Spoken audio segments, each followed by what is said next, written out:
I'm hoping you've already seen the news, but if you haven't, allow me to be the one to warn you of the danger. A little public service announcement to keep you safe.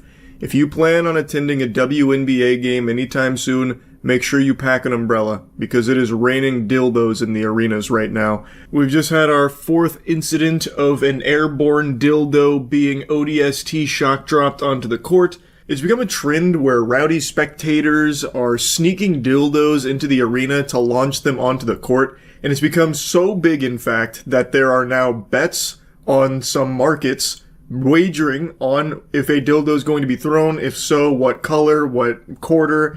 It's pandemonium out here.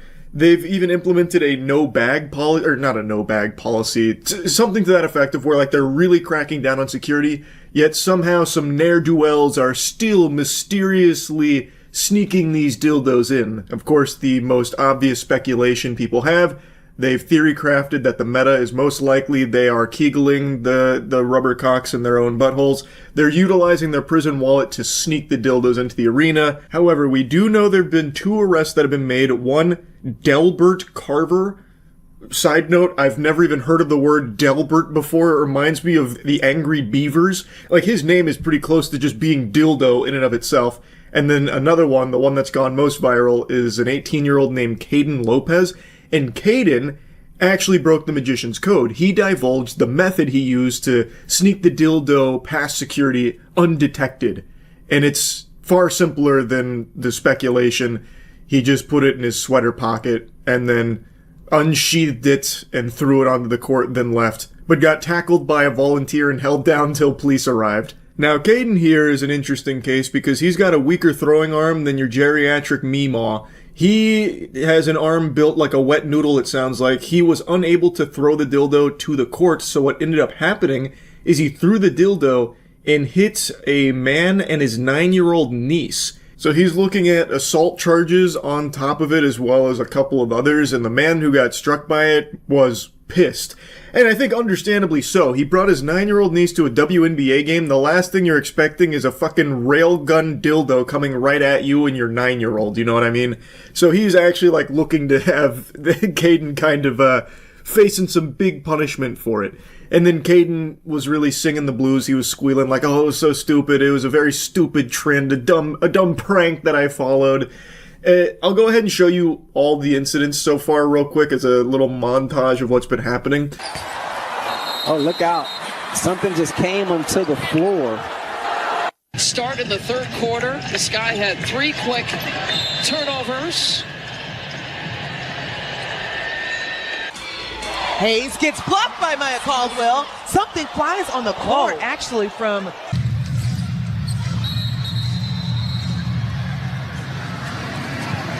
Got a whistle away from the basketball. All of this has happened in a little under 2 weeks, so it's only increasing in frequency, and now a group has come forward to claim responsibility for all of it, and it is the lamest faction on Earth, like the most embarrassing group of people this planet has to offer. Crypto Bro Meme Coin Rug Pull Orchestrators. They have now stepped forward, this meme coin. Apparently one of these goobers said, this is empowering to every fucking crypto community to start thinking outside the box, get creative, and fucking do something that makes people actually laugh. Meme coins should make you laugh. The whole mission with this was focus on making an impact in crypto culture. It's another blatant rug pull. I looked at the coin here. I'm not convinced that they're actually behind it. I think maybe one person associated with them maybe did it at some point. But this really seems like just the classic big trend. Let's make a pump and dump meme coin around it to make a couple quick bucks off of the dumbest people on the fucking planet. Again, if you put money into a meme coin, you 100% deserve to lose it. I shed no tears for that. So anyone that loses money on this crypto rug pull, that's inevitable.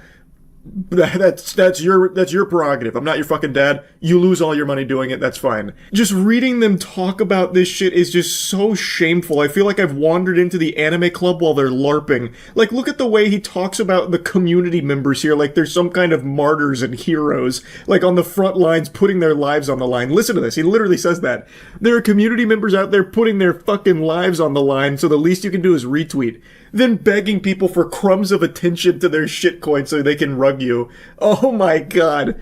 Now, I don't know if they're actually behind it. Maybe a member did throw one of the dildos, but I don't think everyone that's throwing dildos is associated with this coin trying to like pump it up or anything. I think they're just really trying to strike while the iron is hot. We have seen this exact same play millions of times with crypto, where something gets popular and then thousands of meme coins spawn from it, hoping that people will just mindlessly dump money into it to try and make a bag off it, but then inevitably it rugs. And they did confirm that Delbert Carver, at the very least, was not a member of the community. So again, not everyone that's throwing a dildo here is associated with the meme coin plans. It is crazy just how big this has become, where now all of a sudden, with all these moving parts, it ties back to a fucking crypto shitcoin scam. And yeah, I just thought this was a pretty crazy story I wanted to touch on briefly. That's really about it. So yeah.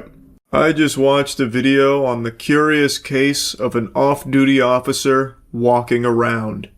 This wasn't just your average, innocent, everyday stroll outdoors. This was advanced walking, with his penis out. Damn thing was hard, too. This gun. Is this why you didn't want us to pat you down? Well, You saw, you described it as his penis. Right. Do you know what color it looked like? If that sizzler reel doesn't get you hooked, I don't know what will. I gotta tell you, I'm not a dispatcher, but that line of questioning was a bit of an eyebrow raiser for me. You described what you saw as looking like a penis. Can you tell me what color that penis was? What was the make and model of that wiener? Now, believe me when I tell you that this actually comes full circle. This question actually does play a role in the real investigation. I don't want to spoil how it happens, though. You'll see at the end here. On October 14th, 2024, a woman was jogging with her dog along the Reeds Lake Trail in East Grand Rapids. As she passed a man walking toward her, something caught her attention. The man had his penis exposed through his zipper and fully erect.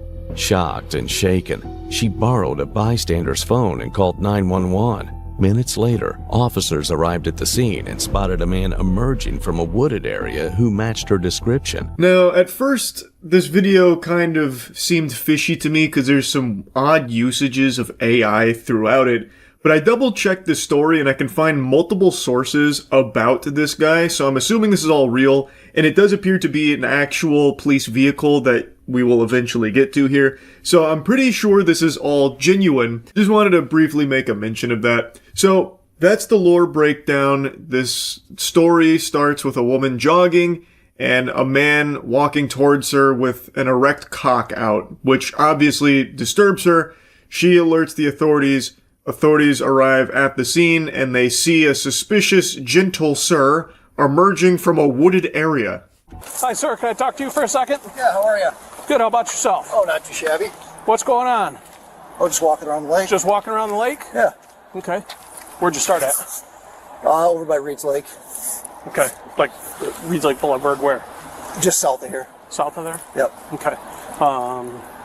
Reason I wanted to talk to you, we had a call on a subject matching your description. Okay. Blue jeans, blue sweatshirt. Yep. Walking around with his penis out. Okay. I love that he looks down to check. Oh, jeepers. Did I forget the zip? Nope. All clear. Well, as you can see, officer, my dick is firmly in my trousers. Checkmate. Must have been somebody else. In fact, I saw a very suspicious gentleman running away like a cartoon villain over there a minute ago, and, you know, now that I stop to think about it, it might have been a penis between his legs dangling around. I think he went that way. He's over that way. You're letting the bad guy get away. Have any ID on you? I don't. You don't? No. What's your name? Dennis. Dennis, have you ever been in trouble before? I have not. Dennis, what's your middle name? Evan. Can you try to reach him, please? Dennis, what's your last name? Evans. What's your middle name? Dennis Evans? Williams. 41-10-4. Holy shit. It's the Dennis Evans Williams. Wow. I didn't realize we were dealing with a celebrity. This guy is famous for receiving the world's first fart transplant. Now, Dennis has found himself in quite a pickle here. But don't worry, he's got great defense. No, I think I saw you when I passed by the first time. Yep. And you went back that way. Uh-huh. And then I saw you walk over here, and you were looking back that way, and then you kind of started to run for a second this way. Why was that? No clue. I saw here, if I wouldn't have stopped running, I guess, if I thought it was suspicious. Yeah.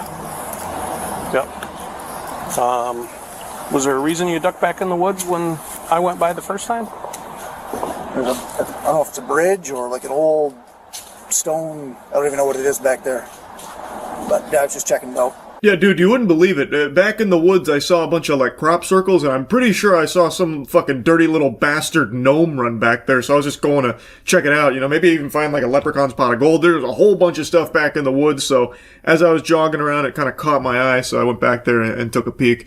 That's the explanation for why it seemed like I was running away from you. Really, I was just on an exploratory adventure, really. There's so much magical wonder back there and whimsy, elves and shit, so I was just taking a peek. Sit tight with him while I run him real quick. The name he gave didn't exist in any police database. No driver's license, no vehicle record, no trace at all. That's impossible. You're telling me Dennis Evan Evans Williams doesn't exist? My lord. He's a deep cover secret agent. You're impeding his investigation. He was back there with his cock out in order to try and bring down some kind of occult organization or something. That's the only explanation. Dennis Evan Evans Williams clearly exists. I'm looking right at him. You don't have an ID on you right now? Nothing on you. All right, sit tight. Let me see what else I can find out. Okay. He repeated the same information. Still, nothing came back. Meanwhile, after the two failed attempts to identify the suspect, the victim drove past the scene, and from inside her car, she saw the suspect and immediately identified him to the officer, stating that she was 100% sure. This prompted the officer to approach the suspect a third time, giving him the last chance to give his correct identity. Oh shit, he got caught on the drive-by here. So the victim drove by and noticed that this was indeed the same character that was just hanging hog out there while she was out on her morning run. And now, with that information of her saying she's 100% sure that's the right guy, the officer is again approaching him to try and get his real identification here, since Dennis Evan Evans Williams is not panning out. Victim drove by. She gave me a description when I talked to her. She drove by, said 100%, no doubt in her mind it was you. Okay. So, here's what we're going to do. You're going to give me your proper name, you're going to give me your address, and then we're going to go from there. He continues to maintain that he's Dennis Williams. I'm shocked! So this isn't really going anywhere. He's just dropping breadcrumbs of some make-believe mumbo-jumbo here, going nowhere, so I'm going to fast forward a little bit here because he's just stumbling around trying to get himself out of this. It's not working. Okay. Go ahead and put your hands back behind your back belt. Like I said, you're not getting arrested. Nope. Turn around, face that way. Face that way. Okay. You're not getting arrested. Put your hands behind your back, interlace your fingers together. Okay. Gun. Is this why you didn't want us to pat you down? Well, part of it. While detaining the dastardly Dennis here, they were patting him down and then going to put him in the vehicle to talk further and figure out, like, who is he? They found a gun while patting him down, and he's like, yeah, that was part of the reason I didn't really want to be giving you guys all my information, thinking that would be a problem. He didn't tell them that the gun was there, so now they're getting a little more serious about, okay, man, who are you? Just tell us your real name. All right. What's your real name? So, here's the deal. This has nothing to do with what you guys stopped me for today. I'm supposed to be at work, all right? I told my wife I was supposed to be at training today. I didn't want to go to work. I took a vacation. She just thinks I'm at work. 40, not something. Okay. 46 something. That's about So it. you're playing hooky right now? Yes, exactly. And she thinks I'm at work because I didn't want to stay home with the kids, and so I had the babysitter come out. Yep. That's where we're at. He took a vacation from work so he could walk around out in public with his penis out. Look, my wife just wouldn't understand, but you guys get it. We're bros, right? Like, we understand each other. Sometimes you just need to cool down, take in the fresh air, and just pull your cock out and walk around outside. That's what I was doing. I was playing a little hooky, had a babysitter come over to watch the kids. My wife was none the wiser, and now kind of caught between a rock and a hard dick here, as you can see, officers. But, you know, that's the whole scope of the situation here. I'm supposed to be at work. Clearly, I'm not at work. bit of a mix-up. Okay. So, you have your full name then? Yes. Yeah, what is it? Troy. 45 I can find that direction. Allen, Allen. White, just like the color. 10/31/86. Yep. And you obviously don't want your wife to know what's going on.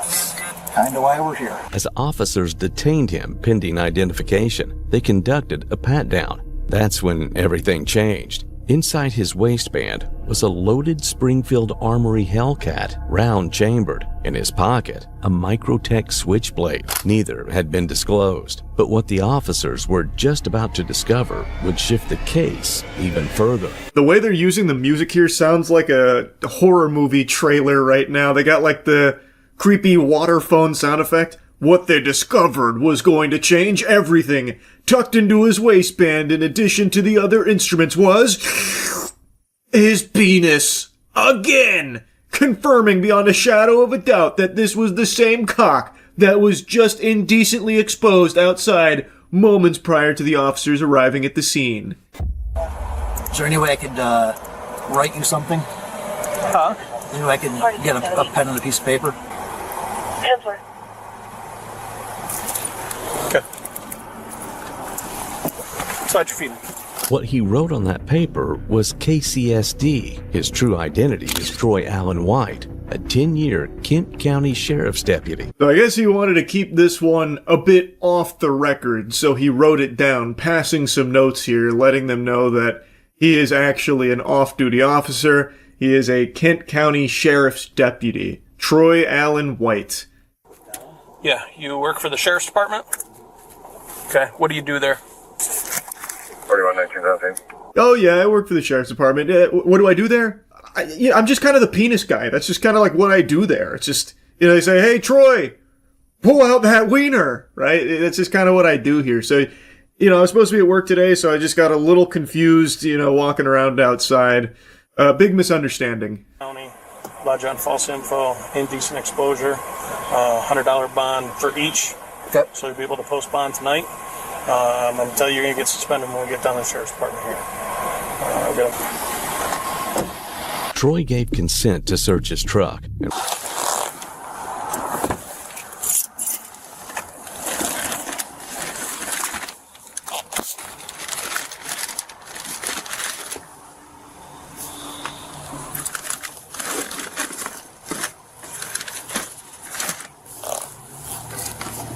So I believe the strategy here from Troy was to inform the officers that he is also in law enforcement, hoping that they would try and look out for him to help him out, maybe squeeze himself out of this whole thing here.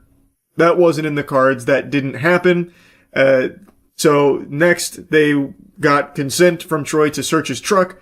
There they found under the booster seat for one of his children a rifle and a flesh-colored dildo. So this man was driving around the fucking freak-mobile here. So they started wondering, well, what is all of this about? What's up with this dildo and all this?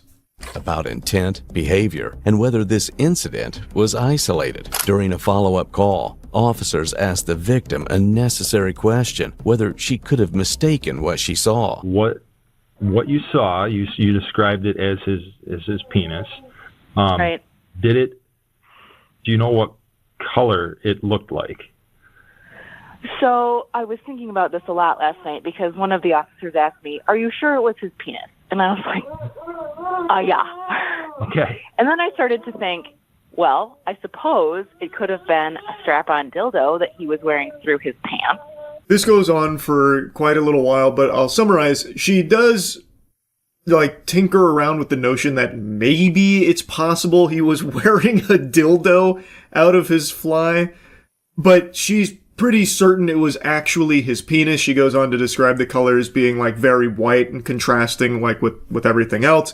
So she is very confident that it was his penis, but then even says if it was a dildo, this is still completely unacceptable regardless, which the officer on the phone agrees with. Ultimately, they did charge him with indecent exposure among falsifying information. He also resigned in the midst of all of this, and I can't find a follow-up for what happened with the charges. So hopefully the indecent exposure and all that stuck, because this guy is a fucking weirdo freak. Anyway, just wanted to put this story on your radar here. This was a wild one. That's really about it. See ya. Yeah, I just hate this guy I'm about to yap about. He's a degenerate streamer that no one really watches in the first place. His career is a bigger flop than the new Snow White movie. And apparently he's been banned numerous times from basically every streaming platform, but he keeps crawling his way back like the little roach that he is. And even though he's a public nuisance that's perpetually goober maxing, he doesn't even really have a community of people that follow him ironically. Typically, with a special specimen like this, there will be people that tune in just to watch all of the madness unfold and point and laugh at the guy. But he doesn't even have that because he is just so unbelievably lame. He's such a colossal loser that it's not even fun to watch him ruin his life. Like, you get more entertainment out of a knock-knock joke than tuning into this guy's streams. He's a pile of shit that not even mosquitoes will fly around, and there is an endless supply of things you can easily shoot spitballs at when it comes to this guy. But there's one in particular that I want to focus on, and the whole reason I'm making this. How often and how proudly he abuses his dog on stream.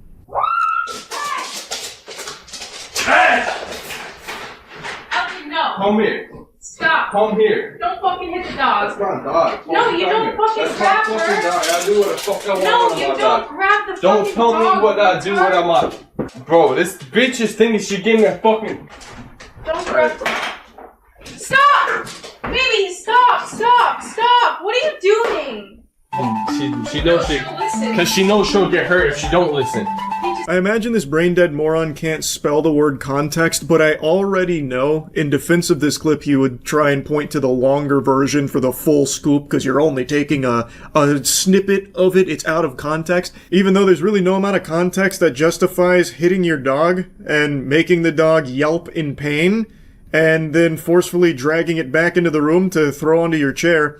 But if you want the full version of this clip, which is also equally hard to watch and also still paints a very bad picture of this piece of shit, I'll go ahead and show you that too. Come here! It's okay. Come here! Peaches. Come here, Peaches!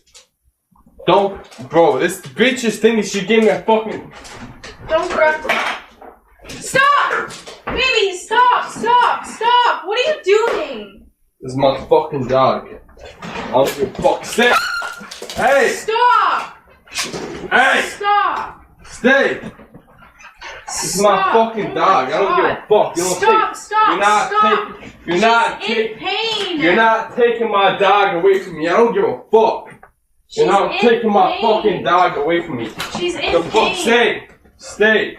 Stop. You're not taking my fucking dog away from me. I don't give a fuck who you think you are. The girl in the clip is trying to calm this raging dork down and try and remove the dog from a dangerous situation here from him. And he continues to fucking fee-fi-fo-fum his way around there and forcefully grabbing the dog and slamming it onto his chair, which again causes the dog to scream in pain and try and run away in terror from this menace. And I'm pretty sure he tries to paint this as like a... oh, I just love my dog, and she was trying to separate me from my dog. This bitch is trying to take my dog. You won't take my dog away from me, my beloved pet that I cherish, which is a bunch of dirty barnacles. He makes the dog cry multiple times here. The girl even points out, like, stop hitting the dog, and then at the end of that clip, he does, like, try and rub the dog's chest after he has slammed the dog onto that chair multiple times. He needs to have this dog removed from him. This is not fair to that animal at all. That's so bad of you. I'm literally gonna fucking kill this dog, bro. This is not good. You never come to you're in that cage for 24 hours now, dumb bitch. Fuck her. Get her off. She's staying in there for the rest of her fucking life. She's staying in there for the rest of her fucking life. Fuck all that. That bitch is staying in there forever. Fuck that dog. Hope she fucking cries. Hope she fucking wants to commit suicide, that dumb bitch. Hope she jumps off the fucking balcony. Okay, no. Wow, yeah, you can really feel the love. Regular old John Wick here with the amount that he cares for this animal. What a sane human being this is. It's fucking unhinged, man. In so many clips, this girl is constantly trying to get him to stop hitting the dog and stop, like, being really mean to the dog and, like, locking it up and threatening it. I will fucking kill you in front of everyone right here. I will fucking kill you. Right now, I will fucking kill you right in front of fucking everyone. I will fucking kill you, alright? I will fucking kill you right here. I will break your fucking neck right here. Sit the fuck down. Dog, I'll literally kill this dog. I literally will kill this dog. This is why this is her. Fucking sit. Lay down. Lay down. Do you want more water? Fucking stupid dog. I hope you fucking sit. Just look at some of these messages in his chat from these loveless, dickless homunculi. They get so excited every time he starts to talk about killing his dog or when he starts hitting his dog. So like this first one, Peaches need to be strangled. That's his dog's name. Clearly not a service dog. Beat that dumb service dog up. Bad dumb dog. Like, what the fuck? He is addicted to talking to his dog like it's a League of Legends ranked game. Like, this kind of shit here he tries to downplay as, like, not being super serious, and the community tries to delude themselves into thinking that he's just trolling, but I think it's pretty clear he does mean these things. He actively hits his dog. I think it's pretty clear we have a lot of evidence to indicate that he means this vile shit that he's spouting about his dog. I am also very shocked that he even used that nomenclature, community, to describe what he has, because that's not what he has. He has like 4 people that tune in occasionally and make like one message in chat every 10 minutes. Like, you can see it for yourself. The proof is in the pudding. Somehow this brain-dead worm thought it'd be a good idea to post his dead chat on screen, and that shit is not moving. That's going at a glacial pace. You're seeing more activity on Yahoo Answers than you will in one of his streams, and Yahoo Answers has been shut down, buried in the dirt for like 9 years. I cannot believe that he even puts that up there on his own accord. So he doesn't really have a viewer base or anything like that. But it doesn't matter. I couldn't help but talk about this guy because this is just infuriating. And I haven't seen another streamer so proudly just abuse their pet on stream like this. It's craziness.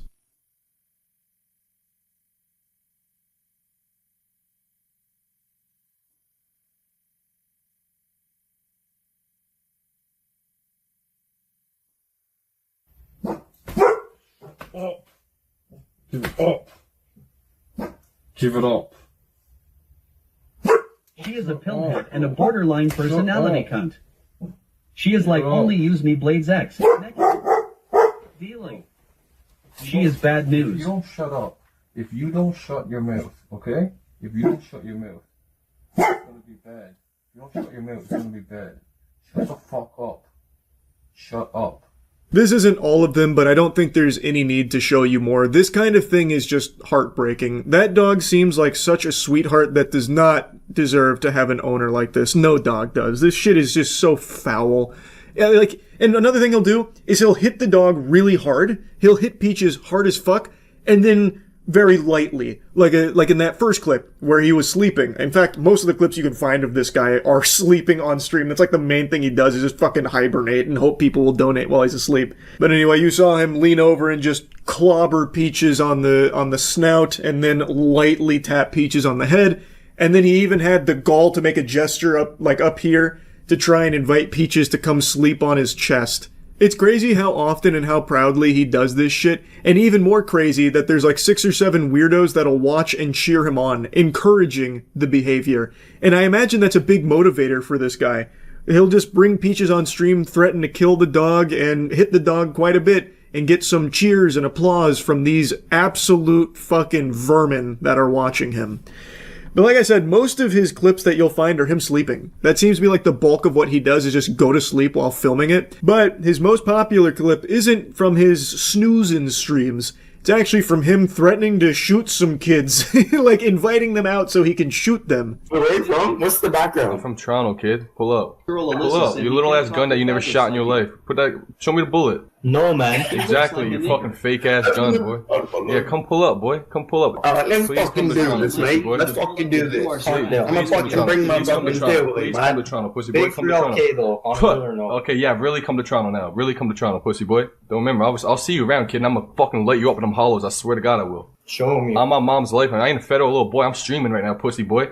Yeah, come to Toronto. Record this, bitch, boy. Record this, pussy boy. Oh, yeah. That guy record like a good little bitch. Record like a good little bitch. Incredible stuff. Riveting, really. I don't know the whole lore here of everything that happened. That seems like some real degenerate shit across the board. But I will say, that insult of like, record like a good little bitch, that falls really flat when you yourself are also recording. Brother, you're streaming it. That's two sides of the same coin. In fact, that's a step above recording it. Not exactly the optimal insult there. You kind of took some self-sustained damage on that one too. You hurt yourself in the confusion there as well, since that also included you. But anyway, I just wanted to talk about this guy because I just can't fucking stand him. I think that this is completely unacceptable behavior to just be abusing your dog on stream. I think that shit super sucks. That's about it. See ya. Got another disgusting update for you here today. It has just been reported that Maxwell is being moved to a minimum security prison in Texas with no explanation for why, and there are no answers for any of the questions people have about this, but the timing is very suspicious considering she just started cooperating with the DOJ behind closed doors, which again, there is no transparency with in regards to anything that was talked about there. Now she's mysteriously just being pushed into a very, very minimum security prison, which is it's a camp, by the way. It's a minimum security prison camp where it is usually reserved for non-violent, like white-collar criminals, shit like fraud. And now she's enjoying a cozy stay there. Now, her previous spot was also, like, on the lower end of prisons. It wasn't exactly like Azkaban they had her held up in, but there were still serious offenders in there, and it wasn't nearly as lax as the place she has just been moved to in Texas, seemingly out of nowhere. The move comes a week after Maxwell met in private with Deputy Attorney General Todd Blanche at the U.S. Attorney's office in Tallahassee. The details of that meeting have not been made public. It also comes after the family of one of Maxwell's alleged victims, Virginia Giuffre, spoke to our own Hallie Jackson, urging the president not to pardon Maxwell. Isn't that just fucking preposterous that the family of one of the victims has to come forward and beg the president to not pardon a convicted child sex trafficker who was a co-conspirator to the biggest pedophile and sex trafficker in this country's history, because there's a very real possibility that it's something he's considered because he keeps fucking teasing it, him and his administration. The big question here is, do we know why Maxwell was moved? It is the big question, Zinkley, and the United States Department of Justice spokespeople are refusing to provide any answer or comment this afternoon. We have called them, we have texted them, we have emailed them. They're staying extremely tight-lipped around the reasoning with this sudden move. It's very suspicious. I think anybody that's activating neurons should be able to tell you that something smells very fishy here. Instead of releasing the Epstein files, which it seems like is never going to happen here, which has gone through the craziest song and dance. It's been like 10 seasons worth of plot twists in regards to that from this administration. First, they're gonna release them day one when Trump's in office. Next, they're coming. Next, they're on Pam Bondi's desk. Next, turns out it was a figment of everyone's imagination. It was a made-up boogeyman. Everyone just fucking, ayahuasca tripped and envisioned these files, but they were never actually real. No such thing as the Epstein files. Then, no, the Epstein files are real, but they're a Democrat hoax. Next, the files are compromised, so instead we're going to Maxwell directly to get all the names and dangling a pardon in front of her face. Now, all of this happening behind closed doors, by the way, this conversation with Maxwell, whom I imagine will be squealing and singing any names that the administration wants her to, omitting the ones they don't want her to say, and saying whatever names they'd like to put in her mouth. And now, all of a sudden, she's just being transferred to a very minimum security prison that sounds almost like a summer camp that also has another celebrity resident there, Elizabeth Holmes from Theranos. You remember that huge scam? This is one of those like cozy bougie prisons where like the rich elite get privileged to go to a facility that, frankly, and you can look at it on Google Earth, the fence line is the type of fence that you would put around a school. In many places, there's no razor wire. There's not a fence that would be difficult to climb. The gates of it look more like the gates of a country club than they do of a federal prison. So this is one of the camps that people like to go to. It's all women's. We do have a response from several of the victims saying today President Trump has sent a clear message today. Pedophiles deserve preferential treatment and their victims do not matter. That's coming from Annie Farmer, Maria Farmer, and the family of Virginia Roberts Giuffre. Yeah, it really does seem that way, huh? It's very weird, so peculiar how Trump is so buddy-buddy and cozy with so many pedophiles, and even just last night proudly presented and brought aboard a registered sex offender to be part of the sports commission that will be overseeing things like the youth presidential fitness test, which is being brought back. You want to say a few words? Come on up. Come on. He's a little shy, but once he gets going, nobody can stop. Oh, no, that don't stop. I'm just proud to be on this team. I don't know why. I don't know what we're supposed to be doing, but I'm here to serve, and I'm here to serve you. Okay, so I'm going to do the best I can for as long as I can. Thank you very much. Nobody like him. If you know anything about football, you probably recognized who that was immediately. That's Lawrence Taylor. He is a Hall of Famer, probably still to date the hardest tackler in NFL history.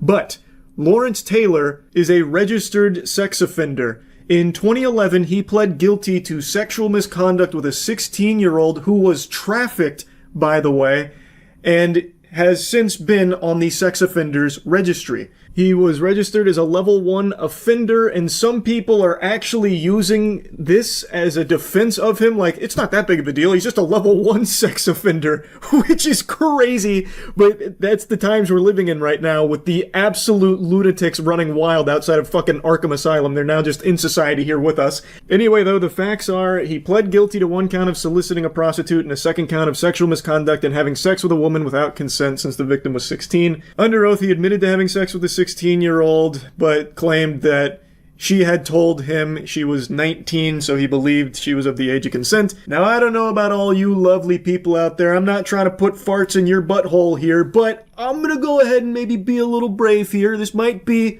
just a spicy hot take, but I'm gonna let it rip anyway. I don't think a registered sex offender who has openly admitted to having sex with a sex-trafficked individual he thought was of the age of consent but was actually a child is really the best fit for the Presidential Sporting Commission here that will be overseeing activities for children. Now, maybe it's just me with those crazy thoughts, though. Maybe that's the problem, actually. I'm not open-minded enough to see why this is actually such a galaxy brain good idea. Because there's a lot of people defending it. Like, how's Trump supposed to know? This was 14 years ago. It's ancient history. What's the big deal? And then people just excusing it like, oh, it happened so long ago and Trump is such a busy man. There's no way you could have possibly known about this history with Lawrence Taylor. Like, what the fuck, man? It's a sex offenders registry. It's public knowledge. All of Lawrence Taylor's neighbors know it. How could the White House not know it before hiring him to bring him on board for this sporting commission? Do they not do any homework on the people they hire? Is there no vetting process whatsoever? They just hire anybody randomly? I mean, actually, that's probably exactly how it goes. Because even Lawrence Taylor, when Trump, babies him up there, Trump talks to him like he's talking to, an actual 4-year-old, by the way, like, oh, do you want to come say something? Come on. And then, rubs his back. Come on, say something. Which is super weird in and of itself, by the way. But when Lawrence Taylor does talk, he's like, don't really know why I'm here. Don't really know what we're supposed to be doing.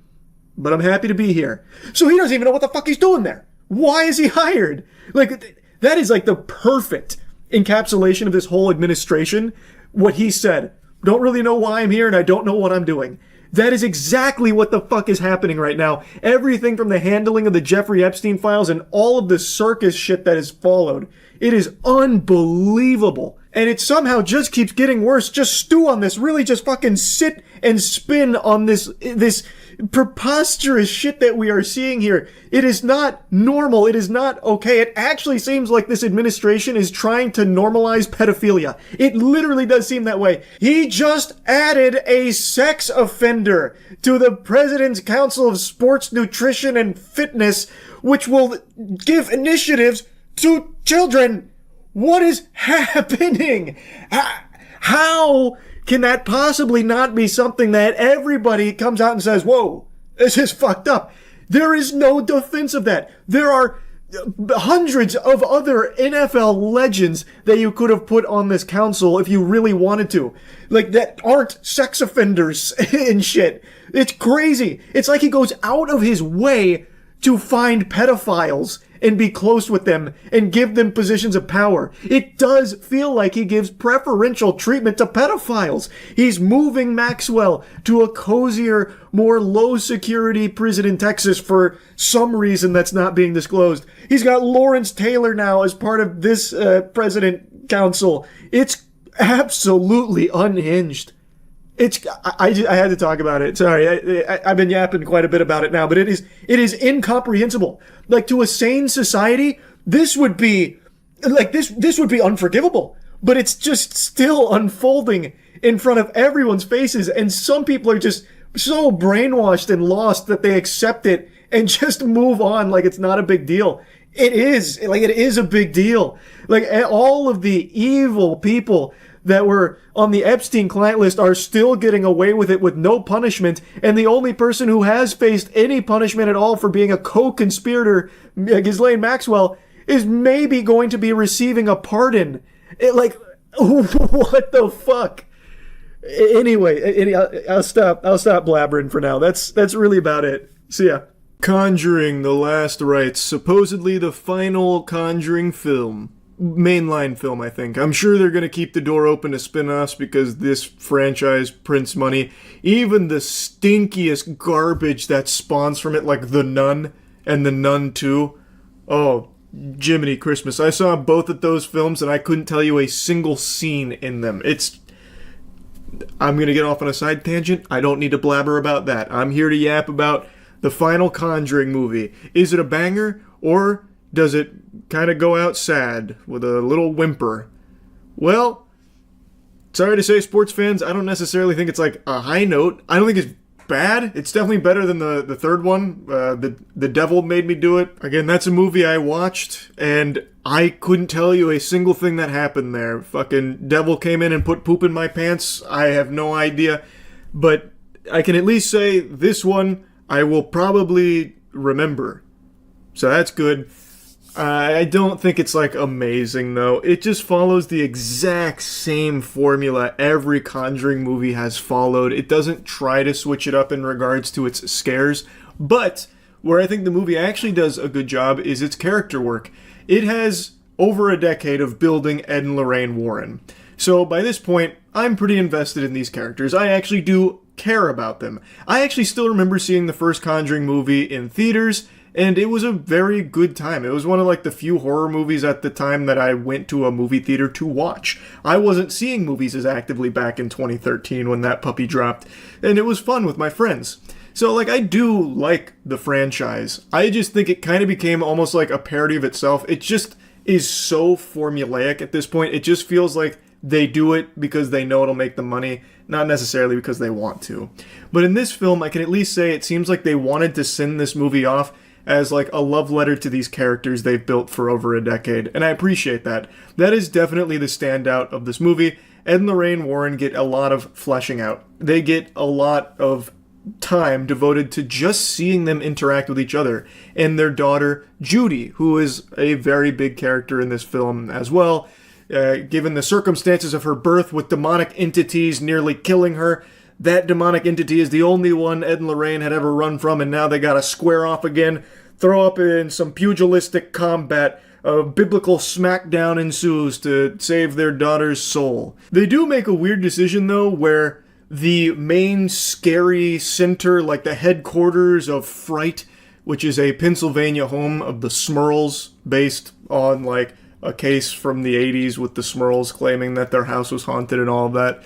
They actually don't get involved in that until, like, I don't know, 30 minutes, 40-ish minutes left of the film. Like, for the vast majority of this film, you just kind of see the Warrens hanging out, which is actually kind of okay because, like I said, I kind of care about the characters at this point, and seeing Ed come to terms with getting older and, like, them dealing with retirement and not being as popular as they once were and trying to figure out, like, well, what's next? What's this next chapter in our life?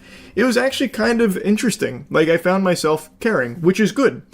But, of course, it's a horror movie. Like, that's not going to be where they put all their eggs in. It's obviously going to mainly be about the scares, which they don't do anything different with. Every single scene plays out exactly the same when it comes to trying to get you on edge. They go into a room in the Smurl house, and something's a little off. Wait a minute. The doll's moving around, but I just set the doll over there. Why is the doll moving around? Then the doll stops. The music is getting tense. She goes to pick up the doll. Everything stops. No sound. They stare at each other. Sets the doll down. You're expecting a jump scare. No jump scare. Then she turns around. Bing! Bang! Boom! Huge noise! Big eruption of noise because there's a scary face there now. It's just lame. It's not scary. It's not even like startling anymore at this point. It's just kind of sad. Like, I get jump scares are always going to be integral to like a mainstream horror movie. I understand that, and it doesn't bother me. In fact, I have even argued in support of jump scares being present in horror movies because I do think there is like that tension that builds up and a jump scare coming through to like cash in on it and even be like this release of all that tension. Like, it can be a very good tool. But here, it just, I don't know, it just doesn't work. You've seen every single setup before. And even in this film, they do the exact same setup every single time with no deviation at all. I mean it. Every single jump scare is that exact formula I just laid out there. Like, to a T. It's just so played out, and it seems like they wanted to do something a bit more creative when it comes to cinematography. There are some shots in here that I found myself thinking, oh, that's pretty cool. I wonder what they're going to do with it. Oh, yep, no, here it comes. It's just going to be another generic jump scare. And it's a shame, because they do have some cool-looking shots here, but they then just, instead of like doing something unique with it, they just then start going back down the tried and true formula that is so played out with like a big boo moment. Another thing I am so beyond tired of, and it's not just The Conjuring that was guilty of this sin, it's a very standard horror cliche when it comes to possession films. They set up the demon, like this presence, as like a very powerful creature. Granted, all it ever really does is like show itself doing like a big smile in like a reflection or something to like startle someone, or it can like throw a chair or close a door or flicker the lights on and off like Nosferatu from SpongeBob. The point is, it's supposed to be like really strong. And in this movie, it does showcase some like real big power. It can trap people in a genjutsu, and it has people even kill themselves while like in this like fugue state it traps them in. Yet, when it comes to like the final climactic battle, we're getting into spoilers, obviously. Big spoiler warning, here it is. Just like in other Conjuring movies, where it's like the big showdown between the Warrens and the demon, it always just lets it happen. And it's not just in The Conjuring. Like, every horror movie with the demonic possession, it's like the demon is the most, like, bumbling fucking moron hell had to offer. Like, it just refuses to use its power to save itself or, like, stop the threat. It just lets it happen. It's like it enjoys being thwarted. It's just part of, like, the fun. It's like its favorite pastime is losing. Just being a colossal fucking loser. So, like, this demon has shown that it has the ability to trap people in these states. And it does it to the Warrens. It does it to someone else that kills themselves.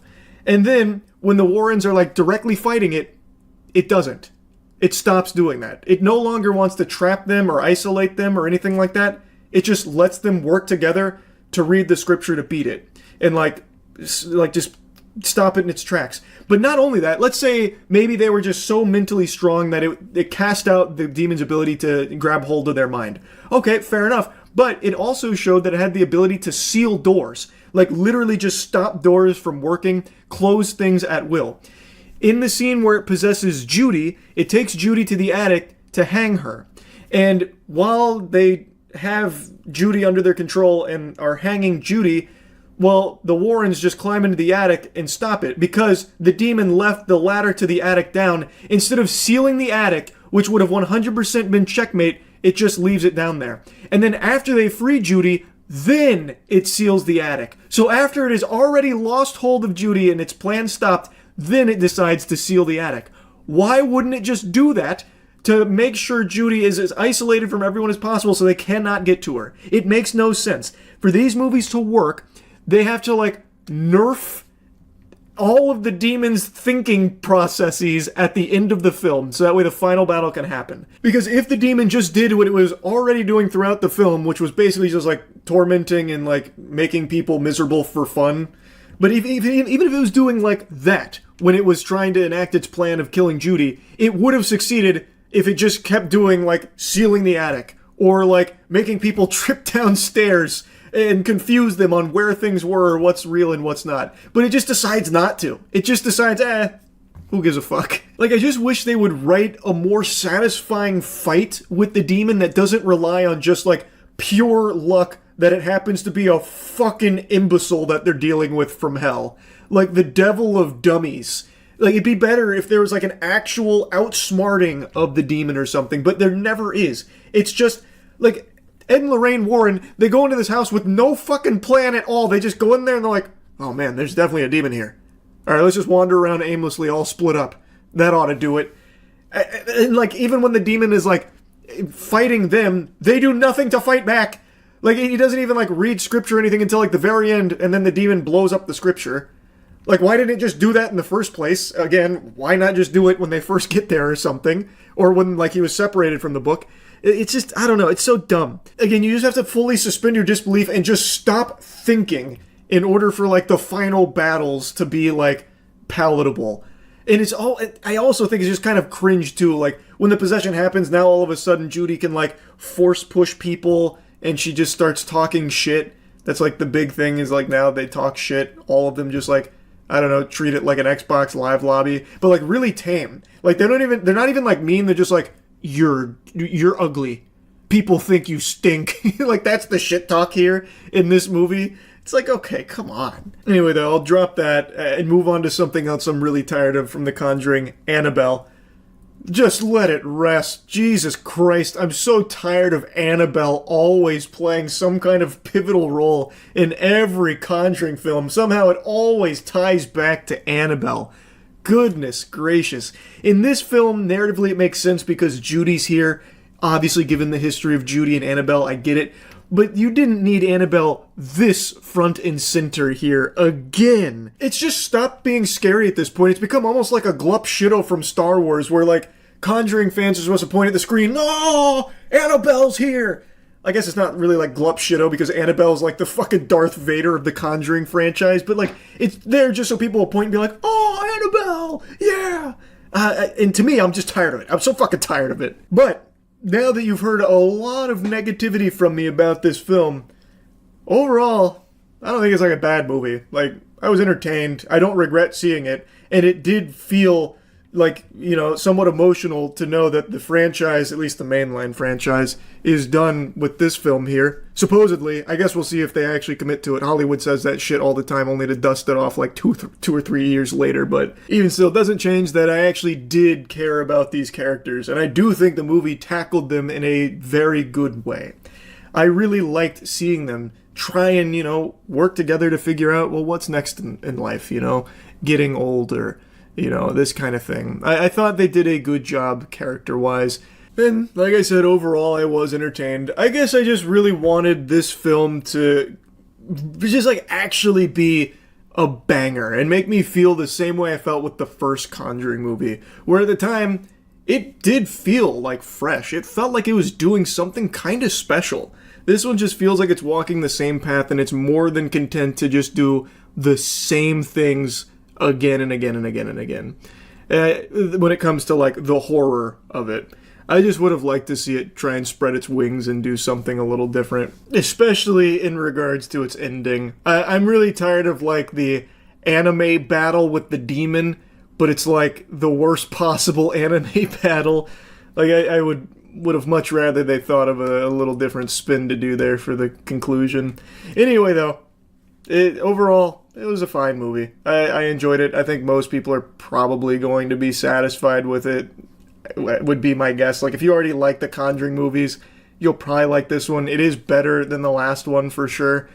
That's really about it. So, yeah. Have you ever heard the stories of the Burbank butt sniffer? I thought not. It's not a story the Jedi would tell you.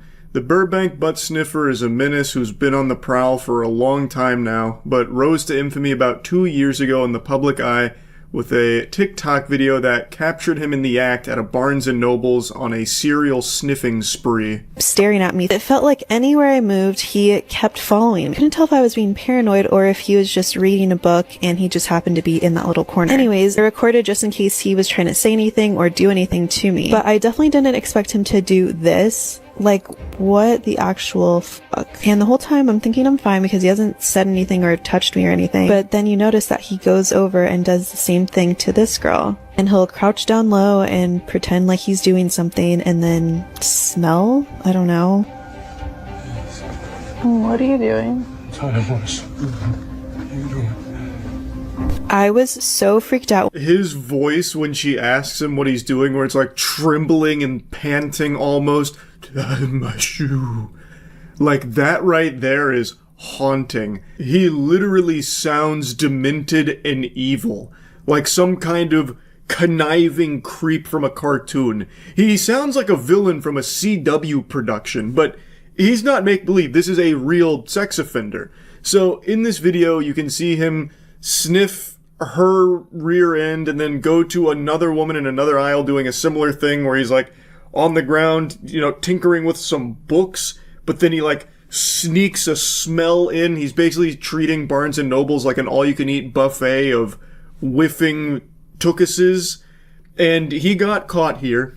He got arrested. He's actually been arrested multiple times. He is a sex offender, but it feels like they just don't really take his crimes all that seriously because this guy gets caught and released more often than a bass in a lake.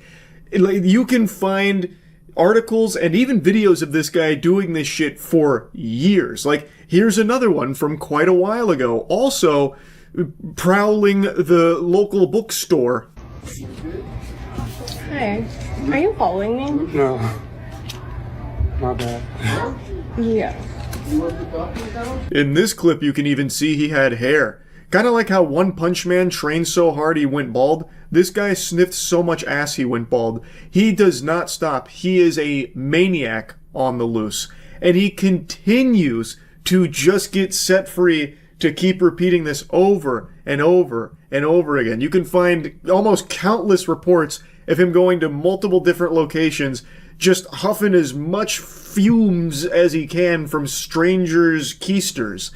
It's so fucking weird that the authorities just let him out so willy-nilly. And surprise, surprise, the reason I'm talking about it again today is he has just been arrested again for doing the same thing, this time in a Nordstrom. Before showing you his newest degeneracy, I'd like to make a brief mention that today is Forge Day. So Starforge is doing its biggest sale of the year where you can get up to $1,000 off PCs. So click the link in the description below to get yourself a Starforge PC. And previously captured on a TikTok video lurking too close for comfort near unsuspecting women has been caught on camera again committing a similar act. The suspect has been arrested, this time for following women inside a Nordstrom rack in Burbank. Real quick, I've got to just make a mention of something here. Take a close look at his mugshot. Anything look out of the ordinary here? His fucking ears. What is going on with those puppies there?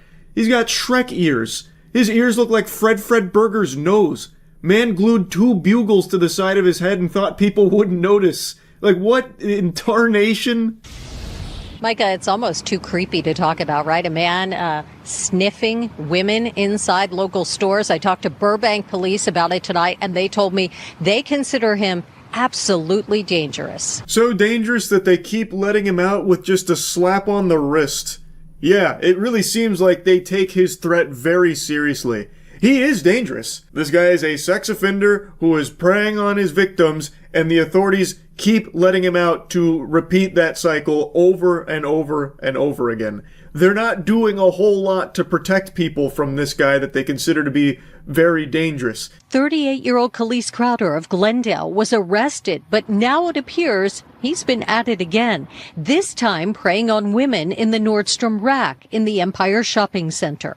Wandered into the women's section of the store. There's a solo female and a female standing there alone shopping, and he's did the same kind of behavior that we'd seen in the past. Get close to the female, crouch down, pretend as if he was looking at items or, searching for something. And unfortunately conducted in some lewd behavior. The officer describes his MO. It's the exact same tactics that he's used at so many other locations in the past.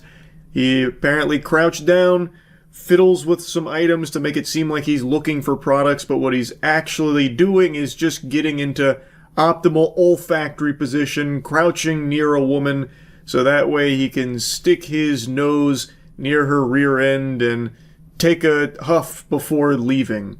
It's concerning that the authorities don't, actually punish him for a meaningful duration. They just let him out so willy-nilly. I don't know if the authorities just expect the women to plan for this as some kind of everyday occurrence, like, listen, ladies, Burbank butt sniffer's back on the loose. He was in jail for the last 3 days, but our hands are tied, so he's out there. So maybe don't wipe your ass this morning. Go ahead and let it crust, because if you're at a store, there's a chance he's there, and maybe you'll scare him straight with a pungent stench. You gotta take matters into your own hands, because we're not doing anything. Within minutes, Burbank police caught up with the suspect in a nearby Walmart. Crowder has a long history of peeping, prowling, and burglary. He's a registered sex offender and was on parole. Tonight, he's locked up again, being held on $100,000 bail. He's all over Burbank, Glendale, who knows where else. We talked with women at the Empire Shopping Center tonight who say Crowder should not be on the streets. It's ridiculous, and it's such a violation of privacy and space, and I can't believe that they let him out. He needs to stay in there. I think she's right. I think it's very clear that if this guy is not in jail, he is nose deep in strangers' asses. And not only that, he has a long history of other things as well, as mentioned in the report. He is just a career criminal. It is absurd that they keep letting him out so fucking frequently, and then they always have to go arrest him again because he is preying on more victims. Come on, it's absurd. In 2023, he was arrested on suspicion of peeping and prowling at a Glendale home where children were present, and had previously served time in a state prison on burglary and robbery charges, being sentenced in February 2023 to a year in jail for indecent exposure in Santa Clarita. However, he was released early anyway. Witter feels he never should have gotten the chance to victimize anyone else. Court documents show he was out on parole with a history of convictions for lewd conduct dating back to 2021. It's crazy to think that someone like this, who's constantly stalking and violating these people, is allowed to be out and about. We took those concerns to police, asking why he wasn't behind bars. Yeah, obviously it's frustrating, but we can do what we need to do. That's really all he had to say when asked about that. We do what we need to do, which I find to be a bit of a peculiar response. Not really. You're not really doing what you need to do, which is protecting people from this guy, which you've had the ability to do by actually punishing him accordingly instead of letting him out early. Which seems to be a common occurrence. You're not really doing what you need to do. And the victims are all kind of saying the same thing. Why the fuck does he keep getting let out, on parole and, just getting let out early to go victimize more people? It's pretty ridiculous. I think they're right. It is ridiculous. Anyway, just wanted to talk about it a little bit. That's it. See ya. When I say Hollywood, what's the first thing you think of? These days, it's probably not films. I got a hunch that you probably immediately think of evil or terrible, terrible people that have been implicated in a lot of really bad things. Because it seems like Hollywood is kind of a cesspool of some real, pardon my French, jerks, that have done some awful shit. But what happens when a movie gets made without Hollywood's blessing? Well, sometimes it just doesn't go super well. It's pretty rare for a fully financed, independent, self-distributed production to actually have a big box office performance. It's very rare. And in the case of Iron Lung, it is doing something very unusual. This is a fucking unicorn out there. Iron Lung, which is Markiplier's debut film here, his directorial debut, has already done over $20 million in the box office and has been the #1 movie through the weekend. And this is a fully self-financed, self-distributed film. And he is not the first YouTuber to make a successful movie. So, like, for example, Raka Raka. They've made 2 heaters. Absolute slappers. I tell you, Raka Raka, I think, are some of the best in the business right now. Bring Her Back, Talk to Me. I think they're some of the best in the horror business right now, and they are YouTubers. They, however, do work with A24, so they're a little bit different than Markiplier's case here. But still, they are independent filmmakers and extremely talented. Markiplier, though, I do believe has done something extremely unusual, though, by having actually no A24, none of that involved in this process. Which is why what it's doing right now, I think, is something very interesting that I want to yap about. And I know, I think it was yesterday or maybe the day before now, when it was climbing up the box office and it reached number 2, it had apparently mysteriously vanished. I know Markiplier did a stream where he was talking about it, about how, you know, these fucking vampires out there in Hollywood must not be super pleased about Iron Lung's performance beating out some films, so they must have just taken it off, you know, fucking snapped it away, banished it to the Shadow Realm so people can't see that.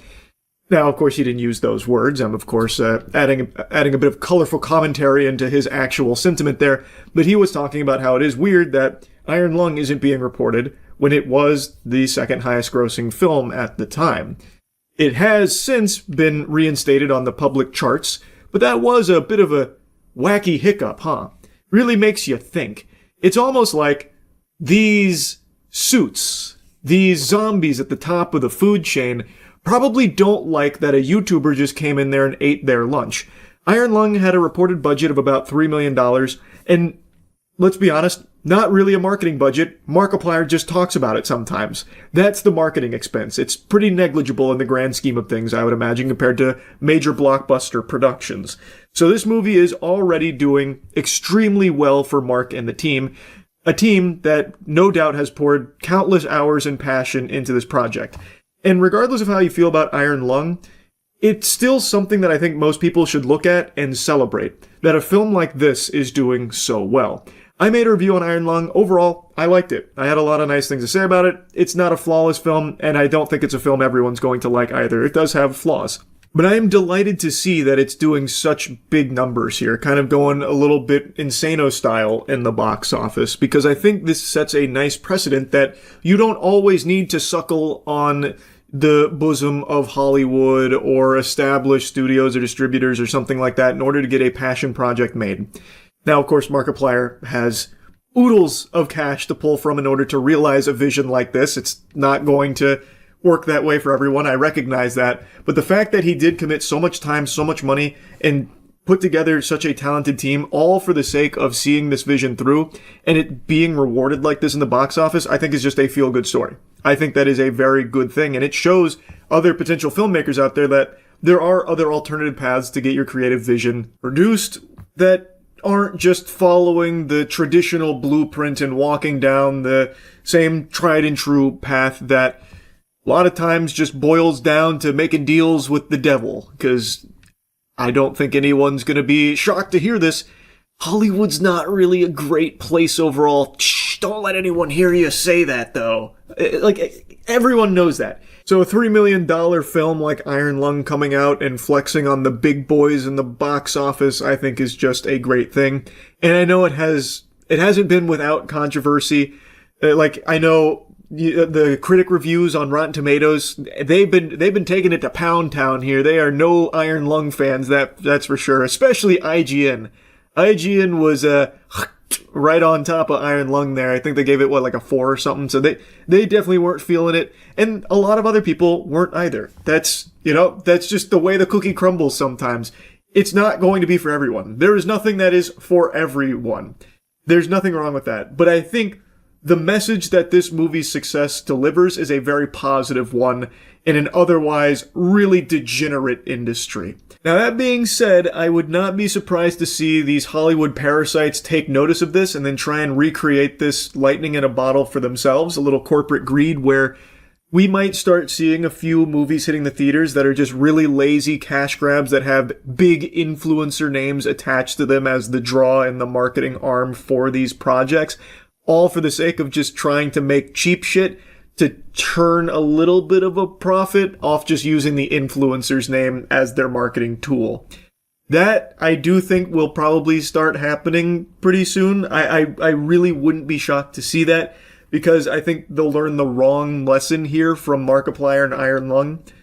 But that's just a theory. That's just a little game theory there. Hopefully it's wrong. I don't really know. But overall, like I said, I think this is just something to be celebrated. Movies, boobies. What do these two things have in common besides just rhyming? I like them both. So I like to share this story of a pretty cool thing going on with movies. That's really about it. So yeah. Pokemon scalpers are inventing a new, even more degenerate and diabolical meta for scamming and stealing Pokemon cards, using children for it. Well, involving children in the scam. 2 days ago I made that video about the whatnot seller who was resealing Pokemon packs and selling them, but using his son as the one on stream to open the packs for the buyers, and just drumming it up as like a family business. This is so hype. Look at my son. He's ripping Pokemon packs. We're so proud. This is amazing. Whoops. Turns out we repackaged all of them to give you trash for a huge markup. Sorry, you caught us. He literally even admits to being caught on the live stream. And now I just saw another video about a couple that was stealing Pokemon cards from Target using their 1-year-old as the method. So they brought their 1-year-old son to Target so that way they could unlock the stroller tech from the passive tree here. So they had their child in the stroller and were pushing him around, and then would take Pokemon product and conceal it in the stroller to steal it. Now, the title of the video says that they left the child in the car while they went in there and stole, but I don't think that's exactly the case. I haven't found too much information beyond the body cam about what exactly happened. My understanding with the way it's described is that they had the child in the store using him for crime, basically, not them leaving him in the car. But either could be true and both are bad. The kid thought he was going on a fun adventure with mommy and daddy, but he was actually involved in their little crime escapades here. An unwilling accomplice. He had no clue. So, pick that time to steal Pokemon cards, man. Yeah. Just so we have an understanding, she had nothing. She was right there with you when you concealed it. It is totally me, man. Totally me, 100% me. You guys put the Pokemon cards into the... Yeah, I will give them back, of course. This 100% my responsibility, sir. A pretty admirable attempt here from the guy to just fall on the sword. No, she's totally innocent. It was all my galaxy brain scheme. It was all my nefarious plot here. She had no clue what was going on. It was all me. So he's trying to, isolate her from this so that way she doesn't get in trouble. And then he also generously says he's willing to give the cards back. That's very sweet of you. Seriously, honest to God, I am short on my rent, and they are very valuable. And I was hoping to pull something in order to make up the money I'm short on my rent. Were the cards in the car? Yeah. I know, where are they in the back seat. And by the way, you can't say she had nothing to do with it when that's all you guys came in here for. And you concealed it right next to her. Just so you're aware of that. His hero plan, unfortunately, falls a bit short because they have surveillance camera footage and they can clearly see she was directly involved in this plan and acted to help conceal it and work to get the Pokemon cards out of there. So it kind of ultimately ended up looking like that scene from Kong Skull Island where that guy pops 2 grenades to sacrifice himself to kill the monster, but the monster just hits him with the tail and he gets flown into a fucking wall and blows up. It didn't work, is the point. Say, I don't know if it would make a difference. Is there any way we could pay for it? This isn't an apology type of thing. You've already done it. You know what I mean? There's no way to just suddenly, hey, we're going to pay for everything because we got caught by the police. Yes, sir. Yeah, you also stole stuff with the baby. Yeah, but... that doesn't matter. I have the money for it. I can pay but it. as I just told him, that's not how this works. You don't get to suddenly want to pay for things after you get caught by the police. Fourth quarter, back up against the wall, throwing out the Hail Mary. They try to, pay for it after the fact. That didn't fly either. So they are both facing not just the small-time theft. The officers also threw out the possibility of pursuing child endangerment against them because they involved their child in this crime, which they argue puts them in a path of danger. should Gary Oak roll up and start airing the place out trying to stop him from stealing the Pokemon cards, the kid is now in harm's way. Basically, they brought the kid for the sole purpose of executing this crime. Now again, the title says that the child was left in the car, but all of the information in the video seems to indicate that the kid was present. Also, if the kid wasn't in the stroller in the first place, there would be no point to bringing the baby anyway. So that wouldn't even make sense unless they had like a decoy, like they had like a baby doll in the stroller. But then again, why would they bring like the actual flesh and blood human being there? So I have to imagine that they did actually bring him in the store to do this. Though if they did leave him in the car, that is also equally dangerous. You do not leave a child in a hot car. That, everyone should know that. This happened in Florida. You especially don't do it in Florida. If they did leave him in the car, who knows how long they were in the store for. That is extremely unfair and irresponsible to the kid if he was left unattended in that car. But I'm leaning towards the idea that they brought him in the store to do this. Worth mentioning, I haven't slept in over 28 hours. There is a good chance that maybe I'm just completely wrong there. I just thought I'd put that on the record. But either way, still not good. Regardless, stealing Pokemon cards by using your baby to help you accomplish it is fucking unhinged. This is so avoidable. Like, ruining your life just to get your hands on some Pokemon merchandise to flip because you're a scalper is just so low. It is shameless to involve your child in it as well. Thank you. I'll go get the press one. We have child endangerment on both of them. For what? They had their... How old is your child? A year-old, then they used a stroller as cover for it. Decent human, you literally put your 1-year-old child in danger. How is that? You cannot do a crime and then nothing happens because you have a kid. It is happening. I'm going to jail. You use the stroller as a ways of concealing the merchandise. And I'm getting arrested. And so is she. I need you to call your dad to come pick him up. Please. The other officers didn't seem super on board with his evaluation here about child endangerment, so I don't know if that stuck or anything, but this was him explaining it to them. Regardless of what charges were ultimately, brought against them, this was just so fucking avoidable. Like stealing Pokemon cards from Target by using your baby and its stroller to conceal them is just like, how can you sink so low? They say that they were short on rent, so the plan was to steal these Pokemon products, open them, hoping for a big hit, fingers crossed, praying for a big hit, so they could sell it to nearby game shops. That is like, in the world of scalping, that is even stupider than most scalpers.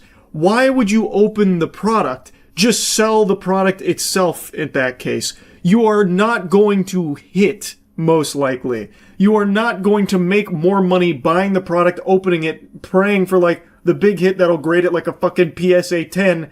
Like, it's not like that is a pipe dream. Are you guys going to other stores and doing this? No, sir.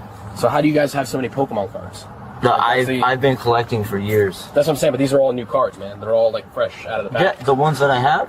The ones that are in there, yeah. Yeah, those are, if you see the sleeves in there, they're all sleeved up, well taken care of, fresh out of my binder. We were taking them to the game store, Prodigy. Okay, cool. Alright, be right back. He apparently had a lot of Pokemon cards that he claims he had been collecting for years. The officer notes that they seem pretty fresh and new, so it's probably not like years old cards or anything. It seems like it is some pretty brand spanking new puppies in there that he is saying that he was going to go sell to not GameStops, the game stores. Well, maybe GameStops. I'm pretty sure they take Pokemon cards. They fucking grade them there now. They have like a wizard on standby who's just like, yeah, it's probably like a 9 or a 10 maybe. I have no idea how it works. Not important regardless. His plan was to take these hits, sell them, and then pay rent, is what he said the goal was. Of course, no way of knowing if that's true or if he is just someone who is a scalper who turns around and sells it because it's hot right now and people make money doing it. I have no idea if the story about the rent is true or not. They then searched his car and found some other stuff, like a marijuana cigarette or something, and he got in trouble for that as well. Big mess, all of which entirely avoidable if he didn't try and steal Pokemon cards from Target using a baby and his stroller to try and smuggle the Pokemon sacred cards out of the store with. Just super crazy, the state of Pokemon cards right now. It's unbelievable. That's about it. See ya. I just wanted to briefly give you the latest information in the David case in the murder of Celeste Rivas Hernandez. I know I've made a couple videos yapping about this, and it's a really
I'm pretty sure I never made a review on Peacemaker Season 1, so I'm going to do that now briefly. I liked it. So with that out of the way, let's talk about Season 2 because the finale just aired. And I'm going to tell you something, sports fans. Brains were made for thinking, and boy howdy do I have thoughts. There's good and bad. The finale, bad. I'm just going to rip the Band-Aid off right now. There's going to be spoilers here. I'm going to be talking about spoilers. This is your fair warning. Alright, let's begin. Season 2 is very different than Season 1. At least, I feel like it is. Season 1 was all about getting you to care about Peacemaker. This is a character most people had never heard of until the Suicide Squad rolls around, and then James Gunn gave you this character that most people wouldn't wipe their fucking ass with, and then all of a sudden tried to get you to care for him. Which is a tall order considering you had seen Peacemaker kill a beloved character in the Suicide Squad movie. Yet he takes a risk, makes Peacemaker the frontman, and John Cena, who is a talented actor but never really showcased like deep chops for an emotionally complex character until this. In Season 1 of Peacemaker, I really bought into him. He had so much going on. A guy who had grown up under the guidance of some evil people and had done some heinous things, all in the name of what he believed was justice, peace. He said it best. If every grain of sand on a beach was a dick, he would suck each and every one of them if it meant peace would, fall upon the world or whatever. Like, he truly believed that what he was doing was for the better of the world. But everyone can see, the viewers, he's a bad guy. And throughout Season 1, you see him start to change subtly, slowly, but he changes in a big, big, big way. He gets friends. And these friends are just as complex and just as fucked up as he is, and together they end up saving the world. It's a really good season, I felt. I thought it was exciting, and it did a great job getting you invested in these characters that you've never heard of. Season 2 now dives deeper outside of Peacemaker, and now you're seeing significantly more of Amelia Harcourt. She, I would actually say, is kind of the main character of the season. We get a lot of fleshing out of everything that's kind of fucked up in her life, and she can't get the job that she's basically done her whole life, and it's their whole reason for living is being, the secret agent that goes on missions for the fate of the country, fighting for her country, and she can't do that anymore after the events of Season 1, so now she's just fucking cruising bars, getting into fights. And we see a lot of what happens in Season 2 through Amelia Harcourt's eyes. It's not like POV, I'm not talking like fucking Cloverfield or anything here, but like, we are following it through Amelia Harcourt going through it. But that's not to say that Peacemaker fully takes a back seat or anything, like he is still very present. He's going through a lot. So Season 2, he is now really exploring the dimension access that he has. There is a quantum unfolding space, which you're introduced to in Season 1, and in this season, he's now exploring, and he happens to stumble upon a dimension that's extremely similar to our world, except his brother's alive. And his dad actually cares about him. And everybody loves Peacemaker. They view him as like the superhero. That guy is the shit. And he's never had anything like that, love, adoration, and it's something he's always wanted. Season 2 drives home just how badly he wants to be accepted, how badly he wants to be a hero. And then he finds this dimension, and immediately he kills his doppelganger. He kills the Peacemaker of that dimension. It's actually amazing. It's a really good sequence. And now he's flip-flopping back and forth between these worlds. And I think that's super cool. Eagly as well. Eagly has a lot going on. Eagly has his own fucking story arc where he battles against a man who believes eagle are beaked vermin that must be exterminated from the country to save us from a curse. It's fucking, like, I actually really liked that a lot. It's goofy, but it was, like, exciting, actually. Eagly versus that hunter. That was fun. I do like them exploring these characters deeper, and Season 2 is, start to finish, basically just about these characters becoming even more inseparable and even tighter. Chris, Peacemaker, is under surveillance because they don't trust him.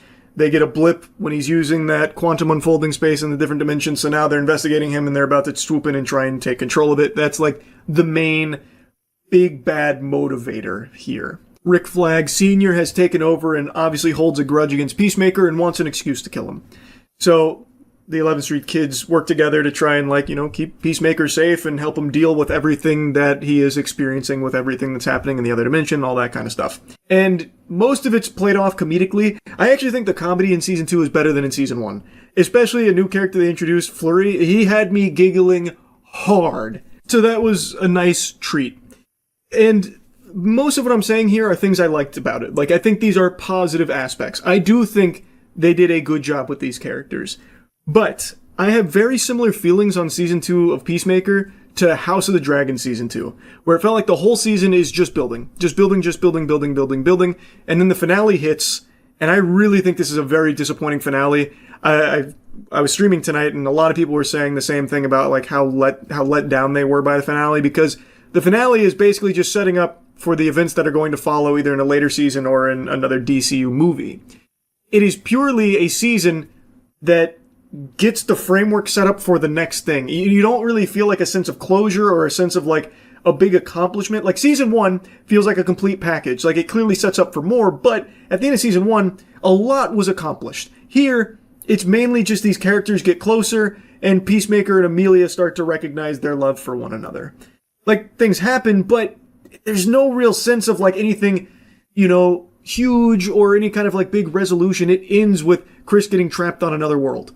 And that's it. And the finale is mainly just a music video. You spend more time listening to bands in the finale than you do watching a show, really. So, like, it is disappointing. And it feels like the journey here didn't really have a conclusion. And that the journey was really the friends we made along the way.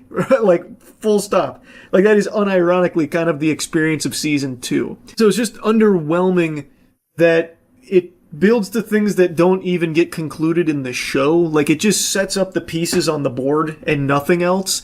Like, and I understand, like, getting ready for the next phase and moving down the line with more DC projects and needing to make this fit in and getting it rolling. But, like I said, with season 1, it still felt like it accomplished that while giving you a complete experience in the season, where it felt like things were happening. Season 2 also, like, it doesn't have a whole lot of action, which is fine because it does good character work. I think the writing is solid around the characters for the most part. But, like, there isn't a whole lot of Peacemaker doing things. Actually, I'm pretty sure Peacemaker only has 2 scenes in the entire season of him actually, like, fighting. One of them is he fights his doppelganger. It's a very brief encounter, but it's fun. And the other is when he's saving the day in another dimension, in that alternate world where he's the hero. I can't think of any other instance of him even battling or doing anything. Actually, that's not true. He fought Judo Master, again, very briefly in the forest when he was running away. So, like, he just didn't get a whole lot to do, and that's kind of the same song and dance for every other character, outside of, like, developing them further as, like, friends and, you know, all the fucked up baggage that they're carrying and learning to come to terms with it and move forward and be stronger from it. Outside of, like, those character struggles, there's not a whole lot of things the characters get to do, like, actively do. So overall, it's just a little disappointing, especially considering the note that season 2 leaves off on with the finale. The finale is, like, shockingly weak.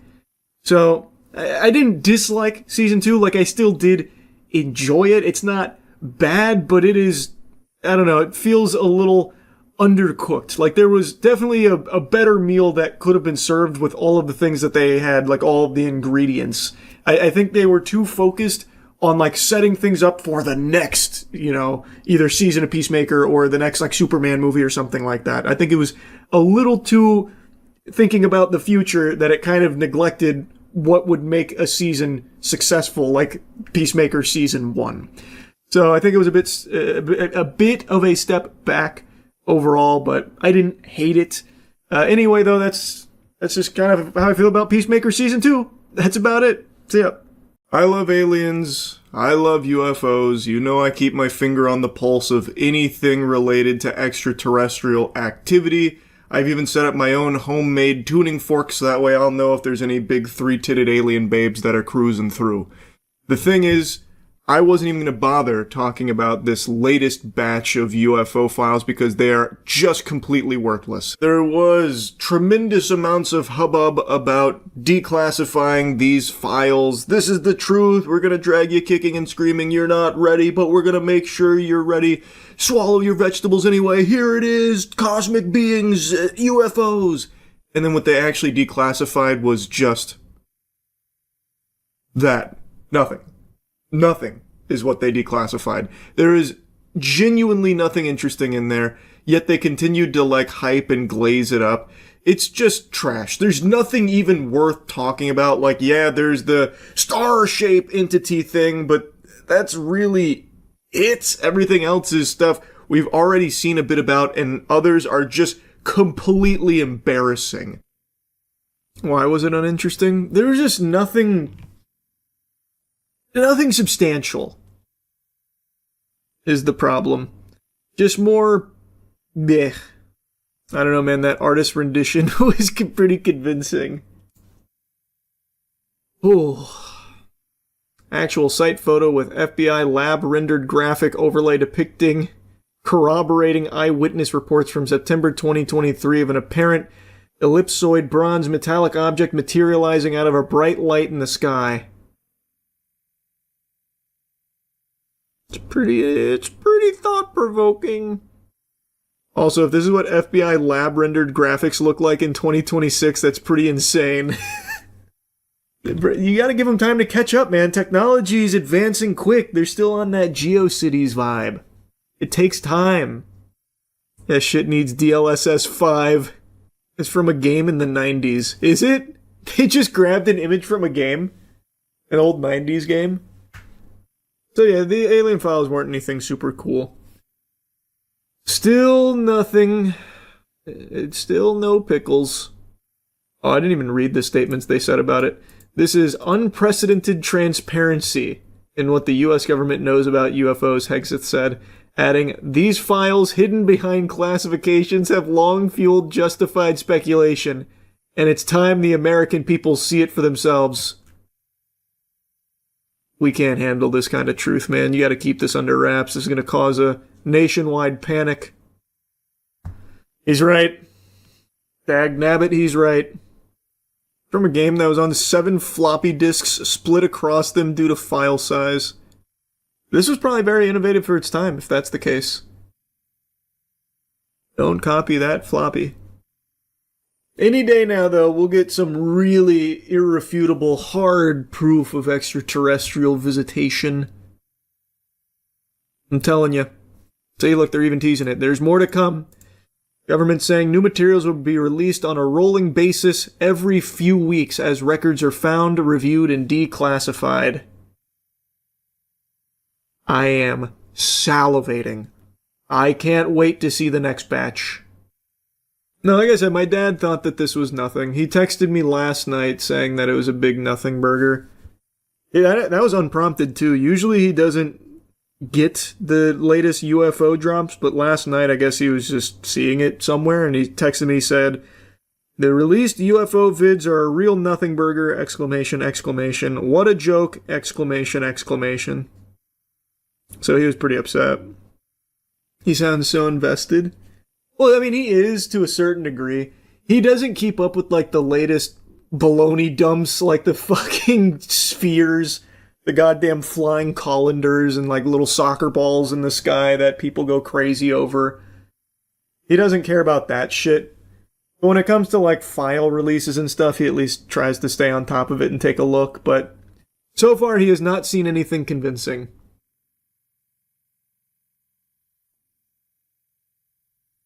So he's not active in the UFO subreddit. He is not. He certainly doesn't like that very much. They're hiding the real UFO pictures like Bubble Bass hiding the pickles under his tongue. Brother, I've got bad news. I'm gonna rip the Band-Aid off. There is none. Like, I'm sure they have some, like, wacky files and stuff, because they had so many old school weirdo projects, like the MK Ultra stuff. They also had all of these, like, astral projecting projects that they were doing, the CIA was conducting with like the psychics and stuff, which is why like a year ago you saw those articles about the declassified CIA documents confirming that there was giants on Mars. But if you actually look at it, what they were doing is they had these drug-induced maniacs go in, fucking blindfold them and try and like guess cue cards that they were holding, and then they'd tell them stories about how they astral projected onto Mars and had conversations with giants. Like, you're not going to find anything like actually convincing when it gets declassified, because they did some fucking nut job shit in the CIA back in like the 60s and 70s. They were actually trying to do like Marvel X-Men stuff. And then they wrote about it as if it was like successful. So like ESP, mind readers, astral projectors, time travelers, they had all of these kind of wacky programs. They also killed a lot of people. Well, I mean, in the pursuit of mutants and superhumans. That's to be expected. The gay bomb, too. Oh, the gay bomb is a classic. The gay bomb actually is a classic. The thought being drop a bomb that would cause all the dudes to just start fucking each other and not fight anymore. The enemy is gay now. But they still shot at us. I do love that thinking, though, like that's going to somehow be a really effective weapon. Like, let's just assume it works. Let's assume they did create the gay bomb. They deploy it. Now all the soldiers have sex. They all blow their load. Then they go right back to what they were doing before. So you bought yourself, like, a couple of minutes where they're fucking, and then what? It was a truly baffling proposal.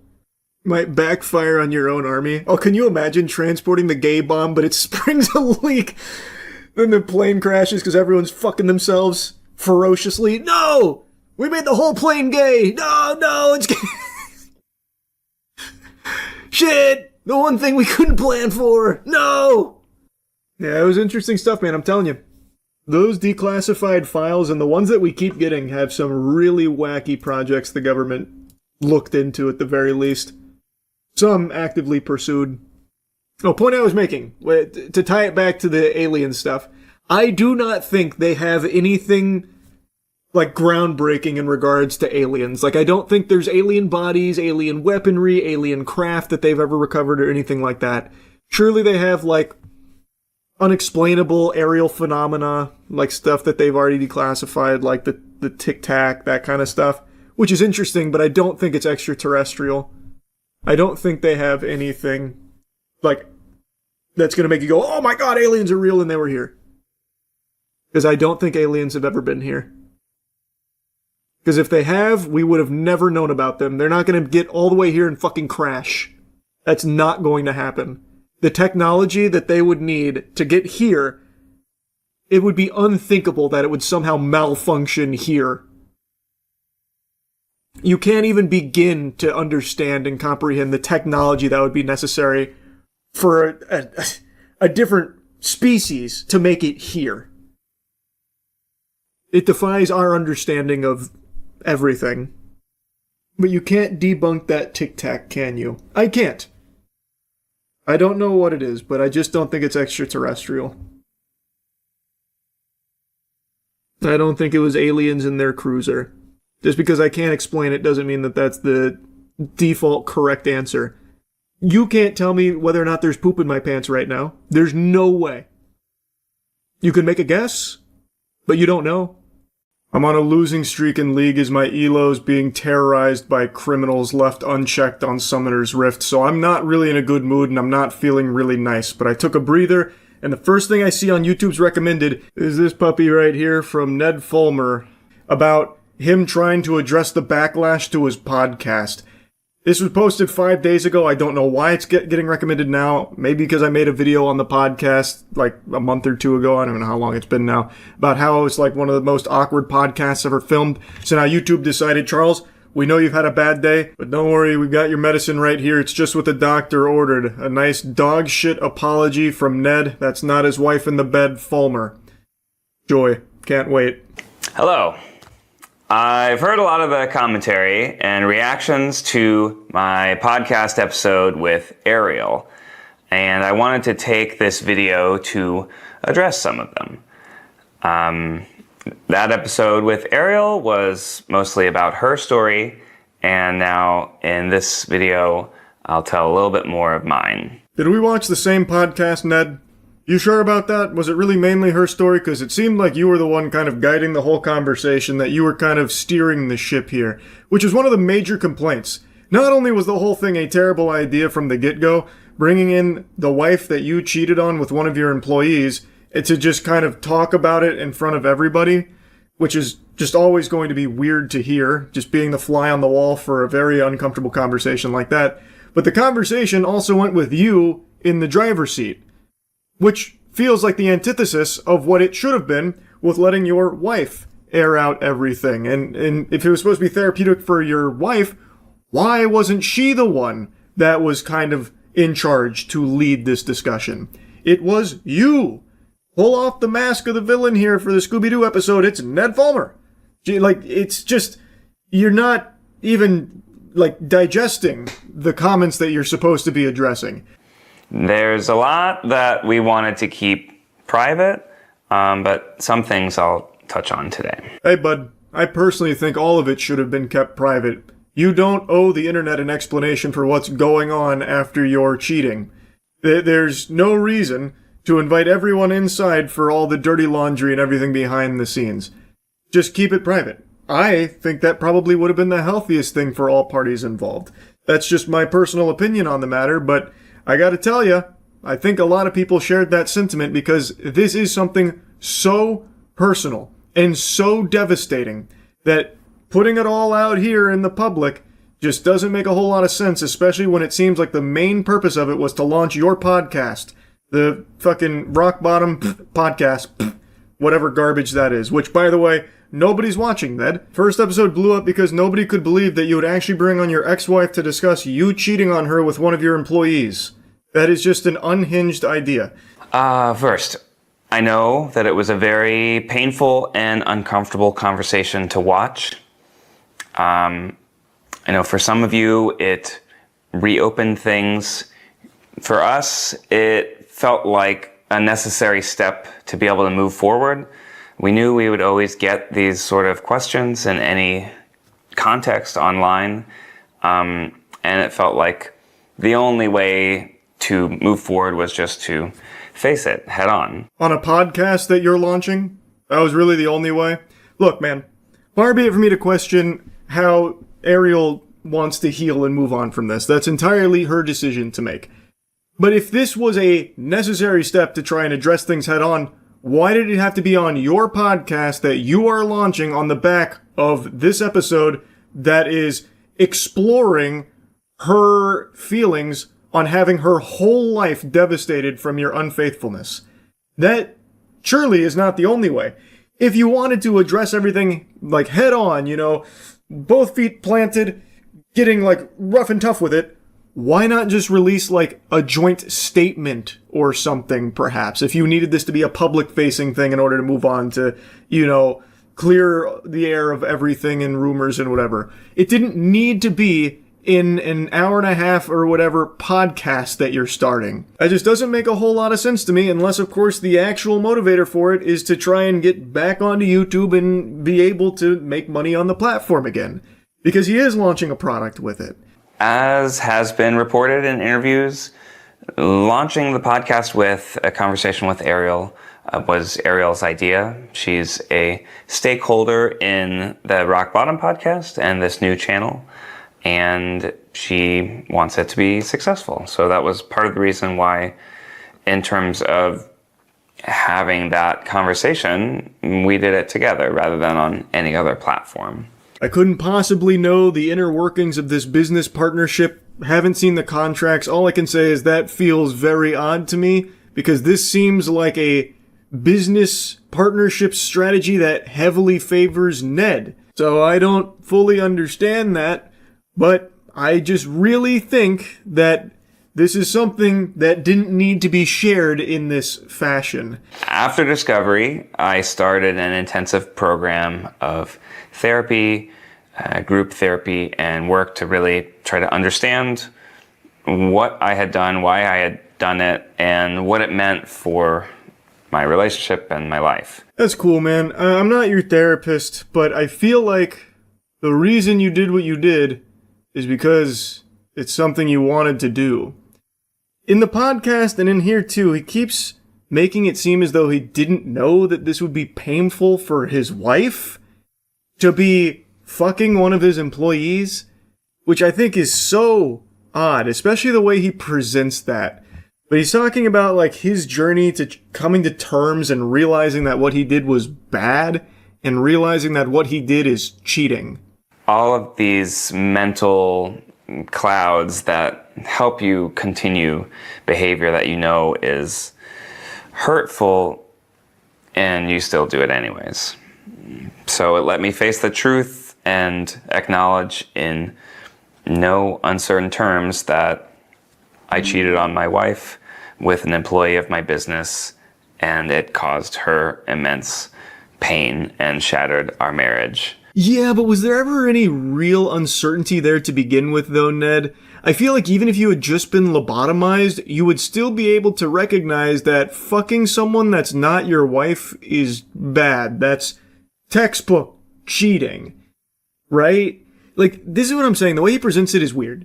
He makes it seem like I had to really understand this was not a good thing. This was, as they say, cheating. It's like, yeah, man, yeah.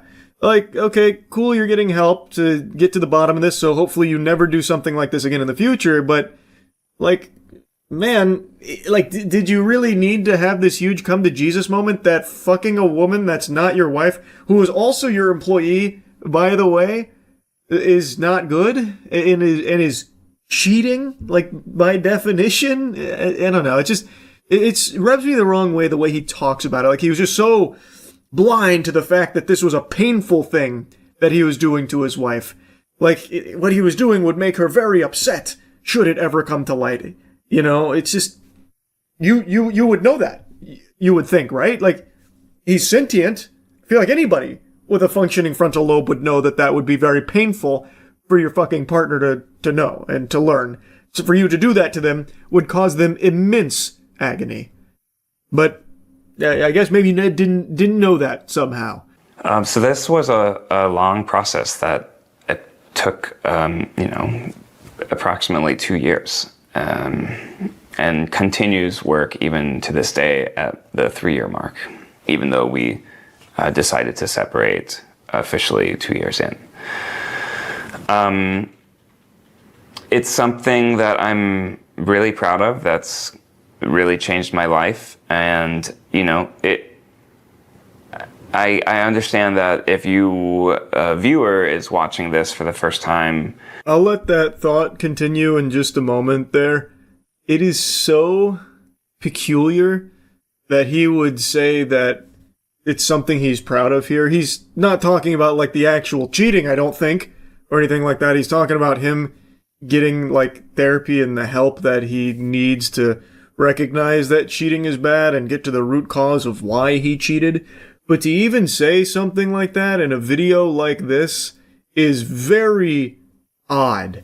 Or just sees this 15-second clip on TikTok, you don't understand everything that has led us to this point. And I know that it'll take time. And if you want to just judge me off of one clip of me talking about society, which obviously was not the best response to that situation, you are welcome to do that. I know that people have a choice when it comes to what they watch and what they consume. And if people don't want to continue engaging with me on the internet, then that's a consequence of my actions and something that I have accepted.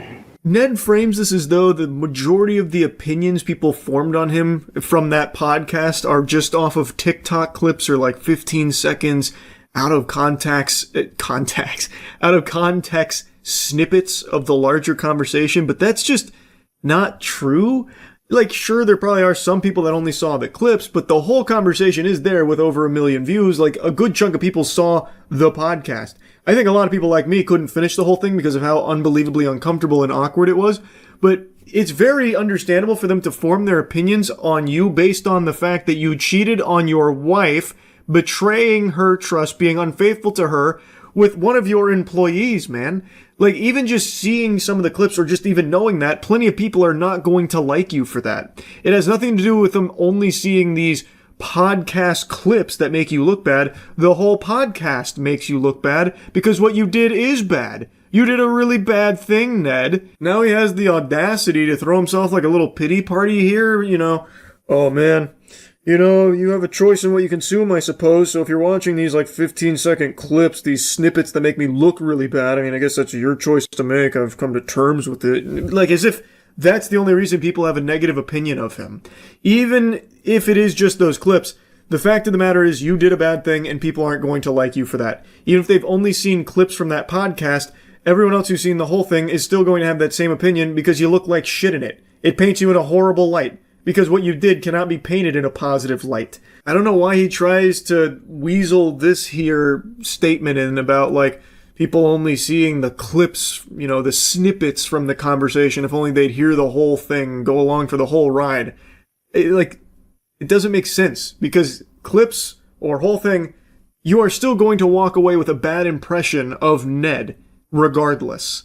It's just if you watch the longer one, you also have to like squirm in your chair because it's so unbelievably awkward to sit through. Anyway, though, most of this is him talking about like what he's done to try and grow from it, like as a person, become a better person. It's very weird because this is him bringing up his cheating again. It almost feels like he's doing it because he knows it's going to get eyes.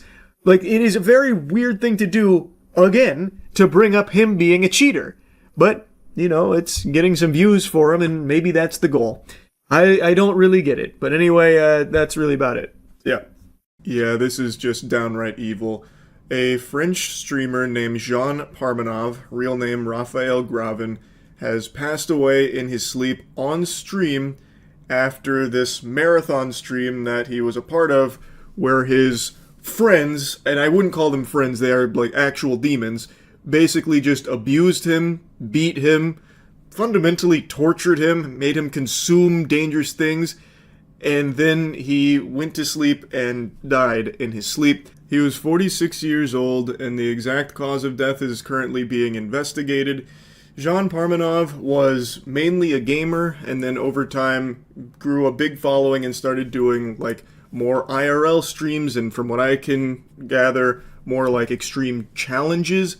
But what happened during this marathon stream where he ultimately passed away was something that he was not a full willing participant of, as evidenced by what he would say during streams, as well as a text message he sent to his mother just days before his death. He allegedly sent this to his mom shortly before he passed. "Hey mom, how are you? I'm sick of this game. It's gone way too far. I feel like I'm being held hostage by their awful concept. I'm exhausted. I want to leave, but the other guy won't let me. He's holding me hostage." The other streamers involved here are trying to claim they had nothing to do with it, and then even posted some very heartfelt messages about his passing and how much he meant to them. But if you watch any of the footage, and I don't know what I can and can't show you here because it is actually torturing this guy, and then he eventually dies. Like, if you just watch that, it's very clear this isn't a man they respected. This is someone they treated like a human punching bag. Oh, t'écoutes? Ouais, ça va. J'ai jamais bougé. Vraiment. Vraiment. T'inquiète pas, t'inquiète pas.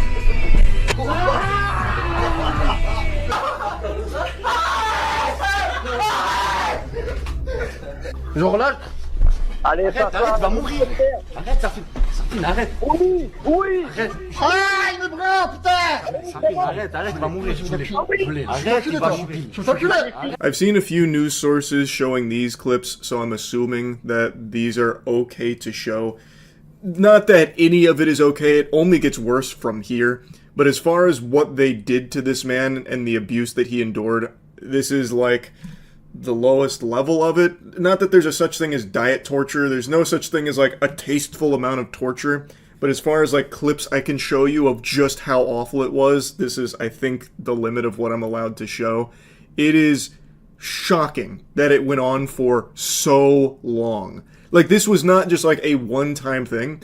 This was a recurrent gag on their streams where they bring Jean in and then they all just turn into like the toddlers from Weapons and start like ripping at him, beating him, insulting him. Like they really treat him like their prisoner, like a dog's chew toy or something. It is foul.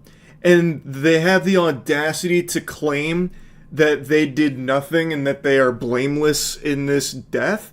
Like, oh, it was just such an unexpected tragedy that he passed away. No one could have seen it coming. I think any sensible person will look at all of the evidence that they themselves filmed on stream and be able to say with high level of confidence that they definitely had a hand in his untimely death. Two of the streamers directly involved in this have made statements where they're trying to put on this facade of grief, but I don't buy it at all.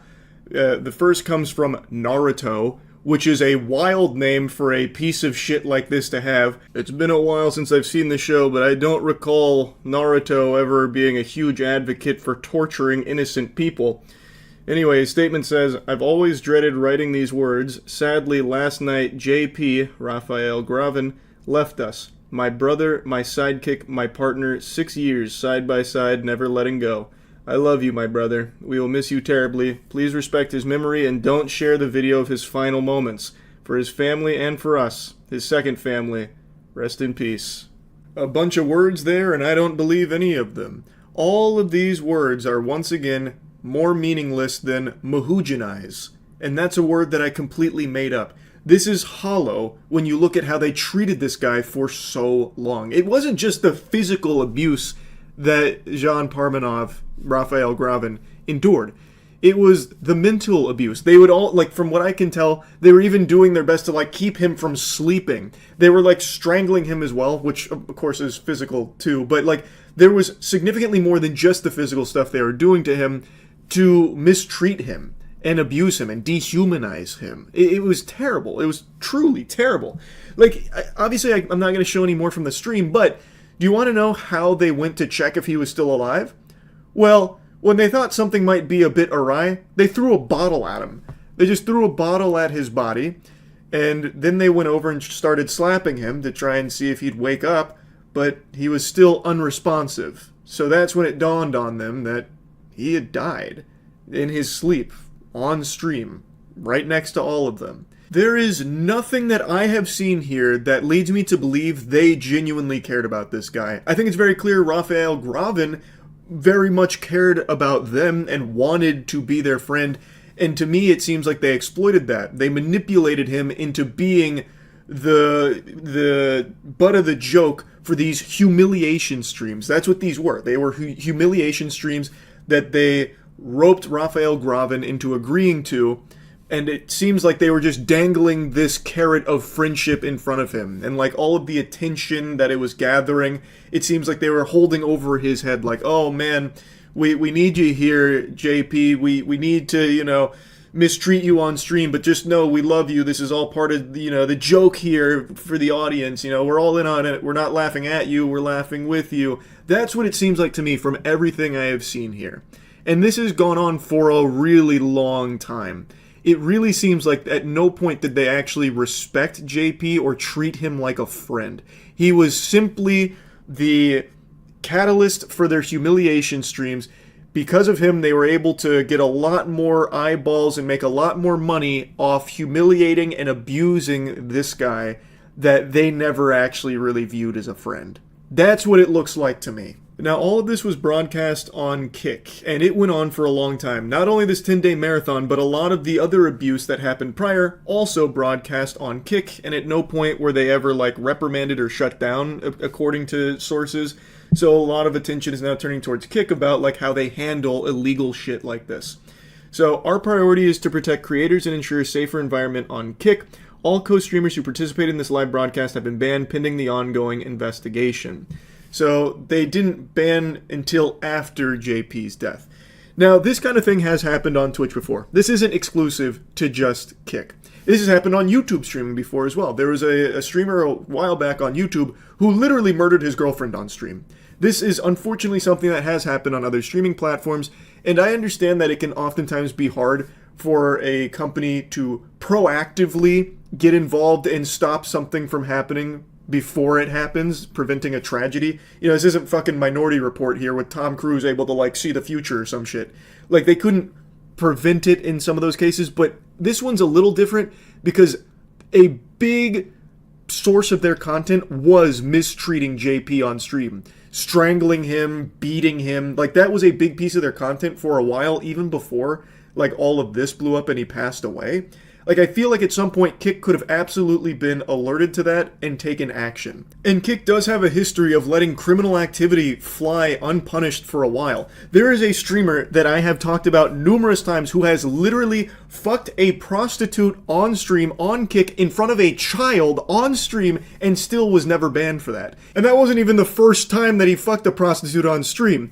But that was the first time he did that while a child was literally in the room while he had sex with that prostitute. Still, never banned. Kick has been very loosey-goosey with their enforcement of their own policies, where they will let criminal activity fly for way too long. So that is something I think they really need to get under control. Kick has been growing a lot recently, and I think if it wants to continue to grow, it needs to take shit like this far more seriously.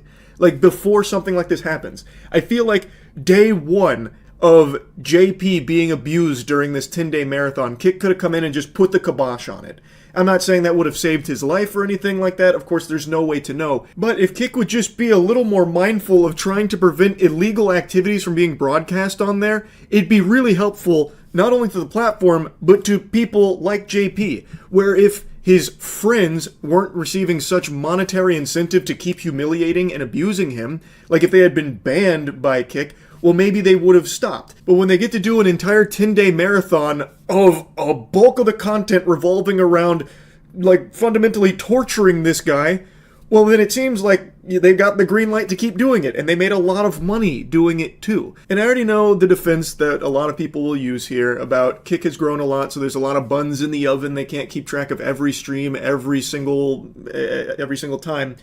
And I recognize that to a certain extent, but this was a big stream for them. Like, this is something that I think would have been on their radar in some capacity, and given Kick's history of just letting, like, really degenerate and illegal shit fly for a while, I think there's a chance they knew about this, but just were letting it ride because it was a big stream, and they don't want to be viewed as the platform that's like Weenie Hut Jr., where they'll, like, ban people willy-nilly. Which, again, I get, but when it comes to, like, torture and illegal shit, there is nothing wrong with stepping in and banning those accounts. In fact, I would argue it's very beneficial for your platform to do that, so that way the perception of Kick as a whole isn't like a lawless wasteland where criminals go to broadcast illegal shit.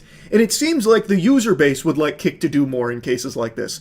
Aiden Ross made a statement where he mentioned that him and Drake are going to be covering the funeral costs for Raphael Gravin, which I think is a very nice gesture. And from what I can tell, it seems like Aiden agrees that Kick needs to do more in cases like this to stop the illegal content from being broadcast on that platform. It seems like it's something the users agree needs to have more action taken on, like stopping illegal broadcasts of crime on Kick. Now, to go back to the actual individuals involved in the abuse of Parmenov, one of the lawyers for them has come forward and said that the victim had cardiovascular problems and that the violence in the videos was acted. All of those scenes are just staged. They follow a script, he said. Actually going back to the classic, it's all just acting. A pretty interesting defense tactic here. I wonder if the text message Raphael Gravin sent to his mother agrees that it was all a script and that it was just acting. That must have been part of it. It was one hell of a script here. This is up there with some of Nolan's best scripts. This is crazy. To claim that the violence was staged and just acted. No, the fuck it was not. You can watch it yourself and see that is not the case. Like, they're trying to pull that meme of Patrick Stewart going to sleep and then saying, wasn't sleeping, just acting, and use it to try and excuse the hand that their clients may have had in the death of a 46-year-old innocent man on stream. It's, again, you can watch the clips yourself. It's pretty infuriating. It's hard to watch, but you can. And it's very clear this was not some script, and that this was not just acting. This is real terror and real abuse that this man suffered at the hands of people he thought were his friends. Now, I do know that there are a couple of clips where Raphael Gravin was playing along with it to a certain degree, where he would kind of lean into like the humiliation / abuse for the sake of like the stream. There are a couple moments of that, but it's very rare. The majority of the majority of it is them like just lashing out and like attacking him or making him do things against his will, and it's not scripted. Very clearly not scripted or fully agreed upon. So I think that is a very weak defense. I guess we'll see if the French courts agree, but I really think you can say with high confidence that this stream and these streamers did play a role in what ultimately happened to Raphael Gravin. They may not have directly killed him or anything like that, but I do think everything they put him through for such an extended period of time had a real role to play in what happened. It's sickening. This stream was hard to watch the clips from. It was brutal. Anyway, I had to talk about it a little bit. It's just so fucking crazy.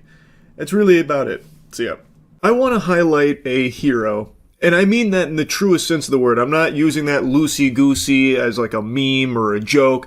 Local Redditor posts Big Chungus under Ubisoft tweet, what a hero. I mean a legitimate, selfless act of bravery that led to lives being saved.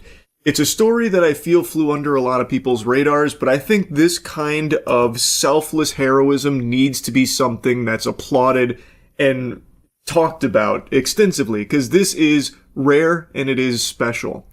In Oklahoma this week, a principal named Kirk Moore tackled a school shooter and in the process got himself shot. Heart-stopping video shows a heroic Oklahoma high school principal tackling a Columbine-obsessed ex-student moments after allegedly being shot. 60-year-old Kirk Moore charged at 20-year-old Victor Lee Hawkins, who was armed with 2 loaded semi-automatic pistols, in the lobby of Pauls Valley High School last Tuesday afternoon, a moment that was caught on surveillance footage. A beautiful tackle from Principal Moore right there, putting it on the numbers, looking like Derek Brooks in his prime. I feel like he was even fishing for a pseudo-Goldberg spear there for a moment, and it was extremely effective. So, Principal Moore investigated the commotion that he heard, saw the gunman, and instantly sprung into action, putting his life on the line to protect the students. So he charged at him, was able to tackle him to the bench, and then pin his hand until he was eventually able to disarm him. And in the process, he did get shot.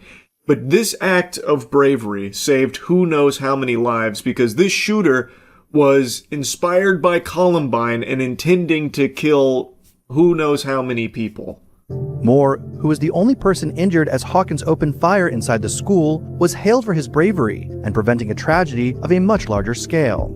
Hawkins allegedly told investigators he didn't like Principal Moore and went to school to kill him. He ordered everyone to get onto the ground before trying to fire at one student in the lobby, court documents reportedly revealed. The crazed gunman's weapon malfunctioned before he aimed his pistol at another student, who begged him not to open fire. So according to the reports, the deranged gunman came in, ordered the students onto the ground, and attempted to shoot one of them, but the gun malfunctioned. He then cleared the malfunction, and it is at that moment where Principal Moore charged at him and then got shot in the process.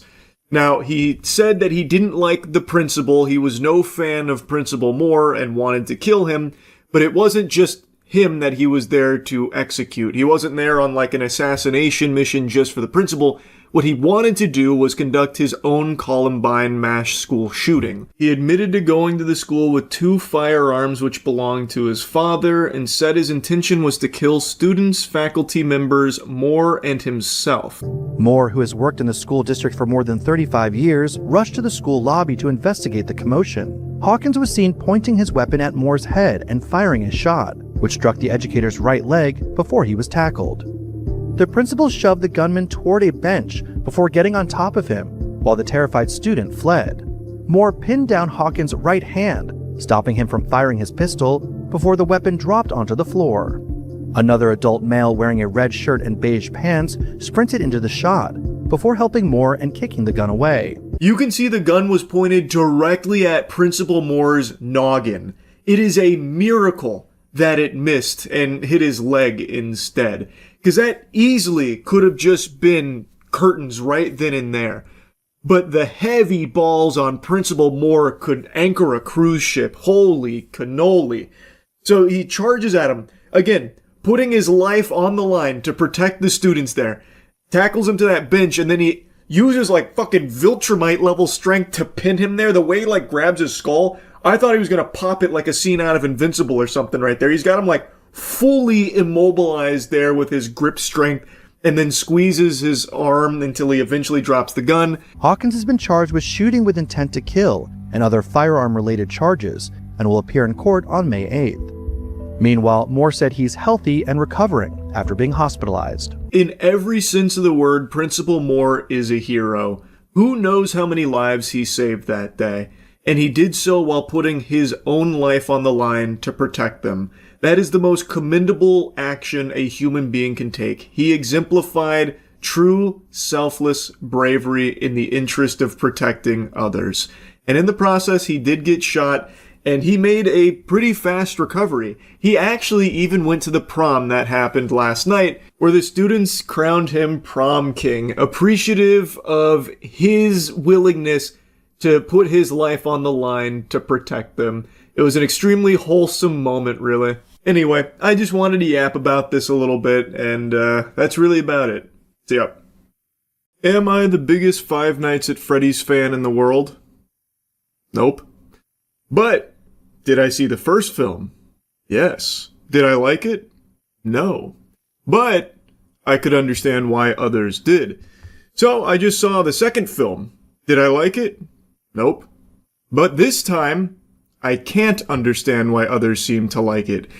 I know it's getting like absolutely spanked when it comes to like critic reviews and stuff, but most people, myself included, don't really give a fuck about critic reviews these days. But what I am seeing is a lot of glaze for the film from fans of the property, which I understand that there's a level of enthusiasm for an IP where you will swallow any shit that gets farted down your throat. I understand that. There is a level of fandom where it doesn't matter if it's objectively terrible. You are just happy it exists, and the fact that it is something that you can go put your peepers on for an hour and a half or whatever is good enough. Everything else doesn't matter. You can point at the screen going, I know that! And that's all you need. Oh, also, speaking on that, special shout out to my auditorium in particular.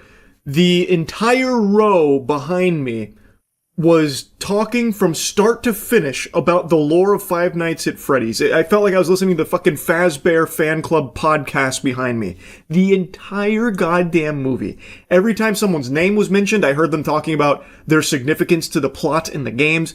Anytime they recognized something on screen for all the fan service, they'd point it out. So even though I myself am kind of a fucking homunculus when it comes to Five Nights at Freddy's lore, I promise you, every single Easter egg and fan service moment in here that was sprinkled in the film, I know about now. I know because they pointed it out loudly every single time. One of them even sang one of the songs that is apparently associated with the Easter egg that was presented here.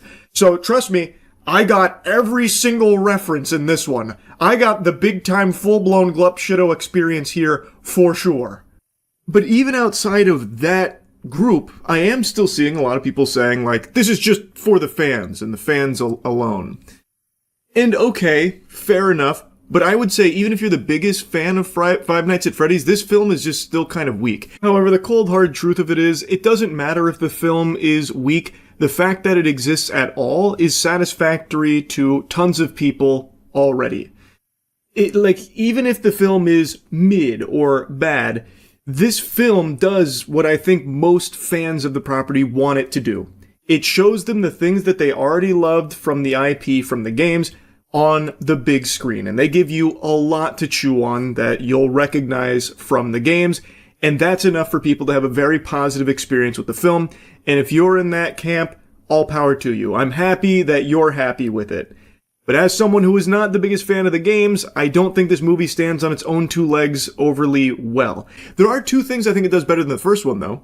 And it is something that they did highly talk up about, like listening to feedback from the first one. I do think they did try to make it scarier, and I do think they made it feel much larger in scale because there's more animatronics and it feels like it spans more than just a location. Both of those things are good. Those are my main two positives I can give the film. I think the animatronics look great. I appreciate that there's more of a presence from them. I also think they did a great job with Marionette's design. That character is by far the eeriest part of the cast here in a film that's already devoid of scariness. Not that that's actually a negative I have for it. I don't go into Five Nights at Freddy's expecting to get fucking goosebumps, tingles, and covering my eyes in fear.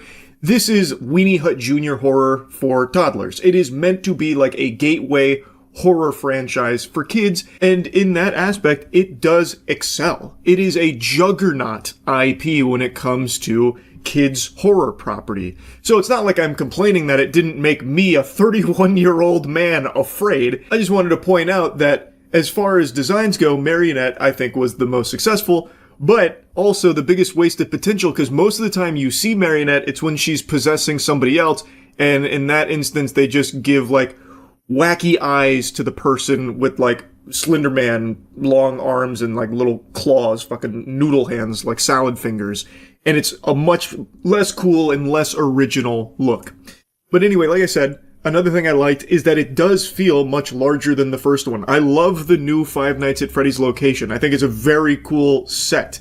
And I also think they knocked it out of the park when it came to William Afton's pieces. Even though there's only 2 sections, I'm pretty sure, with him in there, they are the highlights of the entire film. They are done really well. The opening sequence, the flashback to Marionette and Charlotte, we're going to be getting into spoilers, spoiler warning. That sequence where she's trying to save that child that William has kidnapped back there and then he is chasing her, I think they did an extremely good job with. The dream sequence with Vanessa confronting her father, William Afton, I also thought was extremely well done. I would have liked to see more of that, because those 2 scenes are the only scenes in the movie that bother with building tension or suspense. The rest of the film, even though, like I said, I understand this is meant as like horror for kids, the rest of the film is literally just jump scares with no attempt at building up to them. So it's just like random loud noise. Here's fucking Chica grabbing a guy through the glass door here. Big loud explosion noise. Breaking glass over here. And when you just have that as your main like scare moment, it just feels a little flat because there was no suspense building up to it at all. But like I said, I do think this one is scarier than the first one. It does seem like they tried to put more of an emphasis on this kind of thing happening, which I appreciate. Like, I do think it's going in a good direction there for the third one, I suppose. But now, like I said, one of the compliments I gave about, like, I love that it feels larger, love the new location. Well, I actually do have, like, a little hemorrhoid that I want to slap onto that butt there for a second, because I do like that, and they set up something that I thought was going to be very cool with, you know, Fazbear Fest, fucking Faz Fest, where, like, they're celebrating Freddy Fazbear and all of this shit, and they talk about it a lot. There's flyers, there's hype around the town, and then the movie is gradually building to a big final showdown. You are led to believe it's going to be at this festival, and it's going to be a fucking bloodbath. But it's not. The final battle just happens in one room of a house. So, like, why even bother setting up the Fazbear Festival? It played absolutely no role in the plot at all, and from what I've read online, the third film, the conclusion here to this trilogy, also doesn't take place at the Faz Festival, so what the fuck was even the point in putting this here in the first place? It did nothing. Absolutely nothing. And it would have been a great final showdown space for this, too. It just feels like a real missed opportunity, and maybe it's what they wanted to do initially but couldn't because of budget or something, perhaps. I don't know. But it just felt really lackluster watching the final battle happen in a room, whereas it could have easily have happened at the festival. In fact, while they were talking right before that final battle, the festival was mentioned. I was like, okay, we're about to fucking take this shit outside, aren't we? We don't. Anyway, though, I want to get more into the meat and potatoes of things. When I mentioned that flashback, the intro, I think that was like probably the strongest part of the film, but it also sets up the main villain's motivation, Charlotte. She is at the OG Five Nights at Freddy's, the genesis of this evil, and she sees that kid get kidnapped, and she tries to tell some of the parents there about it, and they all brush her off. And it's really weird. So, like, she goes up to this guy and she's like, help, this child just got kidnapped. And he's like, go tell your parents! Get the fuck away from me! A kid getting kidnapped? That's impossible! You're out of your goddamn... Where are your parents? Go talk to them, don't talk to me. And so he like yells at her and then she's like, oh geez, okay. So she goes up to some other parents, some ladies are like, excuse me, grown-ups are talking. Scram, kidnapping? As if, kidnapping, never even heard of that. What does that even mean? You're making things up, you're crazy, get out of here, shoo. It's like, okay, really weird. That's extremely weird. And I get that we needed this as motivation for this character, so when she does die because of William Afton stabbing her, it's fuel for her rage, where she hates parents because she believes they are responsible for her death. And she's right to assume that, because if these parents had just listened to her warning them about the kidnapping she just witnessed taking place, she would probably still be alive, and William Afton may have been stopped in the very beginning. What I don't get, though, is in what universe would any parents react like that to hearing that a child just got kidnapped? That blew my mind. When that was happening in that scene, I was like, what the fuck? Why would they be looking at her like she just fell out of a spaceship or something for bringing up a very legitimate concern that she could have just witnessed? Why are we just ignoring that? And then she ends up getting murdered, which ends up getting covered up. Like, surely the parents would have connected dots like, oh, that girl I was telling us about the kidnapping, she's been murdered. Maybe something was fishy going on there. Nah. Surely it was her fault. Just no foul play. I don't know. I think the villain motivation here makes a lot of sense. You know, she died, and in her last moments, she only had one emotion left: rage at the parents that let this tragedy happen. But I feel like they knew what they wanted the motivation to be. It's a strong motivation, but they couldn't get, like, a real logical way of having that come across other than just having, like, these outrageously aggressive, combative parents that would somehow, ignore a kidnapping alarm. So that was just a little weird to me. Not the biggest complaint in the world, but just something I wanted to mention. But piggybacking off of this point, I have to make a mention of what actually is a big complaint of mine: how awful the script is. Holy cannoli. Now, I know far be it from me to sin by criticizing Five Nights at Freddy's writing here, being someone that has only played a handful of the games. I haven't done the extensive homework and research required to comprehend the universe. But this film, it unapologetically makes the assumption that everyone seeing it knows every single tidbit of lore before watching this. Which I actually don't fault it for at all. That's not a big negative to me. I would much rather a film cater to the built-in audience. It's the whole point in adapting something. I would much prefer if this was the standard than something like the Halo TV series where it abandons the fan base. I would much rather it appeal to the hardcore fans. So I appreciate that, even though I'm not in that target demographic. So there were things that I had questions about, like didn't fully understand because it seemingly comes out of nowhere. But I learned, thanks to the group chit-chatting behind me and basically just reciting Wikipedia pages anytime something happened. They were kind of filling in the blanks on things that were confusing to me. I believe that a lot of, like, the randomness that gets thrown into this film, all cattywampus, actually makes sense if you played the games. Like, it has lore significance to the games more so than it does for the movie. So even though it feels out of place and doesn't make sense in the context of the film, if you played the games, it helps you understand that. So I imagine people like me that haven't played a ton of the games and don't fully understand the world will be equally as confused by certain things that just happen to randomly spring up here. But that's not like the biggest deal in the world to me. I think that's okay, and you can excuse that because, again, it does seem like the main audience here is supposed to be Five Nights at Freddy's fans, laser focused on that. But outside of that, the dialogue between characters is trash. Like much worse than the first one. Like, I actually think they did a big step backwards when it comes to character writing in this film. Not only that, I also feel like they had no idea how to get from point A to point B in a way that makes sense. So, example, at the end of the movie, everything's going tits up, the animatronics have broken free, Charlotte's going out to try and kill the parents and stuff, they're trying to stop her. Well, at one point, Vanessa's car breaks down at the most important moment while they're trying to get to Mike's house. And it breaks down, seemingly like in the middle of nowhere. There's no other cars on the road or anything like that. And she's like, ah, damn! Throws the walkie-talkie. And then it just so happens Mike's friend drives by and he's like, hey, that doesn't look good. You need a ride? How incredibly convenient that he's just out and about at this time of night in the middle of nowhere to give her a ride to Mike's place without asking any questions about why or what's going on. Instead, all he says is, crazy eyes. And that kind of thing is present throughout the entire film with these crazy conveniences, and it feels like everyone in this world just has the ability to teleport. Like, they all have Goku's instant transmission.